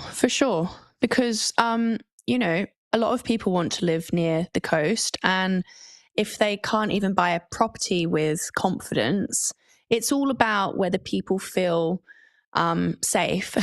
And it is definitely one of the big arguments that they had. It's a scary thought, and the movie Waterworld comes to mind. Oh, yeah, exactly. Yeah, like we're all going to end up on like Kevin Costner going around with these fucking barges and ships or whatever. Like we're going to be fishermen and fisherwomen all of a sudden. Like it's almost like apocalyptic, but just on the water sort of thing. Yes. And I feel like also the story of Noah's Ark doesn't help, does it? This huge flood came and washed away the world. It's like, oh no, is that going to happen again? Was this just sea level rise? So, just max drama all the way, to produce that emotional reaction. Maximum drama. You mentioned the IPC as well, or IPCC. Well, take a look at that group. So, I mean, I know there's a myriad of groups involved here. I think they're connected with the World Meteorological Organization, the WMO, which is kind of one of the many tentacles of the United Nations. I talk about the UN a little bit in my work. So tell us a little bit more about the IPCC. Like, how powerful is this organization? How significant are they? They are so powerful. I don't even know where you want me to start with it. So I will just firstly say that they're structurally identical to the single world government model that I was presented with during my studies as a prescriptive solution to climate change. So I was brainwashed to believe that this was the answer. I mean, this is kind of like the only crisis where the solution is always the same: more control, more taxes, and less debate. So I guess I could say, we could just start by taking a look at how much power the IPCC have created for themselves. So they act as a global risk allocation engine. They determine which technologies receive subsidies, which activities become legally constrained, which investments are encouraged or stranded. And, in the UK, for example, we only have 4 oil refineries left. And these are the basic building blocks of the modern industrial economy. Yeah. But of course, any company that comes in can't profit because the climate taxation is too high. So this is just one example of how the IPCC policy is making us poorer, both as nations and, of course, also as individuals. And, they produce assessment reports that 195 governments around the world use as an authoritative reference for climate policy. They set scenarios with their emissions targets, and these justify carbon budgets. So if countries argue for compensation or climate aid, they cite these IPCC risk assessments. And the IPCC projections define which regions are at risk and therefore where the money flows. And what they really don't want you to know is that the most powerful leverage is in financial markets. So IPCC scenarios are used in ESG scoring frameworks, climate stress testing for banks, insurance risk models, central bank climate risk assessments, and investment screening criteria. In practice, this means that a company's ability to access capital increasingly depends on whether its business model is aligned with IPCC-derived pathways. Therefore, they have a monopoly not only on the success of entire countries, but on individual business interests. So in effect, their projections, which we'll look at the quality of those later, now sit upstream of policy, regulation, infrastructure, and economic structure. And this is why they have so much power. And this isn't just undemocratic, it's anti-democratic. I mean, I never voted for them to make these decisions. And these are people that can't be held to account by the electorate. And that is just an unacceptable structure. I will beat you to it. I would say, it's a socialist globalist agenda that has been carried out right beneath our noses. And as I said, it's the spitting image of the one world government framework that was prescribed in my training. Yeah, you beat me to the punch. Absolutely. Yeah, I that's why when I'm talking to the general public, I suppose, in general, talking to people in general, I suppose, really, when you talk about global control, that seems to be a common thread running through all these different organizations and agendas, and the climate change movement is no different, really, to be honest. Another one as well is the Club of Rome too, which I kind of mentioned. I don't know if you've had much kind of interest in them or noticed about them, or you're even thought about them that much, but I know that they were established in 1968. Interestingly, when I read your paper about net zero and so on, I almost finished it, they were established in 1968, which was a few years before you mentioned stuff kind of really kicked off in the 70s when they were pushing this climate change panic and so on. So isn't it interesting, the timing of all this? It seems to be kind of organized somewhat. That's extremely interesting. And it is actually probably the exact year that they started pushing this Ice Age story, amongst other doomsday stories over the decades. Yeah, and actually, I haven't heard much about them. Sorry, yeah. I haven't heard much about them. I've only kind of heard a bit about them recently. So I'll be very interested to hear what you have to say about them. Yeah, so there's kind of this is their website here, just so we can take a look. I heard about them a long time ago because I've got a fascinating quote that they come out with that I don't know if you've heard it before, but it ties into exactly what you're kind of dealing with. But this is their website here, so the Club of Rome, and global equity for a peaceful and healthy planet. So there you go, virtue signaling. They're trying to do something nice. And well, actually, when I go back a page, like we're trying to save the planet here. So their first book, or sorry, one of their first ones was I don't have the link, but it was Limits to Growth. It was one of their publications, I think, in one of the first ones, which was kind of a dig at capitalism, the usual thing that if we don't stop keep capitalism controlled, it's going to destroy the planet. But their second publication was this one here. Right, so wait till you see this. So the first global revolution, right? So it's the world with the countries colored communist red. So global revolution, same old pattern. And the quote here is a bit further down the Wikipedia page. There we go, right? So this is what was in this book. So wait till you hear this, right? So in searching for a common enemy against whom we can unite, we came up with the idea that pollution, the threat of global warming, water shortages, famine, and the like would fit the bill. So that like emotional agitation you were talking about to push the revolution. In their totality and in their interactions, these phenomena do constitute a common threat which must be confronted by everyone together.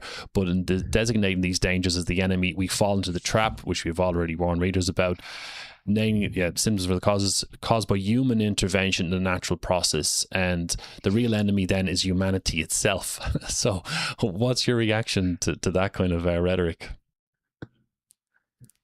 I mean, was this available to the public? It seems like they've just made their plan available. Yeah, it's fascinating. And yeah, and the mad thing is, this book came out in 1991, just after the Soviet Union collapsed. And I know that Mikhail Gorbachev was the premier of the USSR. When the USSR collapsed, he got involved with the climate change stuff. So it's quite interesting. I'm not saying it all started then. Of course, we know it goes back further, but there's definitely a connection between global control, global communism, and the climate change movement. And you can see right there on the book. I mean, it's got the countries colored communist red, which I find quite fascinating. But that quote itself, which show you here again, is interesting because it has a lot of the stuff contained in there, including this very strange anti-humanity thing that humans are a problem. It's like we're like almost like parasites, and the UN kind of talks about similar stuff too. I just thought you'd find that interesting. yeah, I mean, that is let me tell you something about what I know, because I didn't know about that, and then maybe we can piece something together here.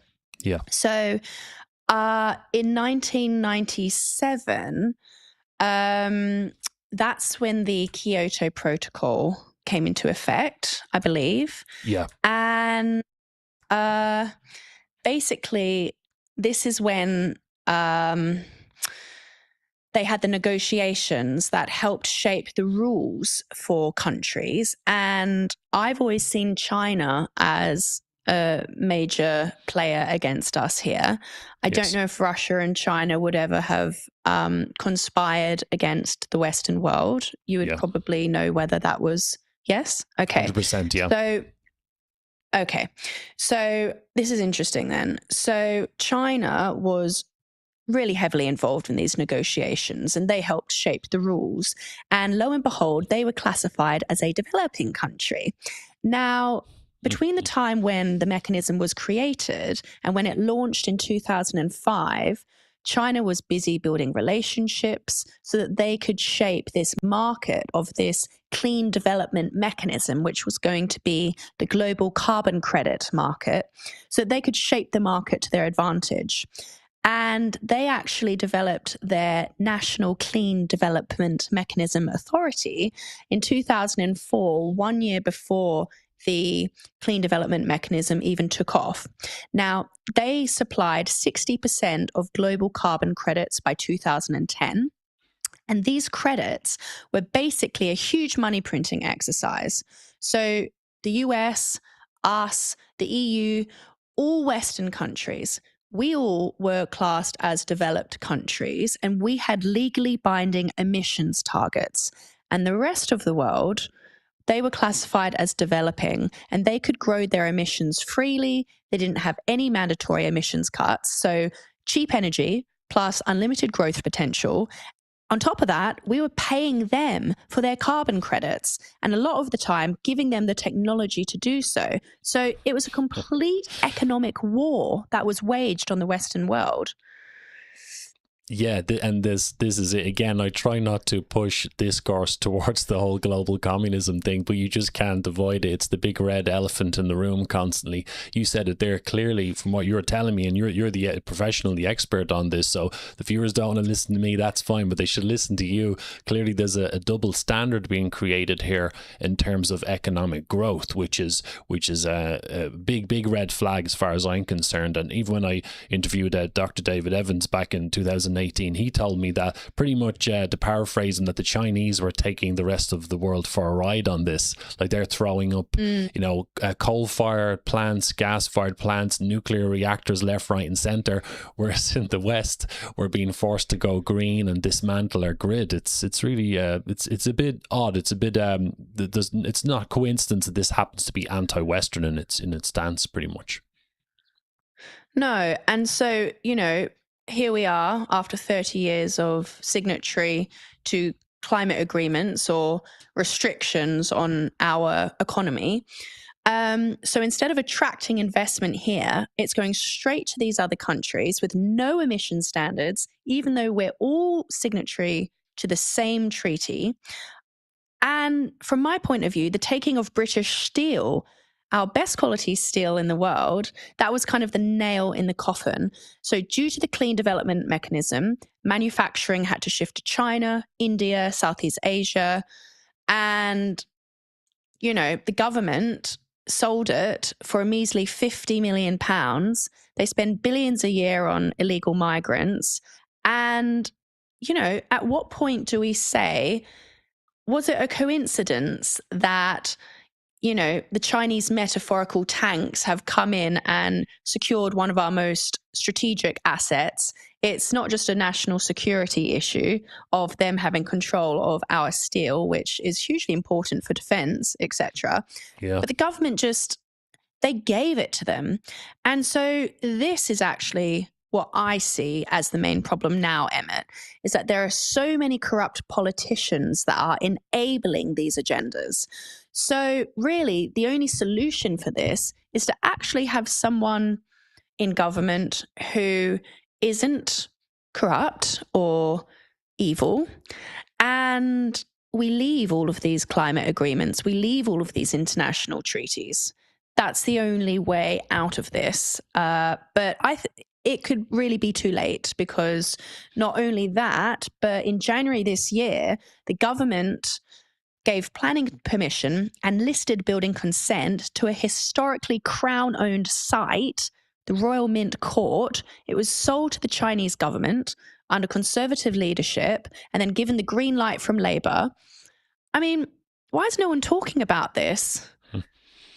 Yeah, no, exactly. Yeah, there's a lot going on here that I think people in general are quite naive to, and there is different types of warfare and global control. And again, I don't like push people down the road, but the more communist world have been talking about they're I've been doing this for over 100 years, finding ways to weaken Western nations, and one of the great ways to do that is in economic terms. So the Chinese, from what I can see, are using the Belt and Road Initiative, by buying up land, buying up ports, buying up infrastructure, and getting their tentacles into Western governments. And like you said, it's the colluders are the issue. I'm 100% in agreement that a more patriotic, nationalistic kind of stance is the way to stop this. It's not okay to allow foreign entities and governments who are anti-Western to gain foothold in your country, and because it's really bad news. If you've a weak economy, you've got problems. It can lead to a lot of dark areas. And you mentioned as well the Labour were formed Labor parties everywhere in the world were formed from communism. It's the same ideology. So, of course, they're going to collude with them.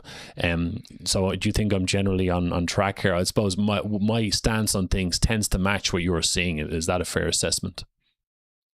Yeah, I mean, we all come to the same conclusion eventually, and it's a conclusion we don't want to come to. And it's why it's such a controversial topic, because no one actually wants to accept the reality, because the reality is hideous. So some people will, accept it and be brave enough and strong enough to do so. And others will say, no, it can't be like that. Why would anyone want to do that? No, it can't be true. It's just all a coincidence. And they'll just go about their merry lives in their, own world, in their bubble. But actually, I feel like now we are waking up. Everyone is waking up. And this is great for us truth seekers, because it's been too long, I feel, for all of this has been operating in the shadows. And thank God for Elon Musk buying X and allowing a platform to exist that wasn't censored. Yeah, great points, absolutely. And it takes time. I think this international revolutionary movement, they're very good at repackaging themselves and the whole wolf in sheep's clothing thing. They're good at presenting a virtue signaling nice mask, but behind it there's something quite insidious.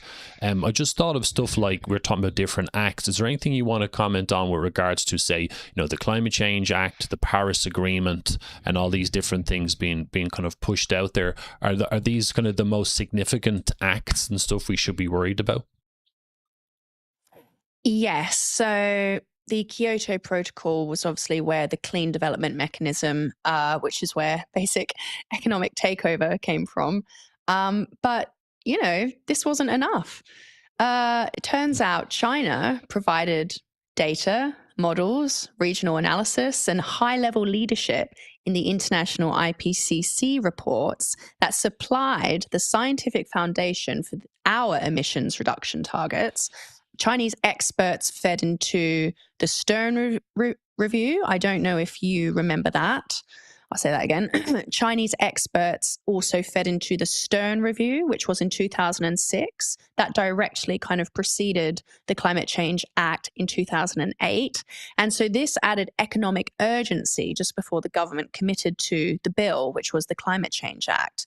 And to give you a little bit of a closer insight, the Royal Commission 2000 explicitly drew on the IPCC Second Assessment Report, and lo and behold, Dr. Ding Yihoi from the China Meteorological Association, who was vice chairman of the working group, helped shape the core assessment of observed warming, attribution, and future projections that the Royal Commission relied on.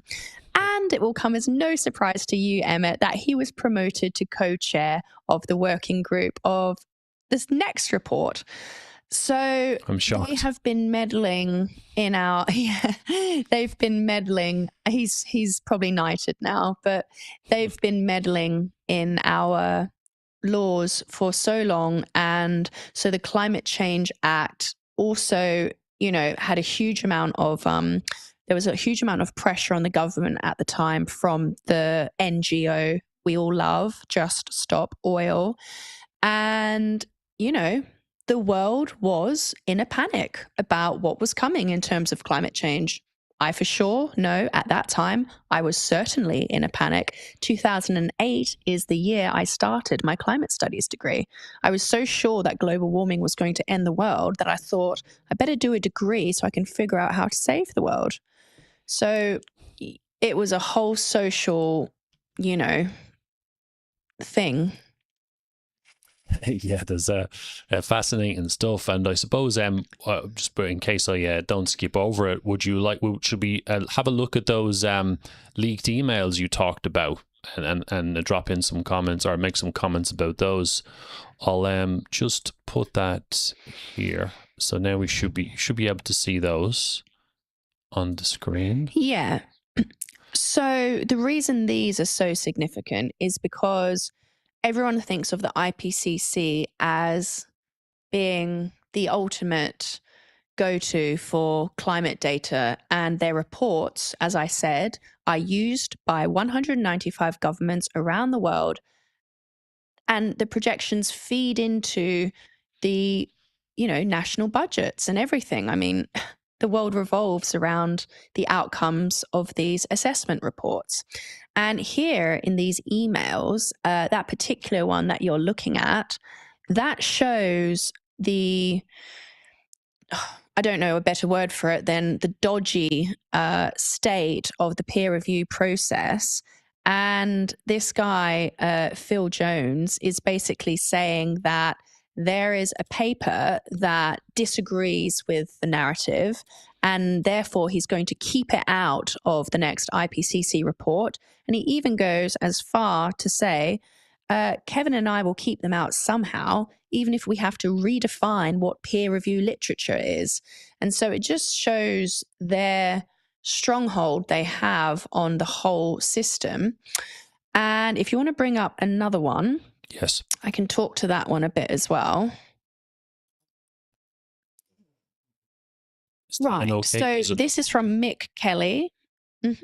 This is from Mick Kelly, and this is in 2008, by the way. So when the whole world was about what was going to happen, they were busy working on these reports, and they just said, they said that we might be going through a longer period of relatively stable temperatures. So, if I see this as a possibility, i.e., people realizing that it doesn't fit the narrative, then others might as well. Therefore, I'll cut the last few points off the curve, i.e., I will delete the data that disagrees with our pre-written narrative. Oh my God. Yeah, because otherwise people will start questioning it too much. And the final email, they're saying, so this was in the same email thread, and he's basically just saying, yes, it really has been quite stable, and 2008 doesn't look too hot, i.e., it doesn't look as hot as it should be looking, because we're trying to sell the story that the world is getting hotter at an unprecedented rate. So it doesn't look too hot, anticipating the skeptics latching onto this soon if they haven't done already. Oh my God. And and then, so there were 2,000 emails like this leaked. This is just me cherry picking a few, which, as someone who has done a lot of modeling and data analysis, as soon as you cut a few points off of the data set, you're going to get a completely different outcome. And, if anyone is out there who's still unsure, you have to look at raw data. And the gold standard of data is satellite data, because it's literally just like a thermal process. But any data you'll see that is presented by the IPCC, for example, it's had all of these adjustments done to it. It's on graphs which are zoomed into particular timeframes to find the data that fits the narrative. And you can see through their emails that this is exactly what they do. And not only were these people never convicted of anything, they got promoted, and now they have a Nobel Peace Prize as well, I believe. Wow, that's fascinating stuff. And I don't know if this this image you sent me is connected as well. I just switched this view here. So this is this something connected to what you were talking about, say like satellite, Yes. actual real evidence sort of thing. So yeah, tell us about that. Yes. So one of their kind of, the picture they paint is that the Earth is suffering hugely from our everyday living and driving cars and industrializing and that sort of thing. They are saying that carbon dioxide is a toxic pollutant that is killing the Earth. However, turns out carbon dioxide is plant food, and this map shows those green areas show the greening that has happened to the Earth over the last 20 years. And the Earth has seen a 10% greening due to the increase in carbon dioxide. And when you look at carbon dioxide levels over the last few to many million years ago, we're actually in one of the lowest points. And some carbon dioxide experts argue that we're actually approaching a carbon dioxide famine, which would be really bad news for us. We really would be seeing those famine scenarios that they are predicting. Yeah. That's actually something, again, with my basic knowledge, I have understood that much, that obviously carbon dioxide, CO2, is just as important for life as oxygen. And, the plants and mammals, including us, are supposed to be living in the kind of a symbiosis. And I know, because I understand Marxist revolution quite well, whatever they tend to touch or get involved in tends to just go to shit, excuse my language. And whether getting involved in the climate change movement, they're trying to interfere with natural processes like reducing CO2 levels to unnaturally low levels is going to affect crop yields, which impacts on our food. And the disturbing thing, I'm going to put my tinfoil hat on here, but a lot of these organizations like the UN talk about population control. There's too many people in the earth, and so on. There's quite dark undertones, but obviously what I'm trying to get at here is the climate change agenda says that it's not about protecting nature and saving the planet, but it's actually quite anti-nature in so many ways. So do you think I'm being dramatic here or what? No, it actually is anti-nature, and I don't know whether that is planned or just a coincidental thing. But for example, these solar panels that they're putting all over our most productive farmland, I think another 500,000 acres was announced the other day. It just takes a hailstorm to smash these things, and shards of glass go all into this beautiful farmland. So even when hopefully a right-wing government does come in and removes the things, the farmland will still not be able to be used, because not only will there be shards of glass everywhere that will prevent crops from growing, and you can't graze animals there, it'll be too dangerous. These solar panels actually leak really toxic chemicals. So it literally turns it into a wasteland. And I wouldn't be putting it past these people to know this and, purposely doing this to depreciate our food security permanently. They are trying to permanently destroy our energy security and food security. Another thing I wanted to ask you was about, we just kind of talked about the leaked emails and so on, and obviously there's some sort of an agenda to keep things suppressed, but why do you think there aren't more scientists should be speaking out about this? We kind of talked about this a little bit. There seems to be a hell of a lot of experts involved, but there's, not enough people are coming forward like yourself. Why is that, do you think? Well, I think that people are coming forward, but it's just suppressed and they're just discredited. But also, the rhetoric is so confusing that people don't know what to believe. So even when someone like me does come forward, on X, for example, you immediately get all the bots that come and try to change the public perception of me, try to discredit me. So there's been misinformation officers from, the year 1950. Pre-internet, they just used to go around to people's houses and tell them misinformation, and they'd come from the government, from a position of authority. So, sorry, I forgot your original question. No, that's okay. I was just curious why, I'm sure you've thought about it, why more people are not coming forward, more scientists and experts. Right, yeah. They seem to be outnumbered by the ones who are going along with the agenda.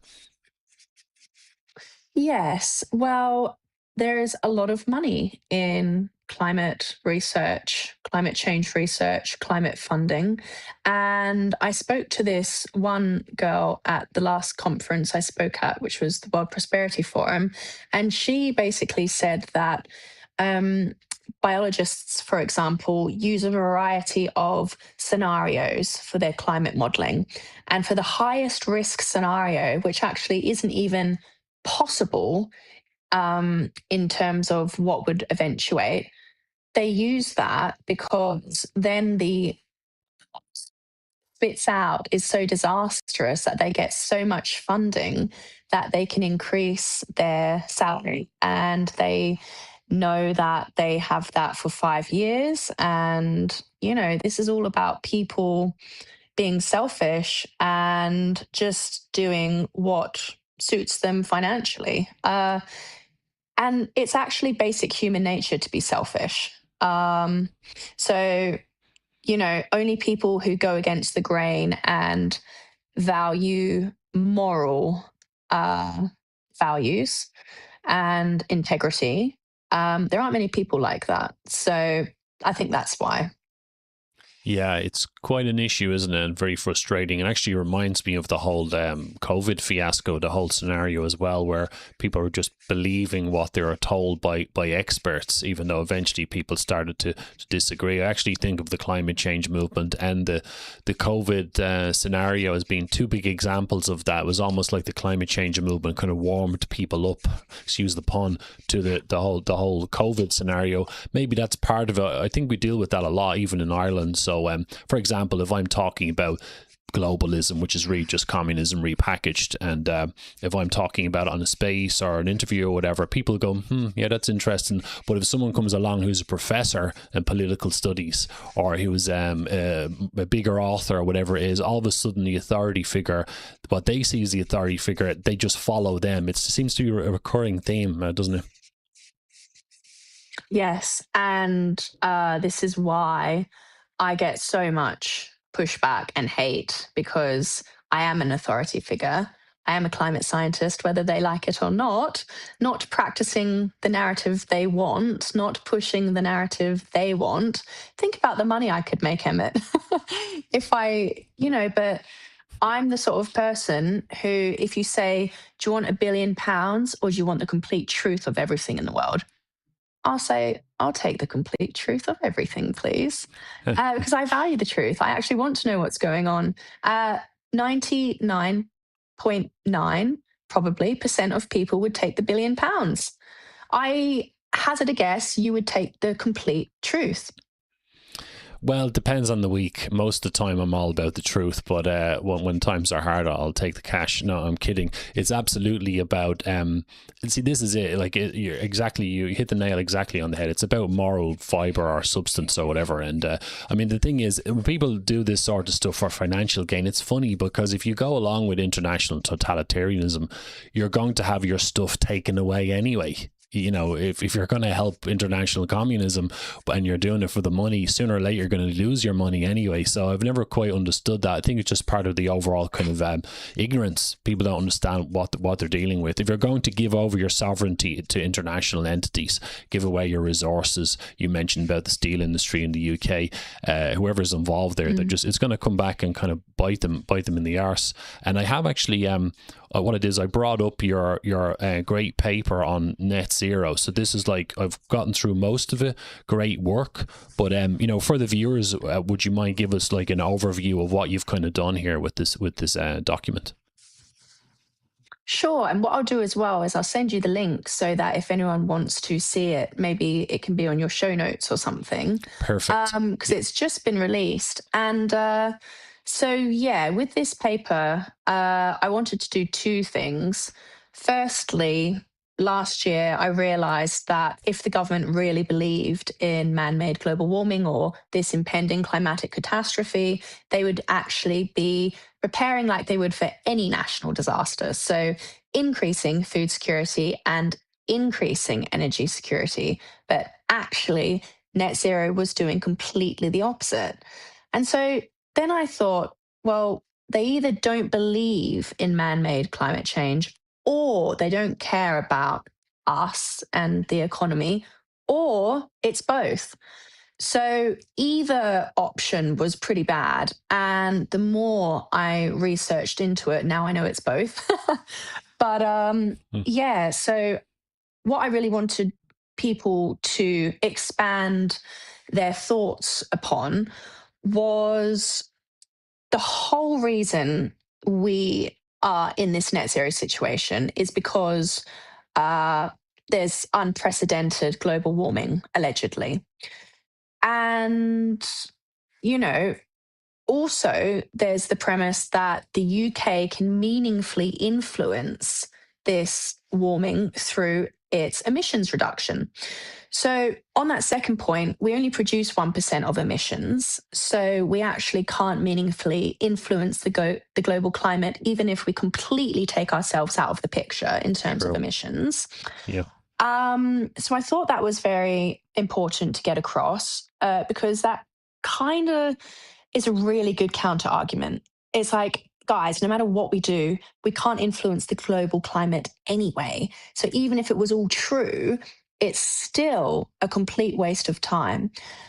So, but I also wanted to give people a bit more. So I shined a light upon the fact that, you know, there was this doomsday scenario that had been playing out over the last 60 years, which of course started probably around 1968 with a story of an ice age coming. And, you know, this story was peddled hard in the media. There were TV programs, movies about it. You should have a look at some of the Time magazine covers back in the day, you know, ice age cometh and, you know, an ice age is just around the corner. I've spoken to someone who he remembers that and he was terrified and everyone was terrified. Which is how they've been able to push these totalitarian policies on us, because the adults accepting those policies, the ones in power, they were children when the Ice Age story was going around. They were already afraid. And it's just human programming. So it was a generation of fearful believers, as I say, that was created through this story. And they were happy to believe and try and do something. And by trying to do something, all countries around the world signed up to these international agreements, you know, which in the Western world restricted our growth forevermore, it would seem.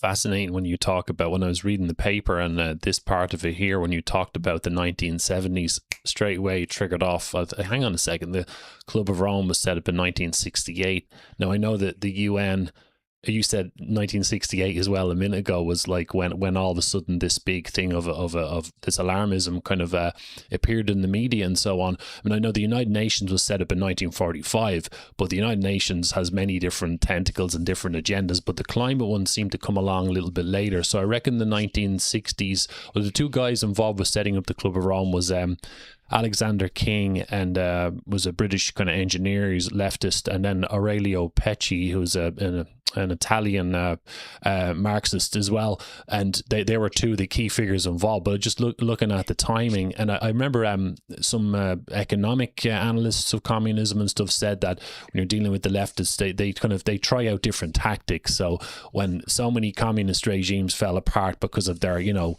state-controlled centralized system of going hardcore with the Marxist theories about the economy, they tended to collapse. But like any good cult members, they didn't just give up. They kind of changed their approach and decided they're going to be all about the planet and alarmism and so on. It's really fascinating, the time frame here. And there's something else you mentioned in this paper about the HEAT strategy. So this is kind of an acronym you came up with to describe how they push all this. So it's so HEAT as in HEAT. So tell us a little bit about that and what does this mean? Yes. So the HEAT strategy, also, pardon the pun. So the H was for hysteria. They basically create alarm. And then the E is saying that, you know, your everyday actions are creating, unprecedented global warming, will cause sea levels to rise by a few meters by the end of the century. And the A was for action, must be taken immediately. And time, the T, is there's no time to think about it. You've got to act immediately. So it's literally just, this is the same playbook they use today. It's the same playbook. Oh, sorry, the A appeals to compassion. So this is the emotional levers we talked about. Honestly, just like 2 months ago in Times Environment, they showed, pictures of people who would have to travel to further fields to get food because they would be in famine from, climate change and all this stuff. And it's just not even true. I looked up the city, which they were saying, or the village, and I YouTubed it. And it's just like a bustling city, cars, skyscrapers. And they had a photo of a field with a woman carrying a basket on her head. I mean, God. They really do make you, it's silly, isn't it? Oh yeah, the emotional manipulation. You said it there. That is the perfect word there. That one there, compassion. Because where have we heard that before? It's the same thing. So it ties into my crazy tinfoil hat wearing communism detection brain I have. They use the terms like this. As soon as I saw compassion, it makes sense because it ties into the whole class struggle thing. Like I said, this time the planet's being oppressed and it needs to be saved. The planet needs, so it's triggering off the emotional reactions and appealing to compassion. So you said there, they've tied the climate change agenda in with the East versus West. We have a duty of care towards third world nations. It's just more emotional manipulation and triggering off the reactions and so on. But I know that what I'll definitely do is isn't it funny that third world countries never have any duty to us, or China never has any duty to us? And I know this is a bit of a tangent, but the number of times people have argued that, yes, but China is leading the way for renewable energy. The reason they're leading the way in renewable energy is because we were encouraged to give them the technologies to create renewable energy projects in those countries, mainly China, and pay for them so that we could get carbon credits. That is why they're leading the way with renewable energy projects, because we spent billions of dollars building them, and now they're just building a huge number of coal power-fired plants. I mean, it's just the deeper you go, the crazier it gets. Yeah, and I heard as well, is it true as well about renewables and stuff? Well, I definitely know Joanne Nova was the wife of David Evans, who I interviewed. She's very good, climate skeptic, as they call it. She does some great work. Website is joannenova.com.au, if I can remember correctly. But she was talking about how, the EV market, electronic vehicle or electric vehicles, is being cornered by the Chinese. Surprise, surprise. And they're the ones who produce a lot of the renewable stuff like solar panels and the wind turbines, which, as we've talked about, they just tend to damage Western countries economically. So they're actually making money from pushing their agenda of weakening the West. But it's like they're pushing this narrative in this game that they're not playing themselves. And I put it in my book that the Chinese are starting to rise, or they're overtaking the Americans as being the country with the most nuclear plants in the world. So they're just kind of doing their own thing and but pushing all this in the West. Is this something you've kind of noticed a lot? Oh, yeah, for sure. And this is why, that person who you said about before said China's just laughing because we can't produce anything here because we don't have the carbon emissions budget for it. Even if we did have the carbon emissions budget, it's too expensive because energy prices have gone up so much because of, these international climate agreements we've been signatory to. So we are at a point where we are unable to produce energy here because of all of these climate taxes. And China, India, Southeast Asia, they don't have any of that. And so China has taken away our automotive industry, which is arguably one of our most distinguished sectors, due to these crazy policies. Isn't it like half of the things car manufacturers produce have to be electric vehicles now? So we don't have battery technology. We gave it to China so that we could get carbon credits and so that they could do it, so that we could get carbon credits and we paid for the privilege. And we have decades of internal combustion engine knowledge and all of that, which is extremely valuable, and it has just all been completely devalued by this whole thing. And now we are relying on China to import and build electric vehicles for us. And it is a war on our economy, and it is a war on our livelihoods. And I'm just waiting for a government to come in with some balls and say, there is a war in this country. Because there is, and there has been for a long time, and it's not okay, and it needs to be called out for what it is. What you mentioned there reminded me of ESG. Some people are aware of this. Like, as I talked about many times, I'm always dealing with this problem of people not knowing that they're just dealing with another type of Marxism here. It's like economic coercion. So environmental, social governance is pretty much a way of forcing companies to go ahead with the green agenda, isn't it? And what was your perception of this whole thing? Yeah, it is that. And also, it's just putting restrictions on companies. There's something called, it's some sort of squeezing effect. Basically, what it does is it squeezes small businesses out of the picture so that larger corporations who actually have the money to undertake these compliance procedures, i.e., appoint and pay for any officer, a carbon credit auditor, or things like that companies now legally need to have. A small business can't compete because they're not making the profits to even employ those people. So this is just a way of squeezing small businesses out of the picture so that corporations can have full control. Yeah, that's kind of how I see it, just in like a very basic business competitive kind of way. And, it's control, isn't it? And yeah. Yeah, it's I think it has to be like, I do like to try to highlight anywhere this ideology kind of pops up, and whenever you see corporations being forced to go along with stuff like this, people better watch out. I find it funny that Elon Musk, he's kind of regarded in some ways as being like pro-green with his Tesla company and all that stuff, but interestingly, he got a bad social credit score because he was going after the left and criticizing them publicly. They actually gave companies like Toyota and Nissan a much higher score, even though they produce these like 3-liter plus diesel guzzlers and so on. So there's definitely a political element to all this, which I find quite fascinating.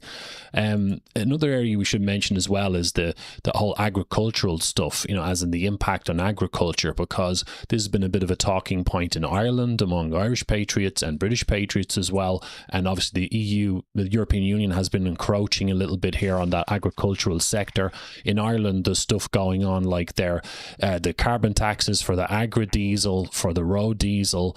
A contact of mine was talking about how this eats into farm profits. It's getting more expensive to produce food because of the climate agenda, and they're talking about culling cattle as well, and particularly because of EU encroachment. Is this affecting the UK as well, and is it worldwide?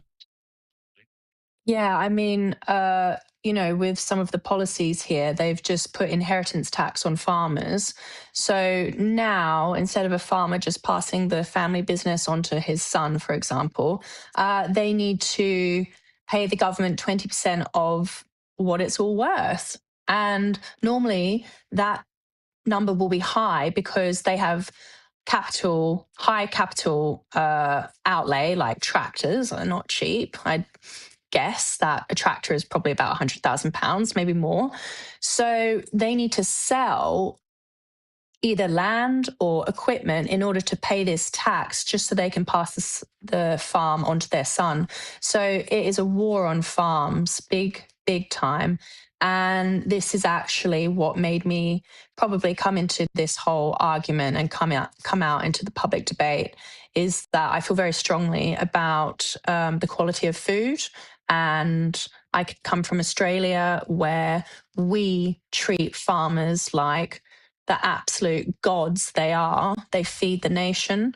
And if you look after the agricultural industry and you have incentives that support them, for example, in Australia, farmers don't pay for their fuel. They get fuel cards. So why wouldn't you give them fuel for free? I mean, it's something that it's an input they require to produce fantastic food for the country. And, you know, you support them in terms of putting their produce first. So one of the things I would suggest is, if it were up to me, is that all hospitals, schools and prisons have to use produce. You know, money then would go into agriculture to grow the produce to supply these institutions. It's not difficult. It's actually very logical. And now coming to England, where I see how poorly they're treated, it's just so bad for the economy. And it's just heartbreaking to know that, you know, I've spoken to some of these farmers, they actually don't make a profit. They're just running on the fact that they love doing it. Nothing about that is okay. So I went to the, farmers' protest last year and handed out a bunch of flyers and stuff and talked to some farmers. And I was actually in tears when this lady was telling me about her grandson, who all he wants to do is be a farmer. And he comes home from school, he's about 4 or 5, he puts on the overalls and the boots and he looks for something to do on the farm.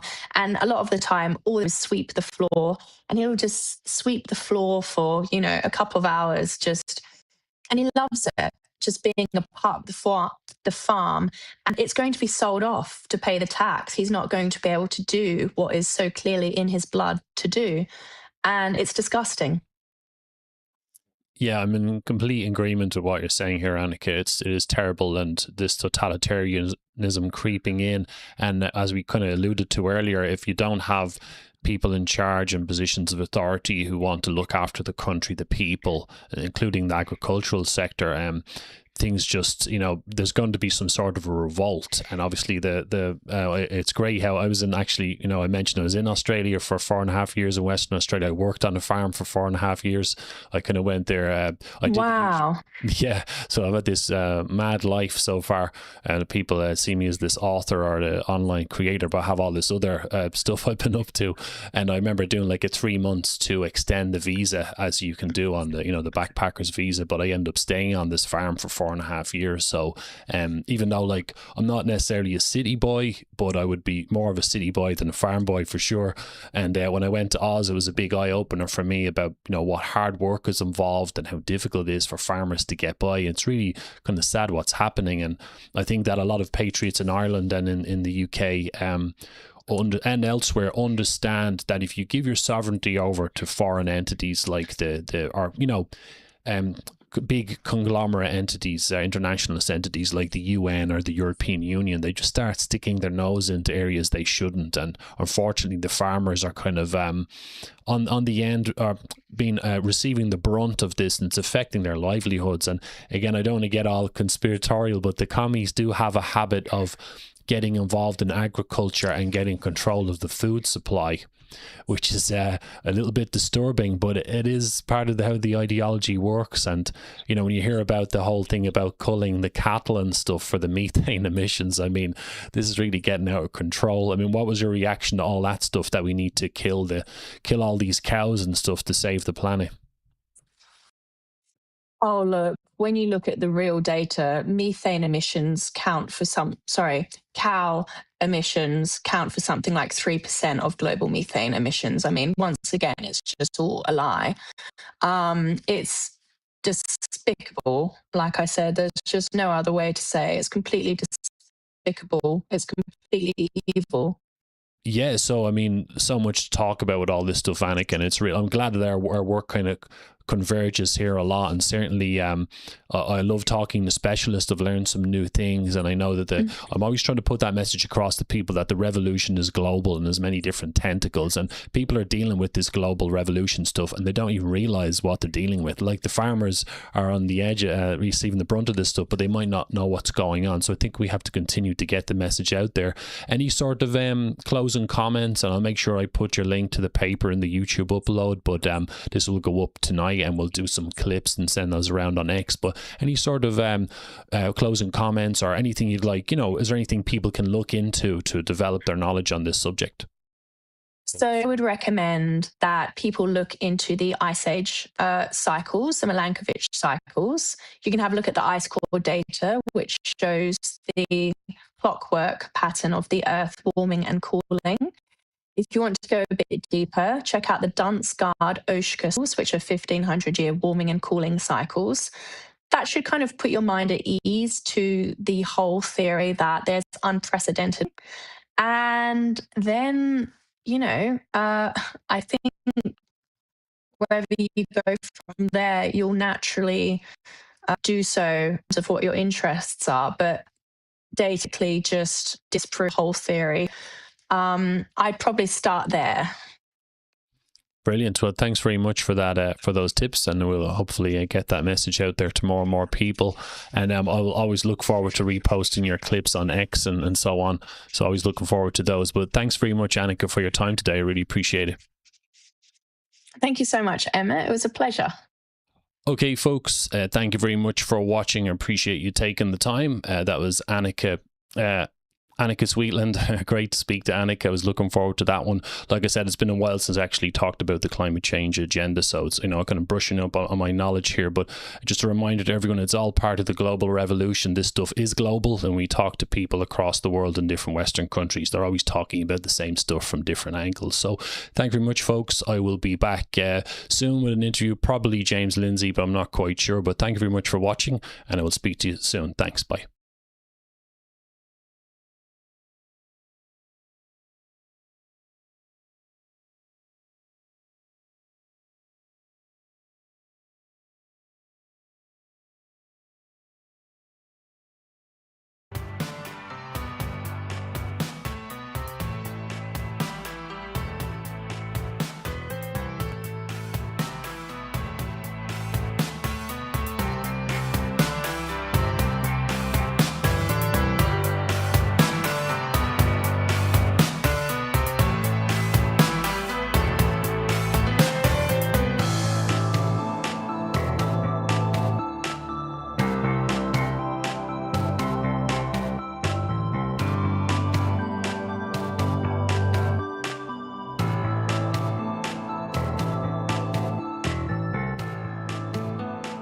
Great, perfect. We're all in sync, right? So sorry for the hassle, and we're not as smooth as I'd like at the start. But anyway, it's great to see you. Great to speak to you again. I know you're super busy. So we have a whole bunch of different tabs and stuff, and we're going to get into those, etc. But thanks, Pat. Appreciate that. But we'll just lay some groundworks here first of all. So I know you as being an activist, a big voice on the Irish scene. I consider you a very prolific organizer, public speaker, and so on and so forth. I mean, would you say activist is a fair label for what I should call you? Well, my first job is that of a mother. I'm a mom of 2 small kids. I'm a life coach. I plan events, and activism happened sort of by accident 6 years ago during the COVID days. But I suppose activist really means getting active. So I'm okay with that label or term. Great. And also, would you say that what would be the main issues that you mostly focus on? Again, to introduce you to the audience for any new viewers, what are the things you're most passionate about, or what issues do you think are mostly of concern in Ireland? Yeah, where do I start? So we started campaigning years ago when the government put on the masks on children. And that really was the hill that a lot of us mothers said we would die on when they were trying to mask children all day in schools to stay safe and protect everyone. So that was the start of it. And then in 2022, the government tried to erase women from the Maternity Protection Acts. And so that was a time when, again, we resurfaced. And then after that battle was won, we thought maybe life would quiet down a bit. And then we saw the open borders, the highly sexual library books, the transgenderism in schools. And then it was like we had this big Irish jumper, and you pull a string and it all unravels. And then we started looking into where it's coming from, and soon realized that everything that was so wrong happening was all coming from one agenda at the top, not from the Irish people. It wasn't a grassroots movement. All of this, it was a very sinister agenda being imposed on the people. So the focus that the Natural Women's Council have primarily at the moment is on what's happening in the school curriculum, which is pushing a very highly sexualized agenda onto kids, indoctrinating them through the critical social justice, which includes, all of the Marxist ideologies, the gender ideology, the, critical race theory, and everything else that's happening. So our primary focus has been on that, but we also have in our mission to protect everything related to women, children, and families. That's great. Perfect. Yeah. So pretty much, just to stick you in a box if I can, we're talking like traditional family values, pretty much everything that's good for society in a more traditional sense. Is that fair to say? It is correct. Yes. Everything that we campaign for, people say, oh, you're against this and you're against that. But I like to actually say, well, no, I'm pro freedom of speech. I'm pro childhood innocence. I'm pro women rights. So yes, we're against a lot of the things, infringing on our rights. But when you look at it, we're really pro all of the things that come with, morals and principles and common sense.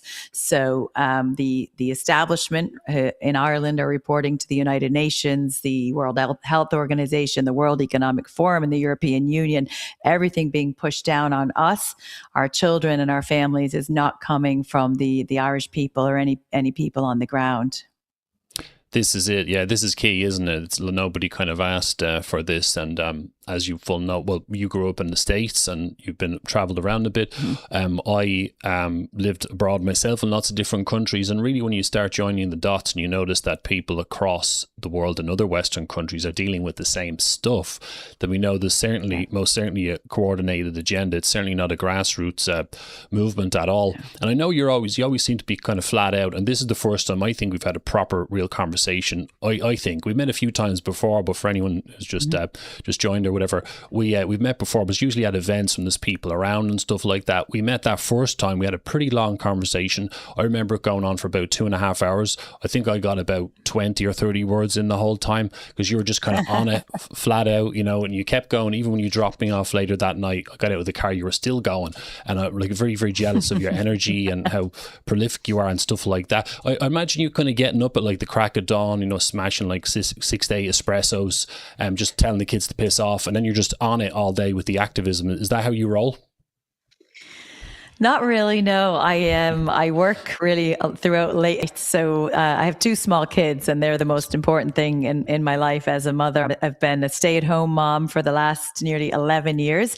I was in corporate life, worked in senior management. I was in corporate life for 20 years working with multinationals.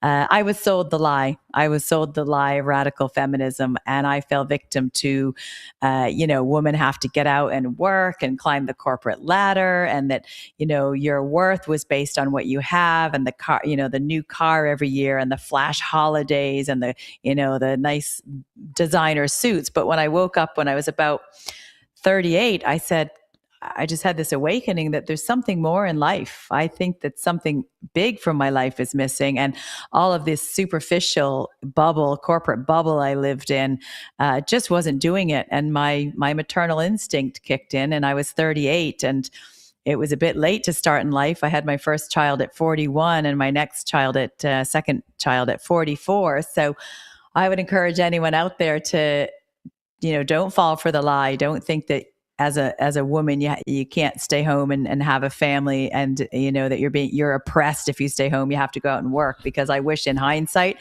I had started my family 10 or 15 years before I did. It's much harder in your 40s. So what does my day look like? I work through the night when the kids are sleeping. And yes, I do get up and have many shots of espresso to get going for the day. But that is the schedule. We do all volunteer work. None of our volunteers get paid at all for what we do. We have expenses to cover just to keep the operating going, which we pay out of our own pocket until we get donations to cover. My heart sank when I got an email today to say your email hosting's about to expire. That's about €150, and then your web hosting, which is a 2-year contract, is €600, and I'm like, that's €700. We have to find that. So we're constantly shaking the bucket for change. We don't rake in $1 million a year like the trans activist groups and the National Identify as a Women's Council in Ireland. So we do a lot of just going out asking for help, but we're a grassroots group on the ground working between school runs. This is it. Yeah, no, well, fair play. And I like the fact that, you're very candid about this as long as I've known you, that you've been on your own personal journey yourself. And we had that first conversation. I mentioned the same thing to you. It's kind of, people don't really notice some of this stuff till a bit of time has passed, and you get a bit of life experience, you start to join the dots and know something's kind of off here with some of the things we've been told. And not to knock us off track here, but the thing about motherhood and so on, I think most women say that really when they've experienced different things, then they have kids, they often say the kids are the most important thing that they've kind of done, and they often say they wish they started sooner. It seems to be a common trend for sure. And say, focusing on the education system, which I kind of know you for, you do work across a nice broad spectrum of areas. But in terms of the education system, what would you say are the most pressing issues? The kids seem to be hit with a lot of things nowadays, but what would you say are the main critical issues in the schools right now? Yeah, there's several issues, and I think it all comes under the umbrella, which is it's all coming under the critical social justice. So everything is, sold under the guise of critical social justice, which on the surface sounds really nice because everybody likes social justice and things, being fair and equal and all of that. But when you peel back the layers and look at, well, what does that mean? It's all the children are having, what's pushed on them is all through a Marxist lens. So it's through the oppressed and the oppressor, which I know, Emmett, from the book you've written, and I've learned a lot about Marxism along the way. It's you're oppressed. So, everyone is either oppressed, and if you're not oppressed, you're an oppressor. So that is being pushed on young minds to damage the minds. And the one thing that really sticks out, which is being pushed in every subject in school, not just the social, personal health, well-being ones, is the gender ideology. So it's really concerning that despite the CAS review that came out, which says that, transitioning children should not be done outside a clinical setting, we shouldn't be using pronouns, all of the books are just completely infected with these woke ideologies. One of the books has, the genderbread person saying you can be a boy, girl, neither or both, irrespective of the sex you were assigned at birth. It's teaching them they can be non-binary, transgender, pansexual, and more. So the kids are falling prey to this predatory something akin to a cult, making a child think that they may be born in the wrong body. So if you think about that for a moment, going down to in the Beacon Alta policy, there's a new anti-bullying policy that rolled out this year for schools. It goes right down to junior infants, which is age 4 or 5, depending on when the child starts. And in the policy, it talks about, not to be a transphobic bully or have, homophobia. Well, an age 5 child wouldn't even know what transgender is, nor should they know. So if it's in the policy, what that's done is it's brought the transgender issues down through the Beacon Alta policy under the guise of kindness. So again, it's pushing these seeds into children's minds that normally wouldn't be there. And a child really, their prefrontal cortex in their brain doesn't develop until they're about 26 years old. Yes. So they don't have that ability to understand certain things until they're much older, and they don't have that instinct and that risk assessment part of their brain. So if they're told they may be in the wrong body, well, let's go and start my puberty blockers and my hormones, and then it leads to surgeries. And children are waking up in their late teens or early adulthood realizing they still have all of the issues they had when they felt gender confused, but now there's simply a girl that's removed her breasts or a boy that's removed his penis. The problem doesn't go away when the surgeries and drugs are taken. It actually exasperates the situation. So I think the gender is the big one. The other thing that we're seeing is all of the other fear mongering. So things like the climate alarmism is now coming into the school books. We have Greta Thunberg screaming that the world's on fire. I want you to be fearful. You should be afraid. So we had one mom contact us very upset that her child came home from school crying and said, I'm not going to be able to have children. And once the mother calmed their little girl down, it came out that, well, we were told in school there's a climate crisis, the world's on fire, so the world's actually not going to be here. And this poor child was suffering nightmares, eco-anxiety, thinking that the world's on fire, it's going to blow up. These things should not be put into a child's mind. It's damaging, it's fear-mongering, but every hour that goes in teaching them about pronouns and LGBT and transgenderism or climate alarmism or BLM, or you should feel guilty for being white or Irish, all that other garbage is taking away from their core education. Exactly. So what hope will that child have to get through a job interview, get a good job, get married, buy a house, and have a family? None of that will happen if children don't get a good, solid education. But they won't want to get married and have a family because the school books are teaching, sex for pleasure, active consent, contraception to prevent STIs. But if you get pregnant, get an abortion. It's nothing to do with marriage, relationships, love, or a family. That's all been removed from the relationship classes. Imagine relationship classes that don't even talk about loving, respectful relationships and marriage. It's just sex for pleasure and all of those other things. So children are really being harmed through this. Their future will be significantly affected.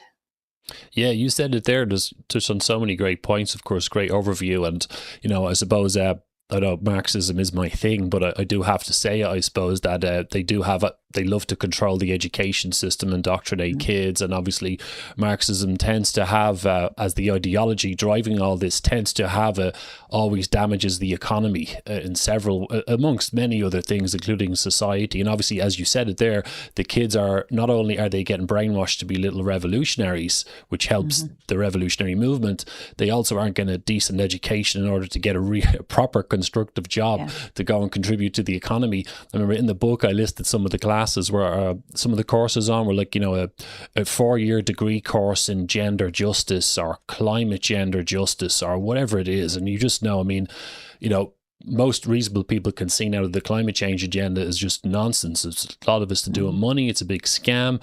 So these kids are being hit with, they're developing anxiety over something which isn't real. And some of them are even going to study it and then are going into the economy and they can't even contribute. It's just an absolute mess. And say, of course, most people would think, well, who's driving this and so on, and we're looking for who to kind of blame and so on. But I'm thinking, say, looking at the teachers, I don't imagine all of them are waking up every day thinking about revolution. I need to go to work today and brainwash the kids.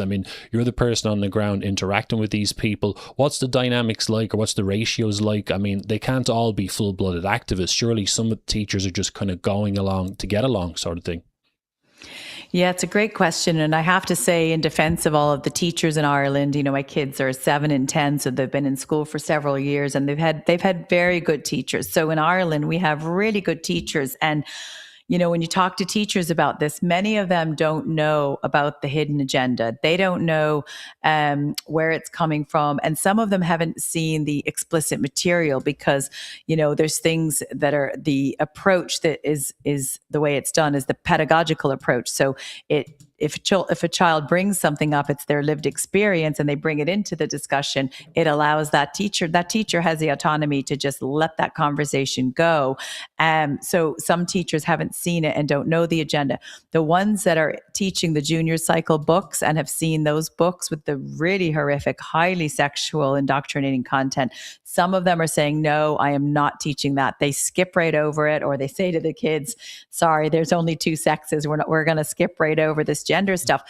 But some teachers are very happy to teach it. some teachers are activists, and that goes in the primary schools, secondary schools. But I did an interview with a whistleblower who teaches in the third level lecture hall, and academia has also been infected with this woke mind virus. So although some teachers won't teach it, the fact that it's in there, the fact that they have the ability to do it using the books and toolkits, some will be more than happy to push it. So we're not going to be happy in our group. The Natural Women's Council will not stop until we have a complete education reform. Completely remove all the books that are inappropriate. We know they don't have sign off. That's something that most parents have no idea. We did a Freedom of Information request to the Department of Education what the sign off and the risk assessment was for the school books. We got a letter back that says the Department of Education has no oversight, sign off, or anything to do with any of the books or toolkits being used. So we were referred to the publisher, and the publisher said, go talk to the teacher if you're angry about the books. So they're directing us to go shout at the teachers because of all this inappropriate content, when really it should lie with the Department of Education. The buck stops with them. And when I met with my own school principal, I asked, do you think that the school books have sign off? Well, of course they think that. I handed him the letter from the Department of Education and said, here's the letter. No, they don't have sign off. And there's also no risk assessment for the trans activist group like Tenny and Belong To, who go into schools. Belong To goes in every November for a week for stand up. They have a stand up week, and that's not been risk assessed either. And if you look at the CAS report and the HHS report, that completely and clearly states children should not be transitioned. Pronouns are not neutral. My question is, and we will be asking this of the insurance companies, we have a letter ready to go. The question is, if a child is harmed in any way from what is taught in schools that has had no risk assessment, no safeguarding statement, and no sign off, and a mother wants to take a lawsuit, is that principal, board of management, or teacher's insurance company going to cover losses if they're sued when they're teaching something that contradicts medical best practice and has no sign off? Who's going to be paying for that lawsuit? Yes, exactly. Yeah. And I mean, as well, I know, as you mentioned, the whistleblower interview is there, and I saw a clip of one of them earlier. It's great work, by the way. I mean, I know that, as you saying, you're going to get teachers refusing to go along with this stuff. Some of them will. I mean, how many teachers are coming forward saying that they don't want to participate? Is that number increasing, do you think? It is increasing, yes. So we've had, so far, we've had a few whistleblower teacher interviews. We had the Mary Creedon whistleblower. She blew the whistle on the DCU course. We had Stephen Lynch blow the whistle on how the Teachers Union of Ireland is completely captured, insofar that Communist Party leaflets were being handed out at the door. We had Seamus Michael come on and talk about how they're trying to indoctrinate the teachers. And then I did my fourth teacher whistleblower just last Friday. So more are coming forward to blow the whistle, but we're also having a lot reach out to us. We have parent support groups set up on WhatsApp groups, very large groups. We have primary school teacher groups, secondary school teacher groups, and we're getting hundreds of emails from teachers who are saying, we are not teaching that. What can we do to push back? So what we need is just all of the teachers to rise up and say, our job is to teach the children. Our job is to teach them the real subjects, science, history, geography, language, etc., and not this critical social justice garbage. So the more that rise up, the better it is, and makes it easier for parents. So we don't have to fight the battle. We've been fighting the battle for years, but if all the teachers in the schools just say no, it's a lot less stress for the parents and the children who don't want to have this in the school. And we need principals to stand up. We've sent letters. We have a letter campaign on our ConnectEd recent campaign. We sent a 7-page detailed letter to every school, every minister, and every TD with several demands of what we want to see stopped in Ireland, including what's in the classroom that's harming children. So they can't say they didn't know. We've sent them all of the evidence. They know that it's harmful. They know that it's defies medical best practice and science. So they can't say they didn't know. But we need thousands of parents. We need teachers and principals now to stand up and protect the children. Excellent. Yeah, good stuff. Pressure is the way, isn't it? Really, pressure in as many numbers as possible, for sure. Anybody joining late, please do share this around. You're watching on YouTube or watching on X. Make sure you repost, share, comment, subscribe, all that good stuff. Going out live on YouTube, X. I drop Rumble, I drop Telegram, and Twitch as well. But thanks for joining in, folks. With regards to, say, as you well know, because you've been dealing with them, and we are dealing with people who are kind of, the true believers, the more fanatical ones who think that they're doing the right thing.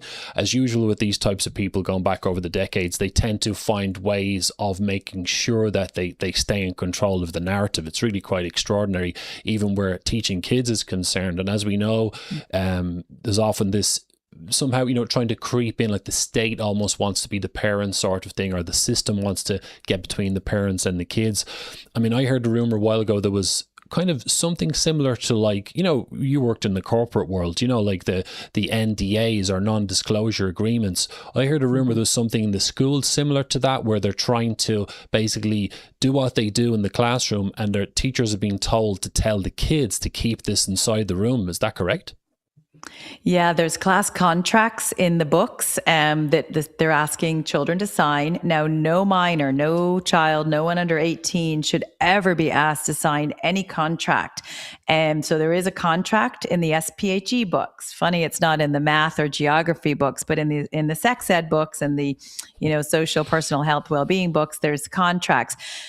We found a document on the NCCA website. Our teachers were given this document, and we verified it and we pulled it up.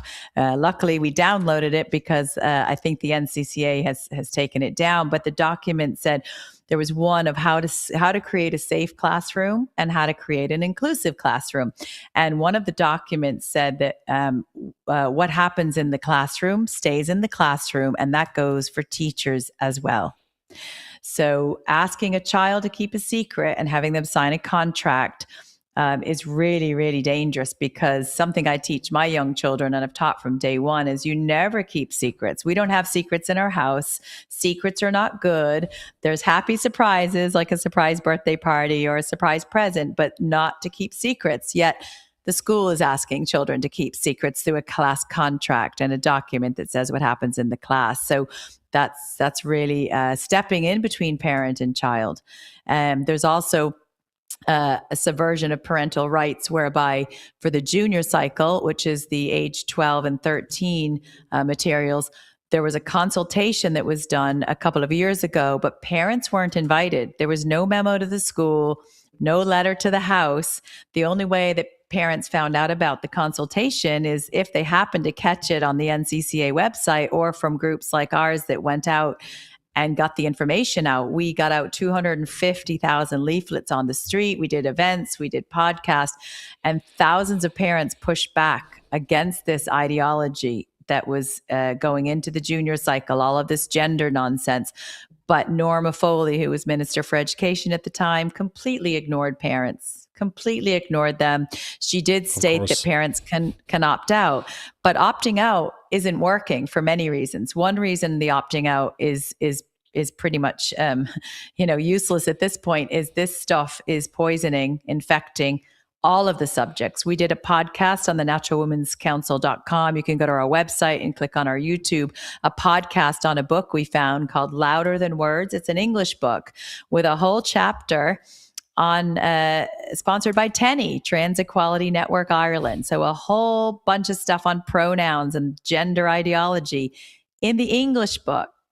Forget about reading Shakespeare and learning real English. It's going to teach kids pronouns and gender ideology. So that is one reason that opt-out is not being respected. The second thing is several parents in our network are really upset that the school is not providing supervision if they want to opt them out of these radical ideologies or anything that contradicts with their conscience. The school is asking the parent to collect the child during this hour lesson and drop them back later. Some parents have had to leave their jobs. They drive the child to school in the morning. They're having to come back midday to collect the child, then bring them back after the transgender education, and then pick them up at the end of the day. That's 4 round trips to school four journeys to the school. They couldn't keep a job and do that. So this is really causing chaos in families because the school is not allowing that child to go into the library or another classroom or do their reading or artwork. They're forcing the parent to come and collect the child. But if you look at other things that kids opt out of, let's just say there's a Muslim child who goes to a Catholic school. They're allowed to opt out of religion. They absolutely find supervision for that child when they don't want to attend their Grow in Love or their Catholic religion. But if it's a Irish child who doesn't want to attend this radical sex ed, they're not respecting that. Yeah, of course. And fascinating stuff, but, shocking also. And that even the parents, it's sneaky as well, because the parents are finding out from some of the things being pushed, from other sources. It's almost like they're trying to like hide what they're up to, or they're almost getting ready for the backlash almost before it happens. And I remember in the book, I don't know, if there's any examples of this in Ireland, but I remember, I'm sure if it hasn't happened yet in Ireland, but you could tell me maybe that they're going to make examples of teachers or anyone who tries to step outside the rules and so on. I remember in the UK, there was I put this in the book, the teacher in some school, I think it was Anderton Primary School, girls' school in Birmingham. She walked into the class and said, "Good morning, girls," something like that. And it was a big drama. The girls said they didn't want to be misgendered. The staff got involved and it became a protest and all this stuff. And I don't know if she eventually lost her job from pressure or something like that, but it kind of made me think that often that's what they do. They kind of make an example of somebody. Any kind of cases of that in Ireland just yet? Yeah, absolutely. So just to talk about the gender language, I'll touch on that first and then talk about the way that they have made examples of teachers. Is there's a document as well from the NCCA. I think it's the one How to Create an Inclusive Classroom. And it states clearly on the document, which is guidance for teachers, that they are not to use gender normative language. So avoid saying mothers and fathers and avoid saying boys and girls. So don't say mothers and fathers. That's offensive. That's not inclusive. And don't say boys and girls. So say maybe good morning people or whatever, good morning folks. So that's happening. And then if we look at what's happening in Ireland, I mean, there's a teacher that most people in Ireland and certainly many around the world have seen of what's happened to the teacher from Wilson's Hospital School, Enoch Burke. He refused to promote transgenderism and refer to a child as they, them. There was an altercation between him and the principal. He was put on leave, still being paid by the school, but he showed up at the school gate every day to do his job because he hadn't been suspended. He was showing up. He's on payroll.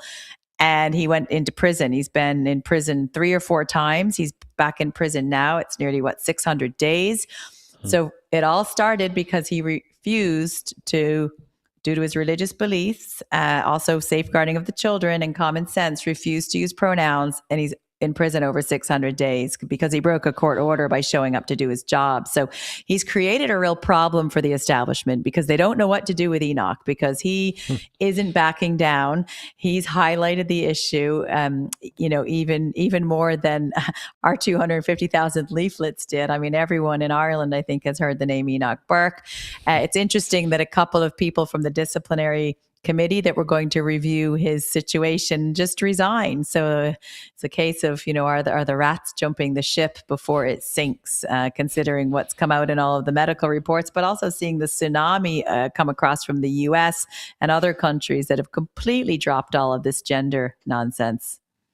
That's good. It's like it's kind of like it's effective for a while, and then people start complaining, and then there's a backlash, and then they start eventually kind of lose their bottle. But it's good that the pressure and the actions are kind of working. And would you say that forgive my ignorance here, but I know that the state, of course, is going to be pushing a lot of this stuff because they can control the state schools a bit easier and so on. But I mean, do you see this stuff in Ireland across the board? Is this right across the spectrum, even into private education too?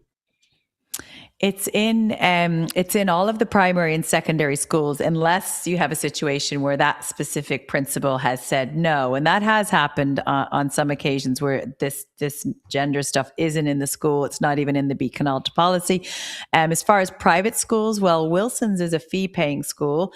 When I walked into Wilson's and spoke with the acting principal myself, the entire lobby in the school was covered in pride, progressive, belonged to, all of this it was like the trans activists just went in and blew up in the lobby. It was everywhere. So as far as other private schools, I've been onto their websites to look, and there is still a lot of the diversity, inclusion, and all of that, because that's how they're selling it. Everybody thinks, well, isn't diversity great? And isn't inclusion great? And it looks good on paper, but it's like, the wolf in sheep's clothing is, when you start to see those buzzwords, they're not always how we think they are. So it's happening, I think, in every school is a risk. What I say to parents when they asked, is it in my school?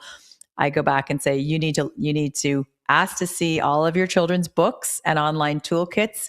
So you have a right as a parent to request that. So ask to see everything that your child is taught, including the lesson plans, but then go and meet with your principal and teacher to make sure they clearly understand your views, that you do not want your child to be subject to all of this. So, and there's letters on our website under naturalwomenscouncil.com. There's some opt-out letters as well that people can send or formulate their own. There's templates there to make sure that the parent needs to know that they are the primary educator of their own child.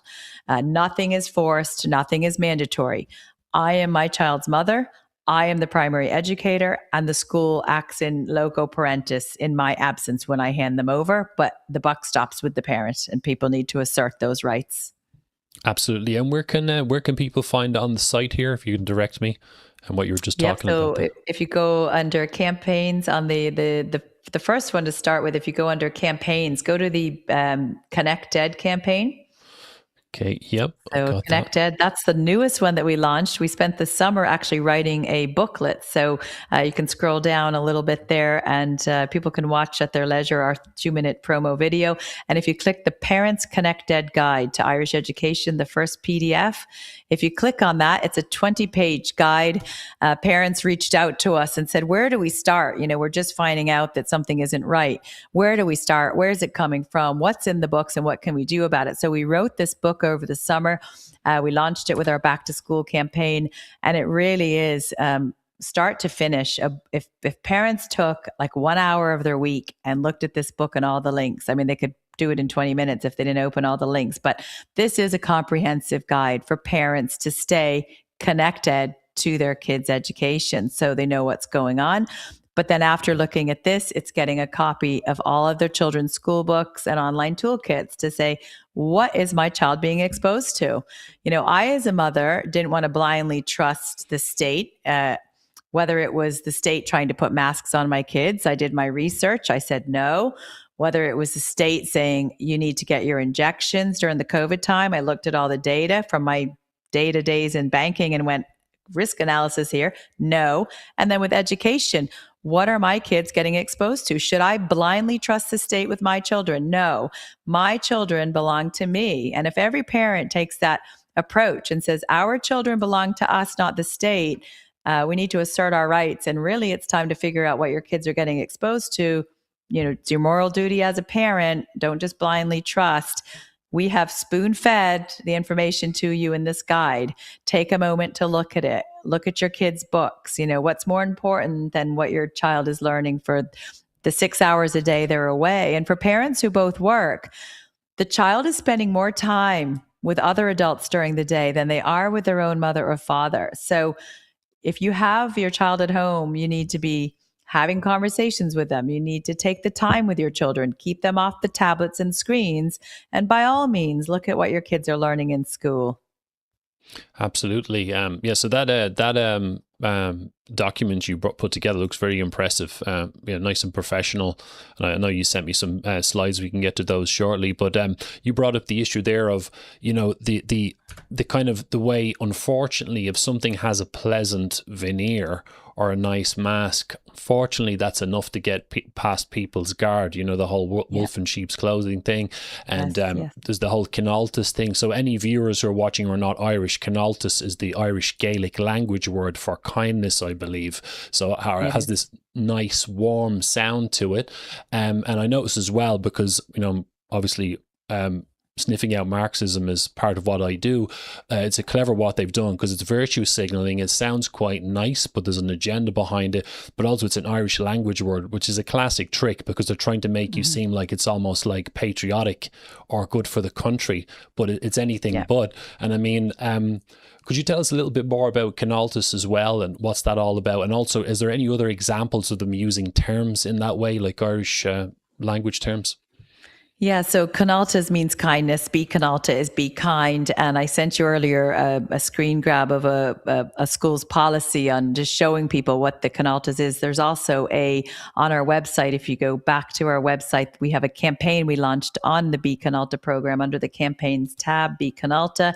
And it just explains, we did a deep dive into it, looked at all the language and looked at what it means. We did a podcast on it.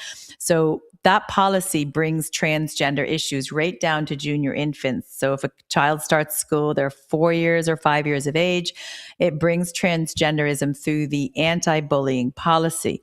This is a problem for a couple of reasons. Is one, regardless of people's views on the trans issues, all bullying is wrong. So there should be no bullying in school for anyone, whether it's the color of someone's skin or their weight or where they're from, or there's, sexual preferences or whatever it is. All bullying is wrong. So to actually tier the bullying and to specify the types, it's putting certain types of bullying as a priority over others. Exactly. And that's making people feel that some classes or the way some people identify is more important than them. So that's not equal at all. That defies equality. So the first thing is it's specifying types, which is wrong. The second thing that's wrong is, how can you teach an age 5 child not to be a transgenderism bully or a homophobic bully or whatever it is in there if you're not teaching them about transgenderism, about homosexuality and all those other sexual preferences. So if you're going to put it in policy, you have to teach the children this, right? So even though Ms. McEntee, who was education minister, now she's moved on again. She's had, I think, 3 minister jobs in the last year and a half, can't keep a job. She said, transgenderism isn't being pushed into primary schools. Well, yes, it is through the policy. And in our Connect Ed guide, we dedicated a full page to what she said and then a full page to discredit those lies.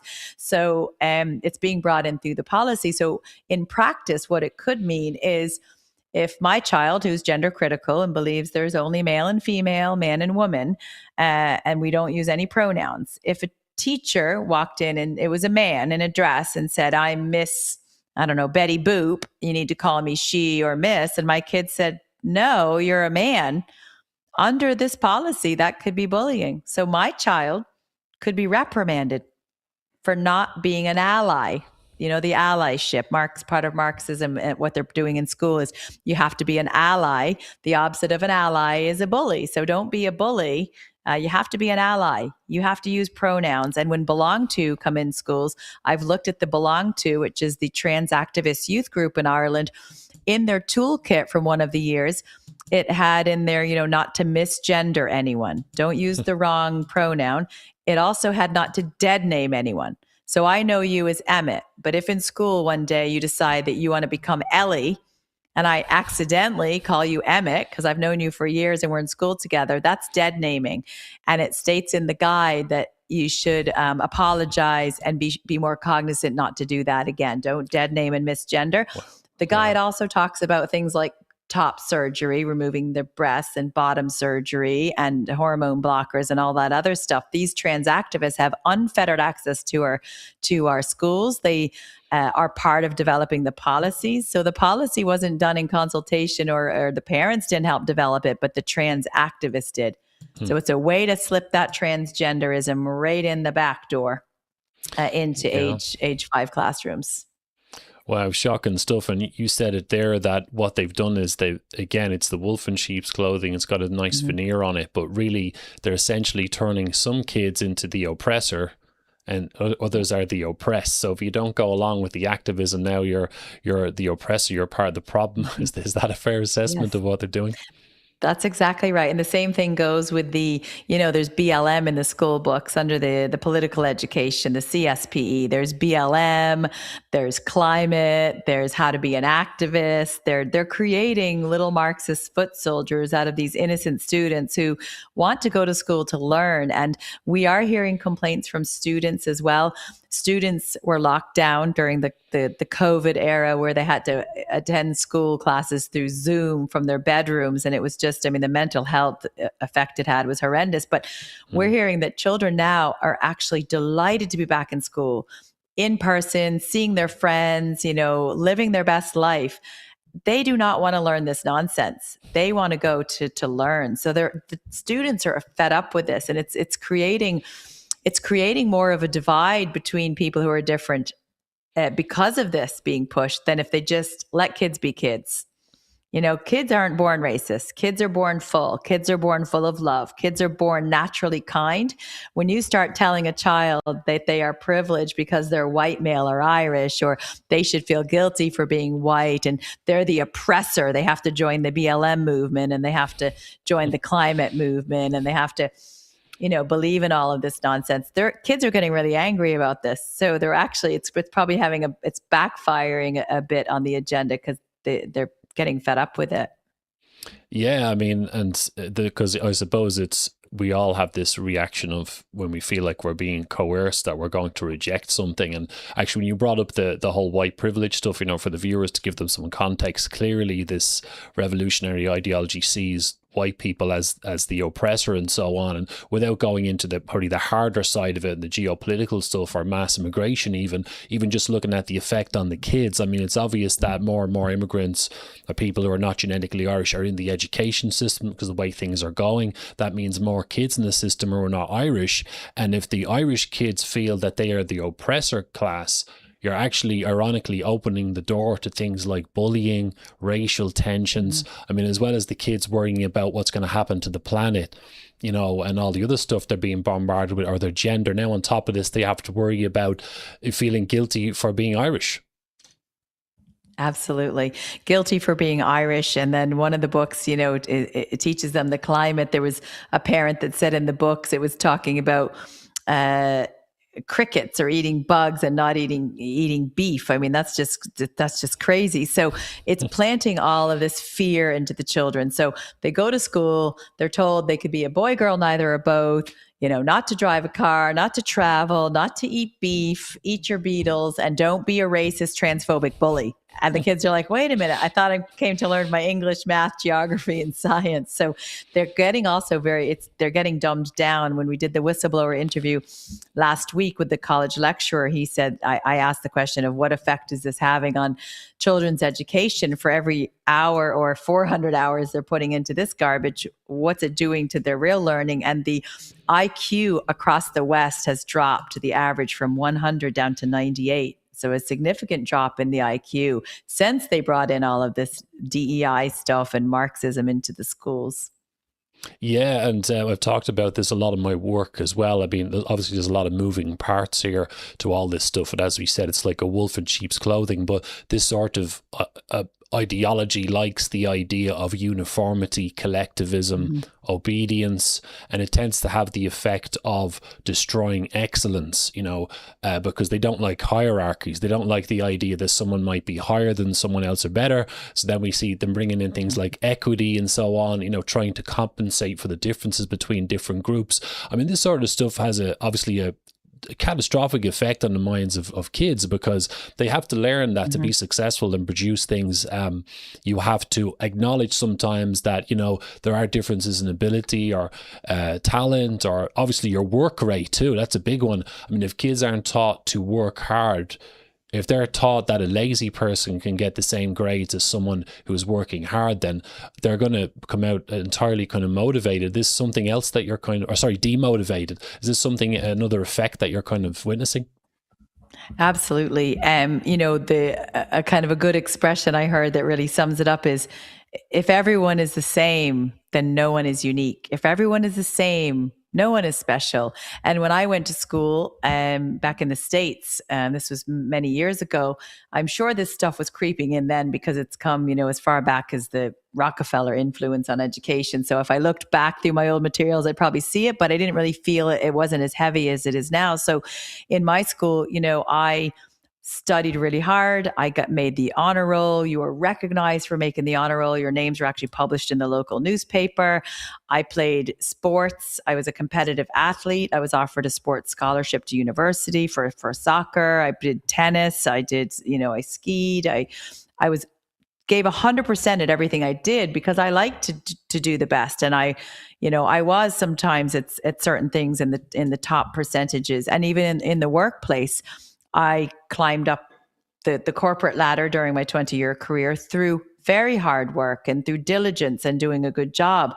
Yes. But what used to really drive me crazy as a senior manager is the bell curve. Have you heard of the bell curve, how they manage performance in the workplace? So you'd have a manager and everybody got their goals in the beginning of the year. So same with students, everybody has their goals. Here's what you have to do to make the grade and the goal. So you have managers who, work really hard. If you're a good senior manager, the managers underneath you are going to work really hard, give it their best. But if they exceeded their goals that they were given in the beginning of the year and they signed their name, I agree to these goals, here's my meets, here's my exceeds, et cetera. When it came to goal writing, you could have a manager that exceeded their goals, but because you might have had 3 managers that did really well, you had to put them on a bell curve and drop someone down to a meets. They could not exceed if too many other people did really well. So you had to do a bell curve to say only 2 are allowed to exceed, and then 20 are going to meet, and then 10 are, whatever, not going to meet. So no matter how hard you tried, you were bell curved, DEI. And then I also remember, the DEI hiring. And this was back in the States. A friend of mine was a software engineer, and he had 2 interview candidates.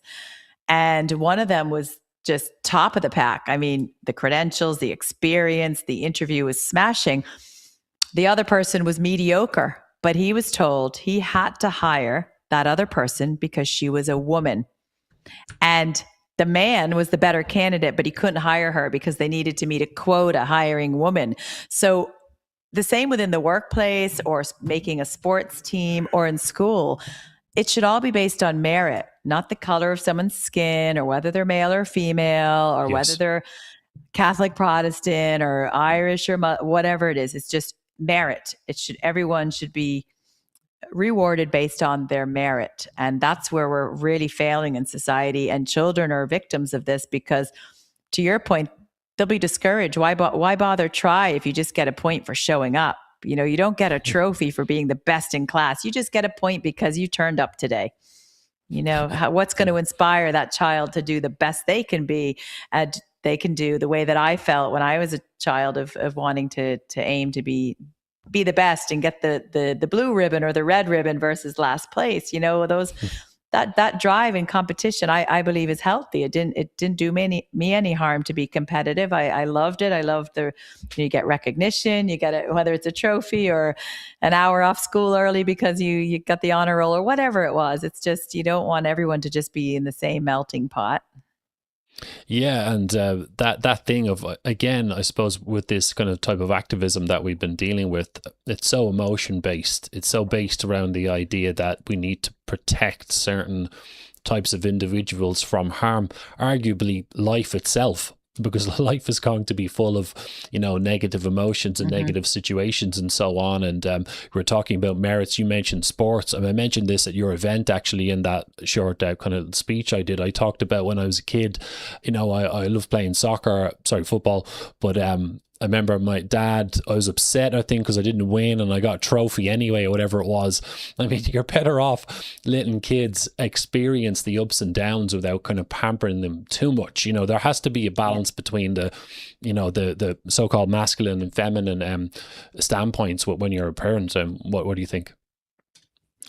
Yeah, absolutely. I believe that. And, whether it's sports or academia, you have to learn also a bit of tough love. If you run a race and you don't come in, sorry, you don't get anything. If you go to school and you don't pass your courses, sorry, you're not going to make the grade and you're not going to pass your test and get into college. So this whole thing of, the bell curves and the diversity and all the giving someone extra points because of, maybe they're disadvantaged in that. I believe it's just everyone should be out of the womb. You're equal, regardless of your skin color, regardless of anything else. You come out of the womb equal, and your shot in life is how well you do and how the effort you put in and the result that you get personally. And that's being taken away from children. Brilliant. Good stuff. Excellent, Jana. Anyone joining late, make sure you do share this around your whatever platform you're watching on. Make sure you follow, subscribe, like, share, all that good stuff. Make sure you follow Jana as well on X, or she's got two profiles actually. There's at Natural Women's IE, and there's also at JK London as well as her other profile too.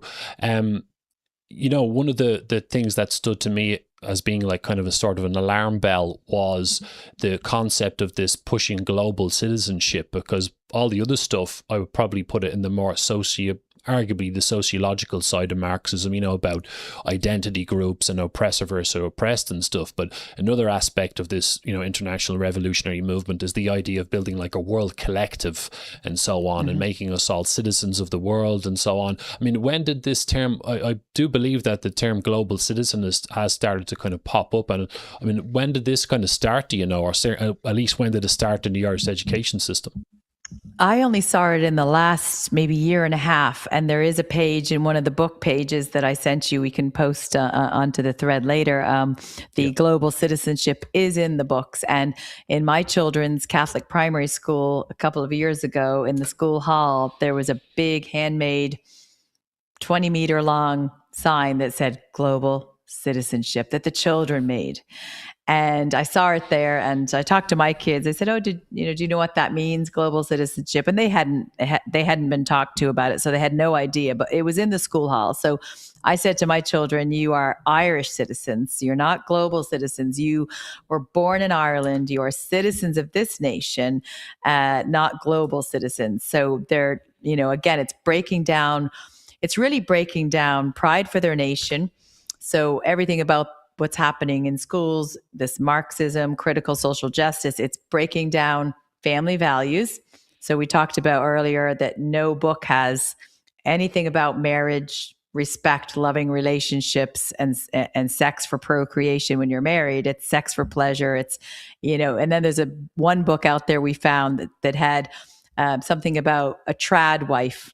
And it had a picture of a woman baking a cake, and it was making fun of stay-at-home moms like myself, saying, don't be a trad wife, that stereotype. So it's breaking down the family. It's breaking down the sexes. So we see a lot about, don't have toxic masculinity. You don't be a toxic male. Don't be, and it's like, actually, masculinity is great. Femininity is great. Let's celebrate the differences of the sexes, not break them down. So These radical feminists that want to emasculate the men, or these, all of this has to stop, so stop breaking down the sexes, breaking down the families, breaking down faith, breaking down nations. It really wants to just create this sort of one world, global citizenship where there's not even a clear difference of sexes, and then throw in there that kids are told they can be boy, girl, neither, or both. So they're confuse the children as well, rip the floor out from under them. So it's breaking down everything moral, everything principled is getting just attacked and broken down. Absolutely, yeah. And I like how our work converges a lot, and you're the one who's on the ground dealing with this stuff, and obviously I focus on the brainwashing and the global picture as well. And I do think that all of these different things from where I'm standing are kind of like they're like wrecking balls that break down all the obstacles that are in the way to making people kind of accept being global citizens. And maybe some viewers might think this is a bit far-fetched, but the idea of breaking down the nations, breaking down the borders, which they're kind of doing already, and mixing up all the races, mixing up all the cultures, because hopefully they think it's going to create some sort of a better world. Do you kind of get that sense? I mean, some people say that maybe some of this stuff is some people, they don't know what they're pushing. Others think they're making a better society. Others might be just nihilists or whatever. They like to destroy things. What kind of overall impression do you get from all this? Yeah, because I know the agenda, I can see the whole big picture. I've looked at the United Nations Sustainable Development Goals. I've looked at the World Health Organization document standards for sexuality. I've looked at the World Economic Forum and watched some of their speeches, and I see that this is all coming from the top down. But for someone, which would probably be most parents out there who don't even know what's going on, they don't know about the agenda, they probably don't even know about the Sustainable Development Goals. Anybody can look that up. It's not a conspiracy. Look up Sustainable Development Goals. The language that's being used is so deceptive. So people think, be kind and social justice and how to be active and global citizens thinking of the world. And they think it's all about biodiversity. They think it's about keeping the world clean and green. They think it's about being, respectful of all those trans identifying children that are being, produced through this social engineering. So I think that people are really brainwashed, and the unelected bureaucrats, everywhere from the Irish government to the European Union to the United Nations have done a bang up job brainwashing the public. There's really, Dr. Matthias Desmet speaks about it, mass formation psychosis. How did they get 99% of people to put a mask on and mask up their kids? How do they get 95% of people to agree to injecting an experimental drug? Because they did it through fear. So they had people living in this state of terror, this state of fear. I don't want to die. I don't want to kill my neighbor. Then that all went through. And then it's, there's the wars. We have to flood the borders. And it started with, letting in the Ukrainian women and children, which most of us have no problem with. There's two Ukrainian children in my daughter's class. They're lovely. They sadly had to come over. Their parents or their fathers left behind. They're here with their mom. Their mom's work. They've integrated. That's different. But then it quickly went from the Ukrainian women and children coming to thousands and thousands of single men. Where are the women? Where are the children? Where are the grandparents? But the people that got brainwashed into thinking that everyone coming over is a Ukrainian woman and child, they could not even see that these were single fighting age men coming in. They were that in the hypnosis. And the same with transgenderism. It's, this child's really confused. Would you rather have a living daughter or a dead son? If you don't trans your, daughter, she's going to commit suicide. There's no stats to back that up. In fact, children who go through the transition and regret it, there's a high rate of suicide. But the doctors in these gender clinics are saying, would you rather a living daughter or a dead son? They're going to kill themselves if you don't do this. So parents are believing that. They're believing coercion, if I don't give my children this drug to sterilize them and put them on this, hormone and remove their body parts, they're going to kill themselves. I better do it. It's like, well, where's the stats to back that up? So people just aren't looking and doing their own research. They're blindly trusting. But I think back to Dr. Matthias Desmet, he said, this mass formation psychosis, eventually, just by talking, when you keep speaking the truth over and over and over again, eventually, even if it's that tiny pixel on the screen, you're going to see it. You can't avoid the truth. The truth will come out. We just need more and more people to speak it. But we can already see the cracks in the foundation of all of this wokery. But it doesn't mean that we don't have work to do in getting all of the curriculum redesigned, the education reformed, all those books out of the class and rebuild society. But we see the cracks in the foundation, which is great due to all of the pushback and the mass awakening. Excellent stuff. Thank you very much, folks, especially if you're joining in late. We got a little going a little bit late earlier because of my little tech problems earlier on with Telegram. But all good. Please do share this space around, like, follow, subscribe, all that good stuff. The channel on YouTube is Resolving Reality, and my X profile is at Resolving Or. You check out Jana's X profiles as well, at JK London and at Natural Women's IE. I was thinking we could move into the slides, actually. I'm thinking, just double checking, Jan, do we have you till about 10 o'clock? Is that okay? Or 10 is good. Yep, that's fine. Okay, no worries. Good stuff. I'll just drop us into this one here. So this is going to play itself. Let me pause this. It's going to do its own thing here now. Bring into the preview, restart, and Great, it's not playing. So I dropped these in any old sequence. So I got 15 images here. These are the ones you sent me earlier. So I can just control these manually, and then you can tell us what we're looking at here.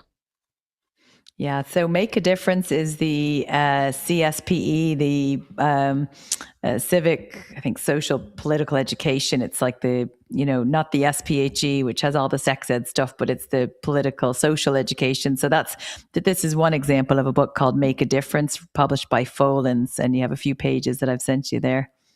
Great. Scroll through some if you want. So again, we talked about the, bringing in the racism right into the classroom, whereas, I don't think children are racist. I think that's something that's being planted in their minds. But in the book, it's talking about Black Lives Matter and the fight against racism. And there's a racism red card and, all of this stuff that kids, that if you have a child in class and they're maybe bullying someone because of their skin color, you address that one-to-one. But I don't really think that Irish people are a racist people at all. But this is in our children's school books.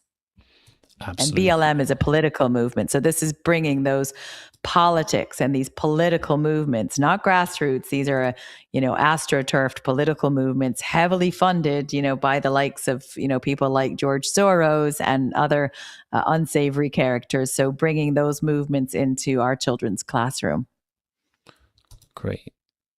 Sorry about the cropping. And then I did this in such a hurry earlier. I cropped it. I'll try and fix that while you're talking. You can still see you can still see all those rainbows. So we get the message, and again, it's bringing in the LGBTQI plus pride. There's the rainbow flag, and then of course you can see all of the other flags. They can pick whatever sexual identity flag they want.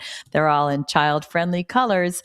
They always pick child-friendly symbols like mermaids and unicorns, don't they, and rainbows, but it's definitely not child-friendly. So that's in the political book. So bringing in the LGBTQI, which is a political movement, that's in the books there. There's lots of bright colors, and it's funny how they structure it. The way they write this stuff and so on. It's to just catch the eye, make it exciting, particularly for young people. This is something cool and hip, and you really want to get into this sort of thing. Typical. Yeah, absolutely. And then we have, this is interesting. There's Dr. Niall Muldoon, who's Ireland's children's ombudsman. I might as well give Dr. Muldoon a mention. A couple of years ago, we sent a complaint regarding some of the highly sexual library books, really dangerous library books in the kids section that were pushing adult fetishes onto children.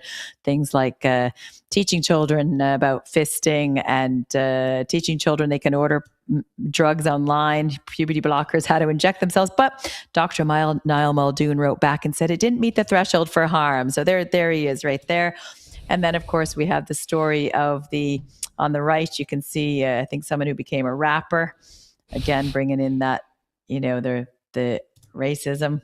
So that's there. I think he was probably, I can't see the screen. My eyes are tired tonight, but I think that one, if I remember right, he was maybe a refugee and then became a rapper. So it's promoting as well. The books do promote the open borders. So the books promote a lot of things that families might have different views on. So, they were pushing the Palestinian moments for silence in school and the Gaza, but not everyone's on the side of Gaza. Some are on the side of Israel. So it's bringing politics into the classroom, which is really, really wrong. And it contradicts, family values, because different families have different political views, and that's okay. Yes. But to bring political views into the classroom is telling children what to think, not how to think.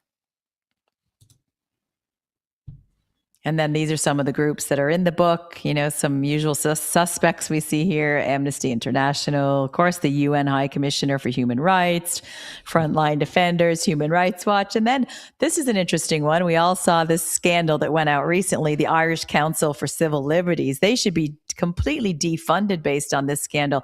They put out a document that implied it was going to be made a legal requirement for schools to bring in using pronouns pronouns. And there was no legal requirement to do so. It was a complete, I'll call it a fraud or a scam, it looked like. But now, of course, even though that one is dropped, the Maynooth University was commissioned to look at, I think, a pronoun study or whatever they're doing about bringing pronouns. So it's back in the news again about using pronouns in school. Everyone seems to have put the Cass report into the bin, which says that pronouns are not a neutral territory. But there's the ICCL in the children's political book, ISPCC, Bernardo's, and all of these globalist outfits, again, right in our children's school books. Yeah, there must be, I mean, again, you'd know a lot better than I would. There must be surely there's like hundreds of groups in Ireland pushing globalism, whether it's in the NGO complex or outside of it, surely. Absolutely. There's in Ireland over 32,000 NGOs. The quote I saw is that they get over 6 billion a year, but someone said it's closer to 12 billion. So it could be between 6 and 12 billion of taxpayer money. These all push the agenda. So if we remember back in 2024, in the March 24 referendum, all of the NGOs, all of the political parties tried to erase woman, mother, and home from Bunreacht na hÉireann, the Constitution. Yeah. Our group and a few other groups went out and campaigned for a no vote. And luckily, 75% of the Irish people voted no, despite every political party and NGO trying to erase woman and mother. The Irish people said, no, the mothers and women aren't going anywhere. We're going to keep them in the Constitution. But they wanted to do that because if they can erase the mother and home, erasing home from the Constitution could affect our rights to private property, something that was on the table, was a 39th Amendment to the Constitution, right to housing. And it stated in there that our property can be delimited for the common good of all residents. Not citizens, not the Irish, but the common good of all residents. So our private property can be delimited. So private property rights go against the Communist Manifesto. They don't want anyone to have private property. So this Marxist agenda, this critical social justice is really, the Marxist is the springboard leading to communism. And communism doesn't like faith, family, or private property or borders. Exactly, yeah. It's fascinating, isn't it, how it all starts to come together. And I remember recently I saw a clip, a short excerpt of text of Friedrich Engels, one of the co-authors of the Communist Manifesto, of course. And he wrote a book, something to do with private property in the state or something like that. And he talked about it was essential to get women into the workforce, but to liberate them, which would then lead to the next step would be to require the destruction of the family unit, and that's why a lot of the private property and ownership and inheritance comes from. So, I mean, okay, it wasn't just about those two guys back those days, their ideas, but there's an awful lot of crossover here. When you hear people talking about encroaching on people's private property or wealth, and that's a bad thing, and they want to take for the common good, people better watch out, basically. Absolutely. Yep. So the UN again. And then we have these are the SDGs. This is the policy framework that is driving everything that we're seeing around us. People don't know whether to look to the left or look to the right, but really they just need to look up at the United Nations Sustainable Development Goals. There is the 17 of them right there. Education is one, gender equity, all of it is right there. There's also a document called the United Nations Migration Replacement. So all of these, the Irish birth level is below replacement level at the moment. So it's at like 1.2. It has to be over 2. So if the Irish birth rate stays this low, the Irish race will not be replaced. It will be wiped out. But there's the UN migration replacement document. So it's not by chance that we're getting our borders flooded. It's all part of this. And I always say it's like an iPhone. You have your phone, right? You go to bed at night and you wake up in the morning and there's been a system reboot or an upgrade to your iPhone, but you're like, well, the phone on the outside looks the same. Everything looks the same, but it all got replaced on the inside. So these sustainable development goals are like the iPhone reboot where the country looks the same. People don't know what's happening, but these policies are rewriting all of the policies now without the consent of the Irish people. It's like a soft coup is going on. Absolutely, yeah. Like this whole creeping communism thing, and like you said it there, it's if to make a link between what we're looking at now and what we've been talking about. I believe that a lot of the educational templates that are affecting Ireland and other Western countries are coming from is it UNESCO? I think is that true?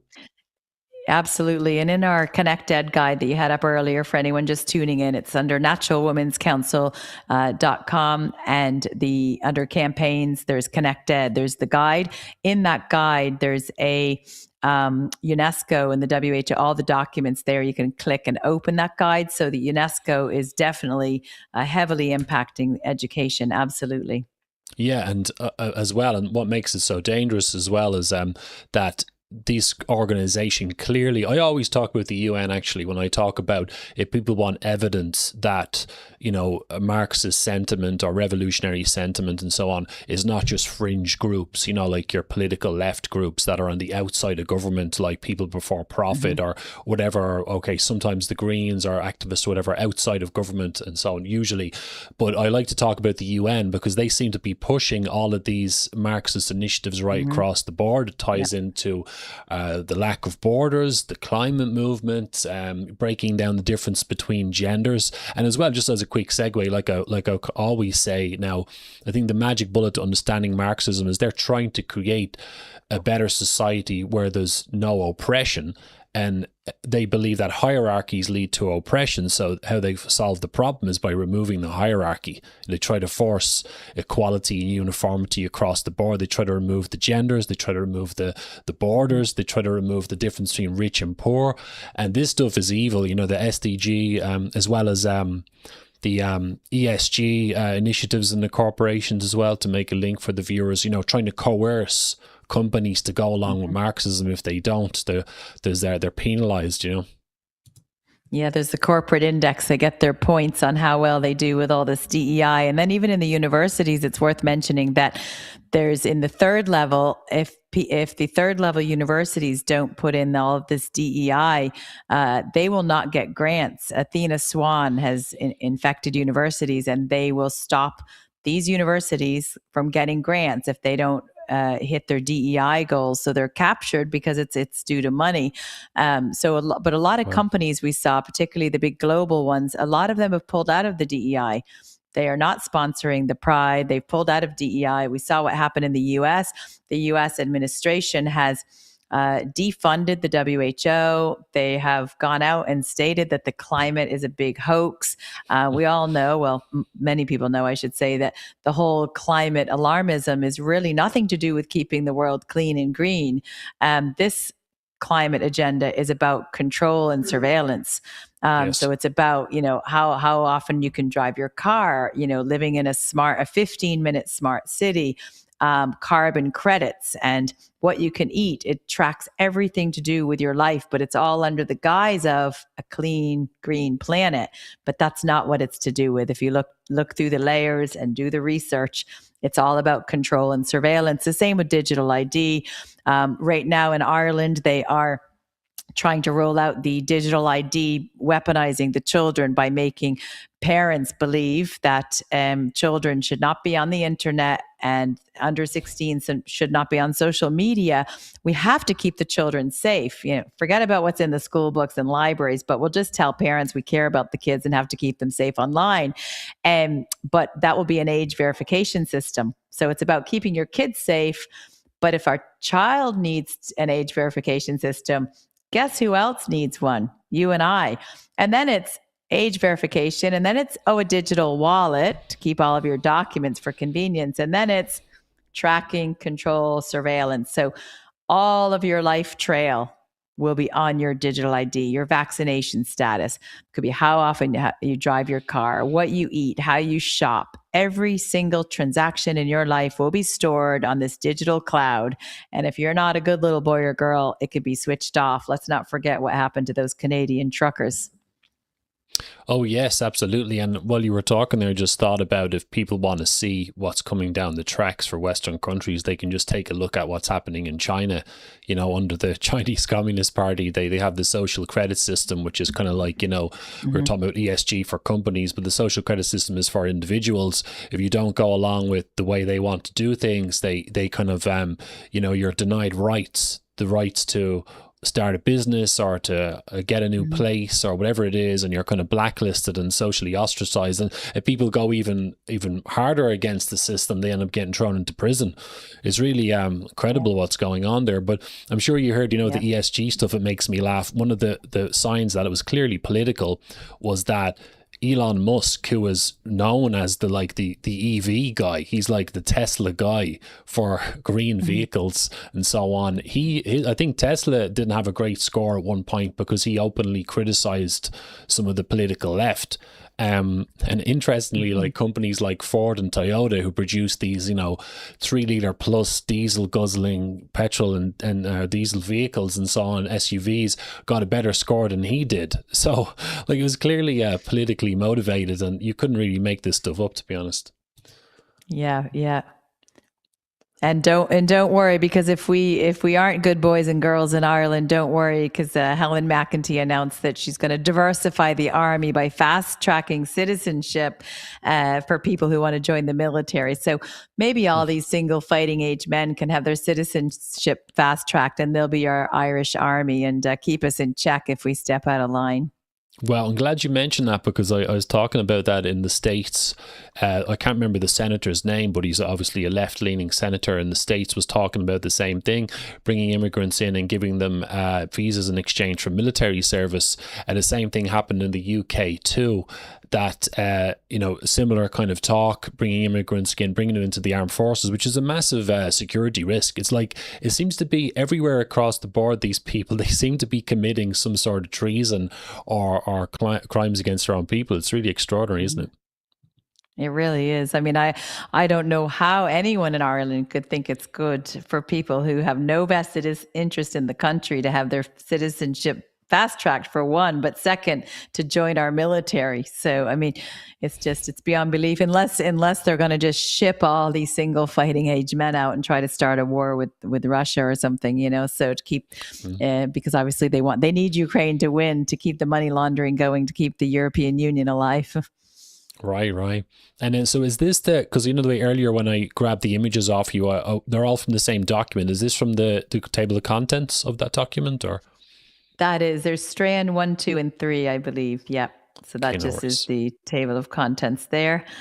Okay. And there, this exploring democracy. So again, it's under the guise of democracy, of course, when really what's happening is nothing like democracy. Things are being imposed on ourselves, our families, and our children without any consultation.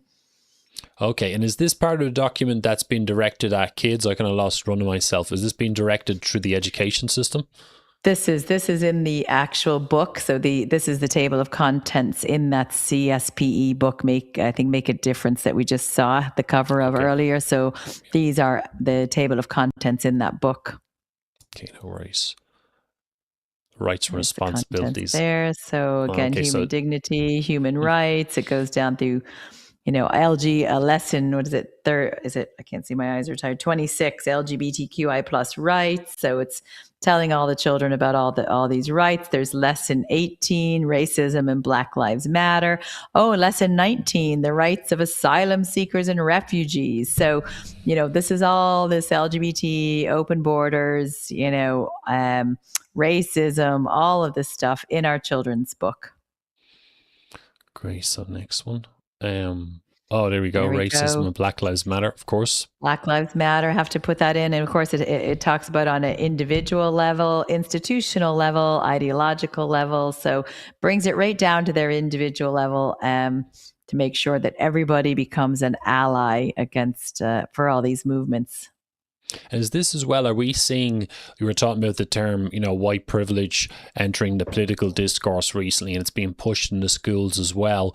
You know how I think it was, isn't it Ibn Joseph, or there's some character who I vaguely remember them. I think it's just another black Marxist, because obviously not everyone in Africa is Marxist, but there's an awful lot of people in that continent who are brainwashed with that, and they seem to be coming to Ireland telling Irish people that they're racist, which is quite ironic. That's how right. it works. But are you getting what about, like, not to go into the ethnic stuff or ethnicity stuff too much, but are we starting to see what I predict, if it hasn't happened already, is that obviously with the DEI initiatives, you're going to see more teachers and stuff involved who are not Irish peddling these sort of agendas? I notice with Marxism, they tend to like to use figures who will represent the cause. So, Leo Varadkar is a good fit for the New Ireland. He was, because he's gay and he's Indian. Is something similar happening in the education system, where you have like teachers or whatever being put forward to talk about this stuff? There's certainly enough woke teachers who would be absolutely delighted to go into a class with this. So I don't know about the ethnic groups being pushed into teacher roles or not. I couldn't comment on that, and I don't have the data to kind of show that. But there's one teacher, for example, that his name is Owen Cleary, and Owen Cleary is also a co-author of these books called The My Wellbeing Journey, which are absolutely horrific. They have everything from the gender stuff in there to 7 or 8 pages on detailed masturbation for kids to pair up, kids being taught whether they can masturbate someone else. There's a group activity that Owen Cleary has to pair up and talk about a sexual experience you wouldn't like, including, I think it says, forced, painful, violent sex. So the books are absolutely outrageous. But this teacher who co-authored the books has been nominated as the poster child teacher to go around and do parent nights at schools, particularly in the Dublin area, to talk about keeping children safe online, to keep their health and mental health and well-being in a good place. I attended 2 of these parent nights that he hosted. And on both nights, I got the microphone and I asked Owen Cleary how he can be so concerned about keeping kids safe online when the same content that we are trying to keep kids from seeing online is actually in the school books that he wrote. Well, the room went silent, and I was silenced and told the question wasn't really appropriate for that night and sit down. And then I was heckled. So what he's doing is, it was even at an event in Temple Carrig with about 600 people, with Stephen Donnelly, ex-Minister for Health, Stephen Donnelly on stage. And I asked the question of, Mr. Stephen Donnelly, some of the books in the library are teaching children they can order puberty blockers online, and there's pictures of how to inject themselves. That could kill a child. Donnelly was like shaking his head. You could see the sweat coming off his brow, but he wouldn't answer the question. So again, I was silenced and heckled, but it's calling them out. It's showing up on their doorstep and saying, this is hypocritical. What they were doing to me was so obvious. They were scaring parents to make them think that kids shouldn't have a tablet, which I agree they shouldn't, that they shouldn't be on social media, which I agree they shouldn't. However, their agenda was sinister. It was scare the parents, get them to fall for the digital ID for kids and the age verification. So then we all get it. It's pushing that EU initiative, that digital ID. So although I don't think kids should be online or have tablets or be locked up in their room watching porn, as Owen said they do, I could clearly see that his agenda was different. It was pushing an ID, because his books are so horrific and so highly sexual and indoctrinating that he certainly doesn't care about child's well-being if he's putting that in his books. But that's how they roll it out. That's how they're rolling out digital ID. But yeah, so those teachers, that's just the question you asked. The other thing that's a concern is there was a group of 13 women only committee that redesigned the junior cycle curriculum, the SPHE. This group of 13 women, one of them was Dr. Aoife Neary. Dr. Aoife Neary went into the Dáil, I think it was 2018 or 2019, and she stated that childhood innocence is a perceived barrier to sexual education.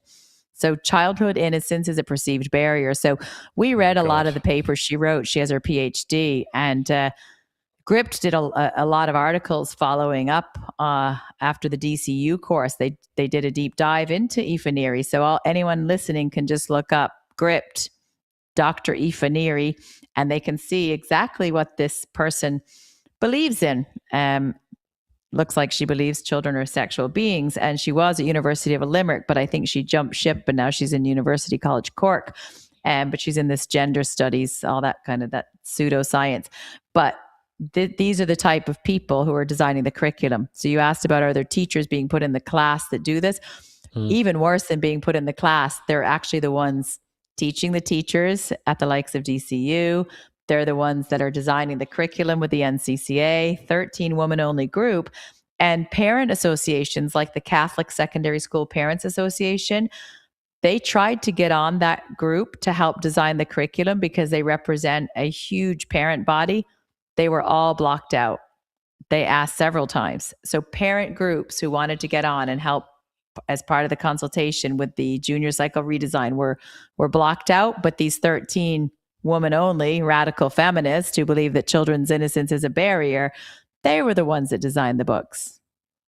Of course, and this is, I know it's kind of a dark subject and maybe we'll leave it for another time, but there's, like this stuff is getting into the, I heard the term minor attracted person and stuff. They're trying to like normalize this stuff that I don't know if it's difficult for parents to talk about for sure, but I think that there's this stuff needs to be fought all across the board. I won't even go there, but it's just, it's anybody this ideology across the board seems to like to interfere with what's natural rather than just leave things alone. So the trans movement is obviously encroaches on what's natural for kids, and then pushing that darker stuff as well is terrible, isn't it? Yeah, we partnered, the Natural Women's Council has partnered with 7 other countries, and we all met in Washington, D.C. in October. And we're meeting again in Wales for a conference that I'll be speaking at in April. So if anyone wants to donate to help for the travel costs, naturalwomen'scouncil.com. Myself and Eugene have been asked to speak at a conference there. And the 7 countries we work with there's New Zealand, Australia, US, Canada, England, Wales, and Ireland. And what we are seeing in Ireland is exactly what's happening in all the other countries. Lockstep. There was a school in Australia where a teacher actually brought into the classroom a discussion on bestiality. For anyone listening who doesn't know what that is, that's having sex with animals. Oh my God. So you can believe that the minor attracted person, which I'll just say it like it is, they're pedophiles. Yes. Minor attracted person, they're pedophile. Let's not dress it up. Let's not put lipstick on the pig. It's still a pig, and let's not put lipstick on that one. And we cannot normalize children being sexual, sex with children. We can never, ever normalize that. We have one shot in life to get childhood right. Children only have one shot at their childhood. And I have 2 children aged 7 and 10. And when I can tell you they're growing up way too fast, that would be an understatement. I mean, they go from baby to toddler to 10 years old to, before you know it, teenager in the blink of an eye. Let's treasure, let's cherish and protect that very short childhood and their innocence, it's so evident that the establishment, these Marxist, these deviants, perverts, whatever that we want to call them, are trying to destroy our children's innocence. And this will be the hill that I certainly am willing to die on. Very powerfully said, absolutely. There's clearly no limits to how far they're going to go in terms of control and the depths of stuff they'll go. There's pretty much Satanism, a lot of the stuff we're talking about, for people, without kind of going off the beaten track too much, for people who don't really know what that is. It's pretty much like, against everything that's good and that's pure and that's natural, and it's drags everything down to degeneracy, pretty much turns things upside down, makes male female and so on. And obviously the effect on whether someone doesn't have to be religious to know about this ideology or this take on life, but it's certainly destructive. I can see that satanic underbelly in everything that they do. But I'll just move to the next one here as well. So this was is this the cover of the same book, or sorry? This is a different book. This is the SPHE book, and this is the My Wellbeing Journey one, which is for age 12. So we can flip through some of the pages. I will while you're flipping through the pages, I will let our listeners know that this book, these are published by Gill Education. Gill Publishing, they had a staff meeting, and we were alerted that they had a staff meeting and sent an email after we asked them for the sign off of their books, because there were so many pages, I think 7 pages of masturbation, the ones written by Owen Cleary. they had a staff meeting because they wanted to tell their staff through a meeting and an email not to engage with parents, not to engage with the Natural Women's Council, because we were pressuring them saying, where's the sign off? Who signed off on these books? Who signed off on these books going into my child's classroom? They refused to answer. So that's just a note about that. The other thing that's very sinister and deceptive that Gill Education has done is after they started getting a lot of complaints about the content they published, you used to be able to view the entire book online. So you could go to the gilleducation.ie website, start to finish online. Guess what? They stopped it right before the really dirty stuff starts because parents were seeing it online and calling in to complain. So instead of dealing with parents and complaints and fixing the problem, they made it so the book is only visible for half the book now because the second half is pretty bad. Wow. And yeah, they can only push this so far till people start to really get annoyed. They've pushed it to the limit now. And we're going to start something just to let listeners know. We just started a new Natural Women's Council Instagram page. A lot of our followers said, look, your podcasts are great, but sometimes we just don't have 30 or 40 minutes. Can you do some shorts? So we just launched our Instagram page, and I'm going to spend the next week recording some shorts, actually reading from school books. So it'll be like 90 seconds. Here's the cover of the book. Here's the page. Let's have a read. And you can decide if you want this in front of your child. So just quick hits. And we'll be doing a series called the Classroom Report. And that will start this week. Awesome, good stuff. I was just trying to click on the link. There's an icon for Instagram on the site, but it's not working. But I could add the link in if you send me the link for the profile, or I could just find it later. I can put it in the YouTube upload afterwards if people want to just try to get some followers there. As well as okay, I know it's run by the Chinese, but there's also the TikTok option as well. I don't know if you're making videos that are shorts, and if you're kind of I know the Instagram and TikTok is kind of similar in terms of format, so might be another option. It's definitely a good idea to I have people telling me all the time that I should get into those platforms more because people just don't have the same concentration spans as they used to, and there's definitely some impact to be had there. But and this is the one that's Owen Cleary, the name that I mentioned, gave some credit to or some blame to for his horrific content. So this is My Wellbeing Journey 2. You can look at the book online, but again, it only goes up to like 120 pages online. That's right before the really bad stuff starts. But the book has class contracts in there. I think I sent a page on that.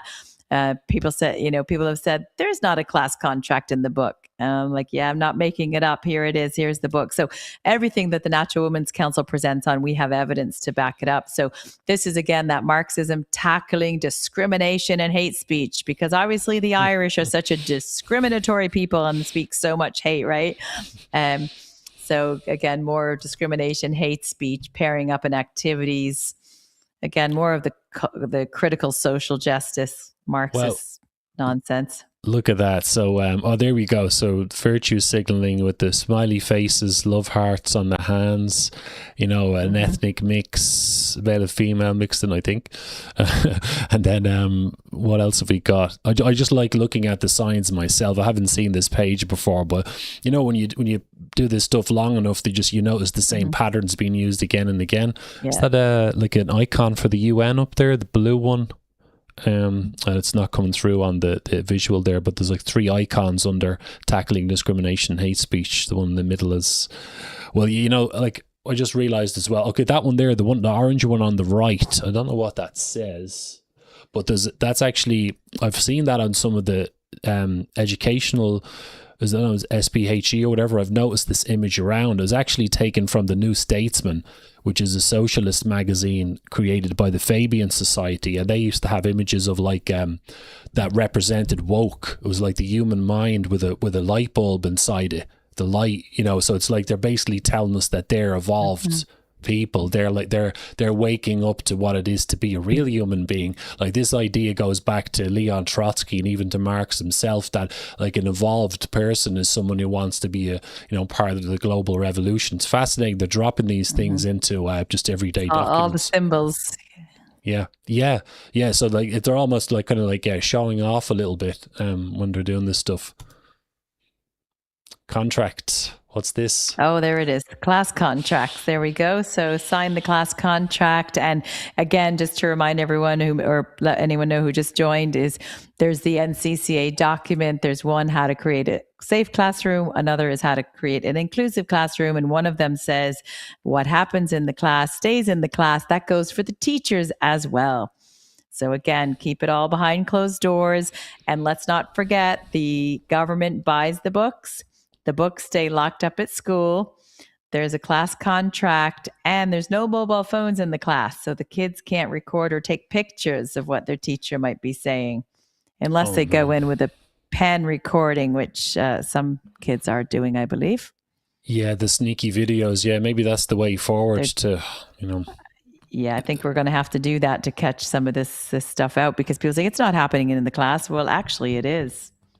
Well, this thing is, I know you've been dealing with this a lot, and you've talked about this, of course, but for the viewers, this revolutionary movement, they've always acknowledged. We talked about the reason why they want to, destroy the family unit is because, the whole private property thing, inheritance, and another reason why they want to destroy it is because in a traditional family there was the hierarchy between the man and the woman as the head of the family, and the Marxists obviously don't like hierarchies. So it's another reason wanted to destroy the family, but another reason is because obviously the parents are supposed to be the first line of defense between the kids and the dangers of the world, including dangerous ideologies and communist regimes, and they have a long history of trying to be the parents. So all this links back to the destruction of the family unit and getting more and more control. This is really despicable. I mean, what is like, from when you've told parents about this, that there are people actually in Irish society who are trying to get between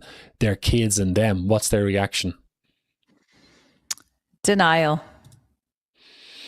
Complete denial. They don't believe it. They don't want to believe it. It's just too much. But something that I tweeted out, I'll tweet it out again tonight for anyone listening, but I was at the IRL forum. I was a speaker on 3 panels at a fantastic conference that Eddie Hobbs put on. And I was on a panel with Sharon Keoghan, a senator. And Sharon Keoghan told a story that back in 2015, there was a child who was removed from their parents by TUSLA, which is Ireland's Child Protection Services. And Sharon was the foster parent. And the child was removed from their parents because their parents would not affirm the child's chosen gender. Taken off their parents. And that was 11 years ago.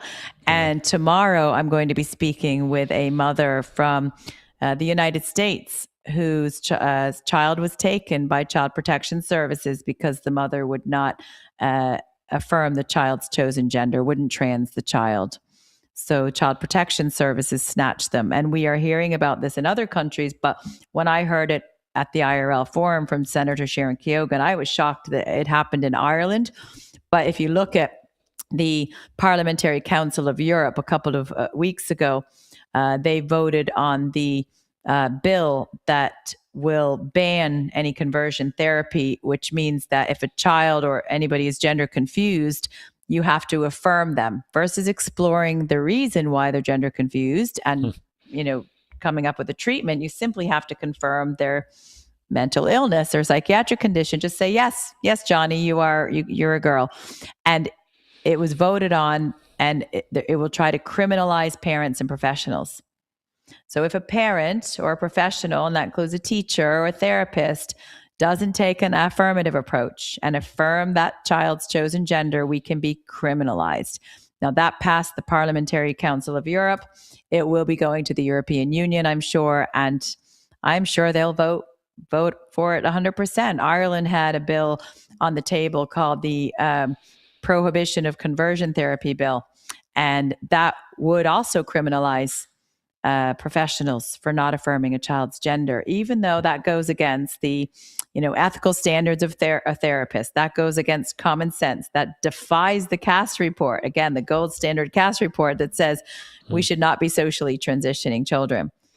But we'll be criminalized if we don't do that. So that's where they're going. They want to get as many kids on this transgender conveyor belt as they possibly can, be it through the schools, the libraries, legislation to criminalize us, Child Protection Services to snatch kids from parents that don't affirm them. I mean, if this sounds too far-fetched, I can understand why it does sound too far-fetched. But the sad reality is it's happening, and we have all of the evidence and legislation to back it up. Yeah, it's really there's an awful lot of stuff going on here, isn't there? And it's that thing of coercive control, like the it's I mean, how, I know it's probably a conversation for another time, but trying to bridge the gap between that level of denial in some parents as to what's actually going on, and the idea that their actual, the stuff they've been taking for granted, like being a parent itself, this movement seems to be trying to take that away. And I noticed years ago the trans movement trying to, or some politicians talking about lowering the age of consent or whatever in terms of trans operations to try and get the parents out of the equation, basically. Absolutely. And parents need to wake up, because they will lose their children to this ideology, or, maybe a cult is a better word. They will lose their children, be it through legislation or be it through the child will become so radicalized in now primary school, secondary school. And by the time they get to third level, from the whistleblower interview we did last Friday, which will be released this Friday, so follow our channel, you'll see it first there. Children are already being radicalized by the time they get to university. They are radicalized whereby they don't see any of this as an ideology. They just assume that, 72 genders is normal, or, you can be whoever you want to be, boy or girl, neither or both. Use pronouns. It's all now part of the fiber of their being, because they are already radicalized by the time they get to college. And this lecturer, who's also a psychologist, gave some pretty terrifying evidence as to what's happening. So it's going to be a really good interview when it comes out. But parents need to wake up, because they will lose their child, if not by the state taking them, they will lose their child because their child will turn against the parent. This is putting a wedge in families and causing chaos in families. And this therapist that I interviewed with said that, there's a lot of clients coming in that, the children and parents are now divided. The children are thinking, oh, mom and dad, you're a transphobic bigot because you're not using the new pronouns, or you're racist because you're concerned about mass immigration. I mean, the children are actually giving out to their parents and trying to push this political ideology onto their own parents because of how they've been radicalized in school and society. Yeah, this is probably one of the most tragic things, and I can confirm that, of course, looking through the history of communism or any variant of it, that there's many cases of that happening where the kids come back from school and they're saying, their parents might be Christian, they come home and say religion is oppressive. It's, or they might be talking about a patriarchy or about capitalism is evil, showing these markers of Marxist indoctrination. And it's terrible because, as I always say, it depends. Certain situations can be tragic, but like we talked about earlier, that's why they're trying to get them at younger and younger ages. They may never recover from this. Like, okay, even if 30% of all the kids being indoctrinated stay full-on activists, it's a real problem for society, And just to kind of wrap things up here then, Jana, anything else you would like to add? And I suppose just to pitch a question at you, what's the solution going forward? I know it's a broad question, but social pressure, trying to increase numbers, trying to get more and more people aware of this and being against it, that would be a good starting point, wouldn't it? Yeah, what do we do and what are the solutions? Well, we have 40,000 leaflets for our new campaign on the street. We have funding to print another 20,000. We just have to make a few tweaks to the leaflet. We take our feedback from the streets, and some people said, well, the leaflet, maybe some of the language was a little abstract and academic. And if you don't have a clue what's going on, it doesn't quite make sense. So you need to spell it out a bit more. So we're taking that feedback on board. We're going to redo the leaflet a little bit. So there's going to be 60,000 out there then. I would say, what can a parent do? So people who have been listening may feel overwhelmed and think, oh no, my child is attending an indoctrination camp, not a school. What can I do? Well, kids are going to get it in the neck in school, libraries, from their friends, if they're on social media. They cannot avoid this ideology and this Marxism. It has infected every part of society. So what you can do at home, raising good, strong, healthy kids starts at the kitchen table. So, maybe you're a family where both parents work and you might only see your child 1 or 2 hours a day. Make sure when you see your child that you spend time with them, that you talk to them. If they're older and they can, understand different views, maybe political views that they're being taught in school. That the therapist I interviewed said that what worked really well for him and his daughter is he was able to show her different views, different pieces of news, different YouTube clips to let her see the cracks in them. Let the kids see there's actually more than one view. So you're teaching them how to be real critical thinkers, teaching them how to think, not what to think. So I guess spend time with your children, try to keep them off the screens and the tablets, have good quality conversations, teach them that it's okay to challenge things that don't make sense and to be a dissenting voice. That's really how to build strong kids at home. Teach them right from wrong. Give them structure. Kids need boundaries. You're not your child's pal. You're not their buddy. You're the mother and father. So it's time to start being a mother and a father. Don't try to be their pal and their buddy. They need boundaries, structure, discipline, and a good schedule. Take them, if you're a Christian, take them to mass, make sure they get to bed at a reasonable hour, make sure they eat healthy, all just those basic things. And don't trust the state blindly.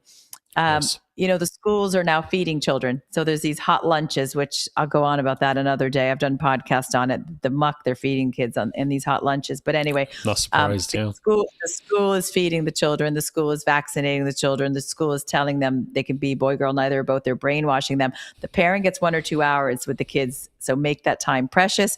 Teach them right from wrong. But also what you can do is ask to see all your children's school books, online toolkits. As a parent, you have every right to see everything your children is exposed to. So ask the school to see that. To support my child's learning journey, I'd like to see all of the books and toolkits that they'll be using. See what you think about them. And if anything contradicts with your moral conscience, write a letter and say, I don't want my children exposed to this. Opt them out. That's your parental right. So don't feel bad about asserting your parental rights. Your children belong to you. They don't belong to the state. So I think it's just that. And then the advice I have to everybody is to help spread awareness, because many parents are too busy to even look at the books. They don't know what's going on. When they hear about it, they think, oh, that's a conspiracy. It's these far right groups. This is extremist, They're brainwashed by RTE. Well, look at the books yourself. Look at the books yourself. Don't trust me. Look at the books for yourself. But I always encourage everyone to have 5 a day, and that's 5 conversations a day. So you could be at the barber shop taking your little boy for a haircut. You could be at the post office, the food shop, wherever it is. Just have those small conversations like, what do you think about what's happening in schools? And someone may say, I have no idea. Oh, you haven't seen the school books? Did you not see in the school books they're teaching kids they can be a boy, girl, neither or both? They're like, really? I'm like, yeah. And sometimes I even show them a school book or show them where to find it. Say, well, actually go on to naturalwomenscouncil.com and go to the Connect Ed guide. There's quotes from the books on there. So just having those little conversations. Don't be afraid to talk. If people continue to be afraid to think and people continue to be afraid to talk, at the end of the day, it's the children who suffer. So park your own fears, park your own pride, get out there and have a conversation, because it's not about you, it's about your children. Brilliant stuff. Well done, Janet. Great speaking to you tonight. I mean, there's so much to talk about. I think we covered quite a lot of ground. I suppose those of us who are kind of swimming around in this stuff, we got to strike that balance between getting as much information out there as we can and not overwhelming people. And like you said, there's certain blocks that people have to get over. But you hit the nails on the head there, teaching them right and wrong, and teaching that there is definitely an agenda of control, and that this is not the time for people to switch off and hope things are going to just work out okay. There needs to be a certain amount of vigilance to keep our kids safe from all this stuff. But thanks very much, Jan. I appreciate everything that you do, and I'll make sure I've got all the links up as well in the uploads afterwards, and make sure we help to get the message out there. And I wish you the best with everything, with your endeavors and so on.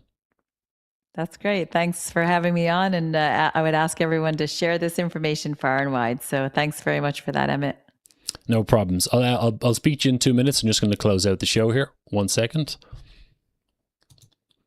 Okay, folks, thanks very much for watching. I appreciate you joining in, and all the comments earlier, appreciate that too. All the reposts really helps. Apologies for the little tech hiccups earlier. I was biting off more than I could chew with Telegram, but all's well. The uploaded versions will be on YouTube and across the different platforms too. So make sure you follow Jan on X. It's at JK London. The other one is at Natural Women's IE. The links will be down below for that as well. So thank you very much, folks. Good night. I will see you soon. The next one, next interview is probably next Monday night with a special guest. So thank you very much and good night. Thank you.